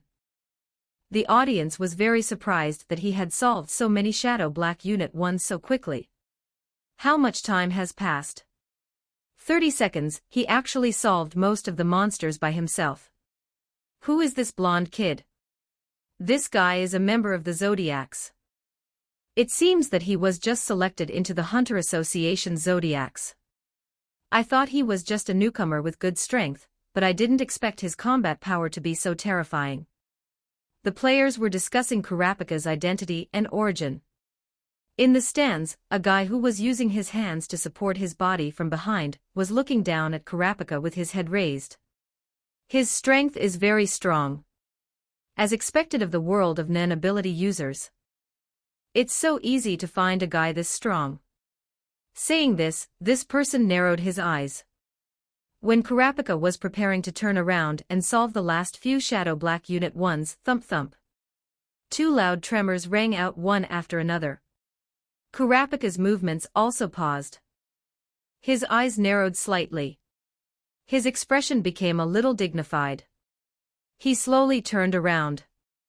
In front of him, 2 3-meter-tall giants were standing in front of him, looking down at him. Kurapika's eyes narrowed. These are the players were also quietly staring at these 2 monsters that had suddenly appeared. These 2 monsters don't look like the previous ones. What are these monsters? I've never seen them before. These 2-inch. Underscore underscore underscore underscore underscore underscore underscore underscore underscore underscore underscore underscore underscore underscore underscore underscore underscore underscore. For more advanced chapters visit patreon.com/bars45. For $10, all advanced chapters. Schedule Monday through Friday, update 3 chapters a day. Saturday through Sunday, off chapter 424, HHES. Chapter 424 1636 words. Some players frowned tightly. It seems to have flown out from that adult's body. Hearing this, some players were stunned. Flew out from that adult's body. That meant that these 2 weren't monsters in the game, but Loki's nen beasts. Using his own nen beasts as the monsters for the trial. Was this allowed? The players thought in their hearts. But they quickly thought that wasn't it necessary to defeat Leo Rio, one of the game creators, in order to clear One Ping Coast. Didn't he also use his nen ability to fight the players? It seemed that there was nothing wrong with using his own nen beasts as the monsters for the trial. It wasn't Loki himself taking action, right? Without anyone reminding them, Cheadle and Botobai already knew clearly what the 2 suddenly appearing guys in front of them were. They were Loki's nen beasts. They knew very well what kind of power Loki's 2 nen beasts had. They had seen it when Nobunaga and Finks ambushed the Hunter Association. But this time, they had an even more different feeling. The Oni and the Oni looked even more terrifying. The nen aura fluctuations overflowing from the 2 nen beasts were even more ferocious. Just looking at the 2 nen beasts in front of them, one could tell that their gazes had become extremely aggressive, as if they were going to open their mouths and eat people alive in the next second. Kurapika raised his head and stared at the 2 nen beasts. You're not going to take action yourself? Loki was a little curious about how strong Kurapika had become. Similarly, Kurapika also wanted to know just how strong Loki was now. But Kurapika kept saying that he wanted Loki to take action himself. Loki didn't have that interest for the time being. It was enough to use the Oni and the Oni to test Kurapika. Loki smiled and didn't answer Kurapika's words. However, Kurapika felt that Loki was looking down on him too much because of Loki's smile. If it was that strange fire nen beast, it would be fine, but you think you can deal with me with just these 2 nen beasts? Kurapika clenched his fists tightly. Will you take action yourself after I solve these two nin beasts? After thinking about it, Loki still said faintly, perhaps. Kurapika raised his hand, and the chains suddenly danced. The players in the stands were still staring intently at the Oni and the Oni. These were the nin beasts of the strongest nin ability user, Lord Loki. Being able to see Loki summon his own nin beasts made these people feel that although they had consumed a relatively rare card to come here this time, it was completely worth it. Not only did they see Lord Loki, but they were also able to see Lord Loki summon his own nin beasts. They were really lucky. Before they could recover from their excited emotions, Kurapika's attack had already been launched. The dancing black chains, like a python, instantly wrapped around the red Oni. Kurapika also knew that the red one was the Oni and the blue one was the Oni. The Oni had powerful attack power and super fast speed. And the Oni had perfect defense power and extremely terrifying power. If the two nin beasts cooperated with Loki in actual combat, they would also play a big role. But if it was just the two nin beasts fighting, as long as the Oni was restricted, although the Oni's defense power and power were terrifying, the threat they could pose was far less than the Oni. Kurapika's judgment was very correct. The moment he attacked the Oni, his speed was extremely fast. He believed that he himself also understood that he had to restrict the Oni at the first moment. If the first strike didn't work, it wouldn't be easy to find a suitable opportunity after that. Even though he himself had activated Emperor Time, he didn't dare to relax in the slightest when he thought that his opponents were nin beasts summoned by a pervert like Loki. He didn't believe that Loki's nin would be weaker than his own. What type of nin did Loki have? Kurapika didn't know, but no matter what type of ability user Loki was, Loki's nin definitely had stronger attack power and more terrifying defense power than his own. And nin beasts were just a collection of aura, and they could also reflect how strong Loki's aura was to a certain extent. Most importantly, with Loki's abilities, these two nin beasts should be self-controlled nin beasts. Perhaps they also have a considerable learning ability. So I must try my best to solve these two nin beasts with one strike, otherwise Kurapika didn't want to think about the things that would happen after that, because once he was held back, the battle would become quite troublesome. However, the moment the chains wrapped around the Oni suddenly moved. The speed that the Oni, who was slow in Kurapika's eyes, exploded with made Kurapika's eyeballs almost pop out. In just a glance, the Oni suddenly appeared in front of Kurapika. That wide arm, like a giant iron hammer, directly smashed down. The Oni's attack was completely unexpected by Kurapika. Its speed was actually so fast. It seemed to be a little different from what he knew. The Oni should clearly be a nin beast with a very slow speed. How could it have such a fast speed?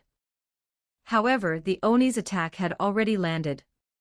If Kurapika hesitated at this time, he would be hit instantly. He could only give up attacking the Oni and jump away at full speed. Even though Kurapika had made a judgment at the moment the Oni attacked, he dodged, but the impact of the Oni's attack still affected Kurapika. At the moment he jumped away, Kurapika gathered almost all of his aura on his legs, in order to explode with the fastest speed to avoid the attack. There was almost no defense on his body. And the aftermath of the Oni's attack, which landed on his body, although only the aura lightly brushed his arm, caused damage as if a person was walking barefoot in the ice and snow. Kurapika rolled on the ground. Then, he quickly stood up. He raised his head and stared in the Oni's direction. His eyes couldn't help but tremble. A burning pain came from his left arm, making Kurapika's face turn a little green. Cheetle in the stands was also startled by the sudden attack of the nin beast. What a fast attack! It seems to have become stronger compared to before. Botobai nodded. It has indeed become stronger. It's just a nin beast, but it has this kind of power. Then, as the master, Chairman Loki, I'm afraid he was probably even stronger than one could imagine.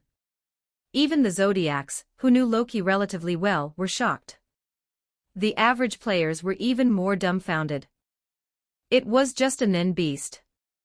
In their impression, no matter how strong a Nen beast was, it couldn't be too strong.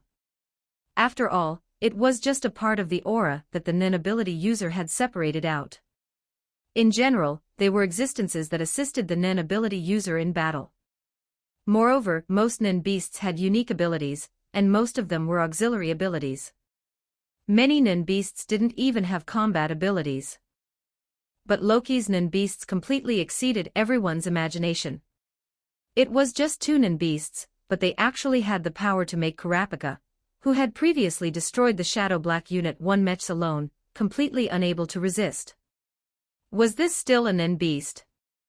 The players were so shocked that they couldn't speak. They could only open their mouths blankly and stare at what was happening below. Slowly raising its arm, the Oni seemed to be angry because Kurapika had dodged its attack. It spat out a ball of aura and slammed its hands together fiercely. The power of the Nen beast's 2 fists slamming together actually directly triggered a terrifying sonic boom. What was even more shocking was that the sonic boom, which could be seen with the naked eye, exploded violently. The resulting shock wave shook the surrounding ice and snow. It lifted to a not low height. Is this really just a Nen beast? Even the Nen ability users who considered themselves to be at the top couldn't help but swallow their saliva silently at this moment. Facing such a Nen beast, they were probably not opponents at all. This was too strong. At this time, Loki, who was sitting on the seat formed of ice blocks, was propping his chin up with one hand, watching Kurapika fighting the Oni, and the Oni with a smile on his face. This is Lord Loki's power. Even the ability users who seem to be at the top in our eyes, in front of Lord Loki. Lord Loki doesn't even need to take action himself. Just sending out his Nen beasts is enough to solve them. Surprise, awe, reverence. Witnessing Loki's perverted power firsthand made the players' eyes burn with even more fanatical worship. But Loki didn't have time to pay attention to the changes in these players. He was now looking forward to how Kurapika would respond. The Oni's speed should be slower than the Oni's. You can tell from their body shape. The Oni and the Oni had body structures similar to humans. However, compared to the Oni's body shape was clearly much more bloated. Underscore underscore underscore underscore underscore underscore underscore underscore underscore underscore underscore underscore underscore underscore underscore underscore underscore underscore. For more advanced chapters, visit patreon.com/bars45. For $10, all advanced chapters. Schedule Monday through Friday, update 3 chapters a day Saturday through Sunday, off chapter 425, HHES, chapter 425. That kind of body shape, no matter how you look at it, shouldn't be able to display high-speed movement. Then, the root cause of making the Oni's speed so fast was Loki's power enhanced the Nen beast's power. Kurapika gritted his teeth tightly. It wasn't that the Oni's speed had become faster, but that Loki had become stronger. The Oni was still a Nen beast with a slow speed, but that depended on who you compared it to. Compared to someone at Loki's level, the Oni's speed was not worth mentioning. But compared to ordinary Nen ability users, even the slow Oni could be called God speed. Having understood this, Kurapika was now even more wary of the red Oni. As expected, his initial judgment was absolutely correct. He couldn't kill the red Oni instantly, and now the situation had become worse. The blue Oni, who was slow, was already so powerful. What would it be like if the red Oni, who was faster and better at attacking, took action? The initial contempt for the red Oni and the blue Oni had quietly disappeared from Kurapika's heart. On the stage, the person who had been staring at Kurapika was now staring intently at Loki. These 2 Nen beasts seemed to be a little different from ordinary Nen beasts. As expected, that previous guess wasn't without reason. He smiled. Greed Island. It's getting more and more interesting. This island, this strongest Nen ability user, it seems that I still thought about this matter too simply. He sighed. Below, the red Oni took action. As Kurapika had expected, the red Oni's attack was even more swift. Even with Kurapika's full concentration, he could only vaguely see a red afterimage. This speed, the red Oni took out its long and used red long axe and suddenly chopped down at Kurapika. Although it was somewhat impossible to capture the red Oni's movements, Kurapika's chain speed was much faster than his own movement speed. In an instant, he used the chain to form a huge shield in the direction the red Oni was rushing over, wrapping around it. The red Oni's long axe split open on Kurapika's chain. Sparks flew everywhere. What Kurapika didn't expect even more was that the huge impact force, through such a flexible weapon as the chain, actually made his arm faintly numb. With one strike, he was directly knocked back, sliding out. He slid for dozens of meters before stopping. On the central square in the town, Kurapika was struggling to support himself under the siege of the red Oni and the blue Oni. His pride was completely shattered. Although Kurapika hadn't thought that he could defeat Loki, he didn't expect that he wouldn't even be able to defeat two Nen beasts. Whether it was the red Oni or the blue Oni, Kurapika felt completely overwhelmed by the attacks of both Nen beasts. The red Oni's ghost-like attack speed made it completely impossible for him to keep up. And the blue Oni's powerful attacks made it even more impossible for him to resist.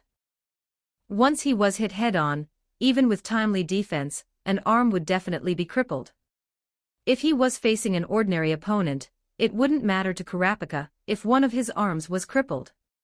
He just needed to use the healing thumb chain to heal it. But the opponents he was facing were the red Oni and the blue Oni.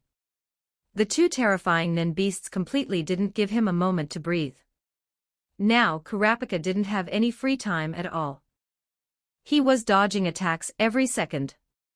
As for counterattacking, it was simply impossible. Dense beads of sweat appeared on Kurapika's face. The sweat on his back had already soaked his clothes. The speed at which his stamina was being consumed was even greater. Seeing that he couldn't support himself anymore, and that he had activated Emperor Time for too long, Kurapika's mental burden was even heavier. The power that was exchanged for lifespan was the root cause of why this move was so powerful. The players in the stands had begun to become numb. From the start of the battle until now, the joint attacks of the two Nen beasts had completely suppressed Kurapika. Kurapika, such a powerful Nen ability user, didn't have the power to fight back at all. It was hard to imagine what the situation would be like if Loki himself took action. Instant kill. It should be a very normal thing. Was it really normal? A top player in the game raised his hand and looked at the aura surging on his body. His level in Greed Island, where Nen ability users gathered, was already considered to be in the first tier of experts. But it was just a distance that wasn't much different from Kurapika.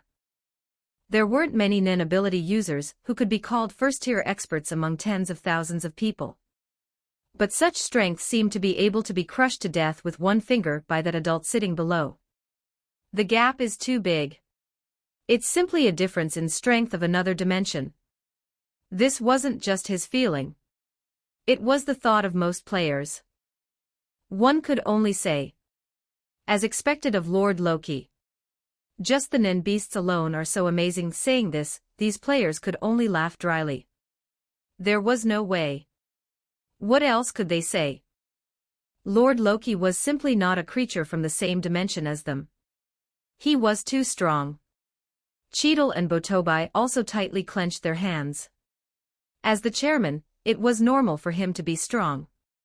Underscore underscore underscore underscore underscore underscore underscore underscore underscore underscore underscore underscore underscore underscore underscore underscore underscore underscore. For more advanced chapters visit patreon.com/bars45. For $10, all advanced chapters. Schedule Monday through Friday, update 3 chapters a day Saturday through Sunday, off. Don't forget to IKE and subscribe to Novels Wonderland.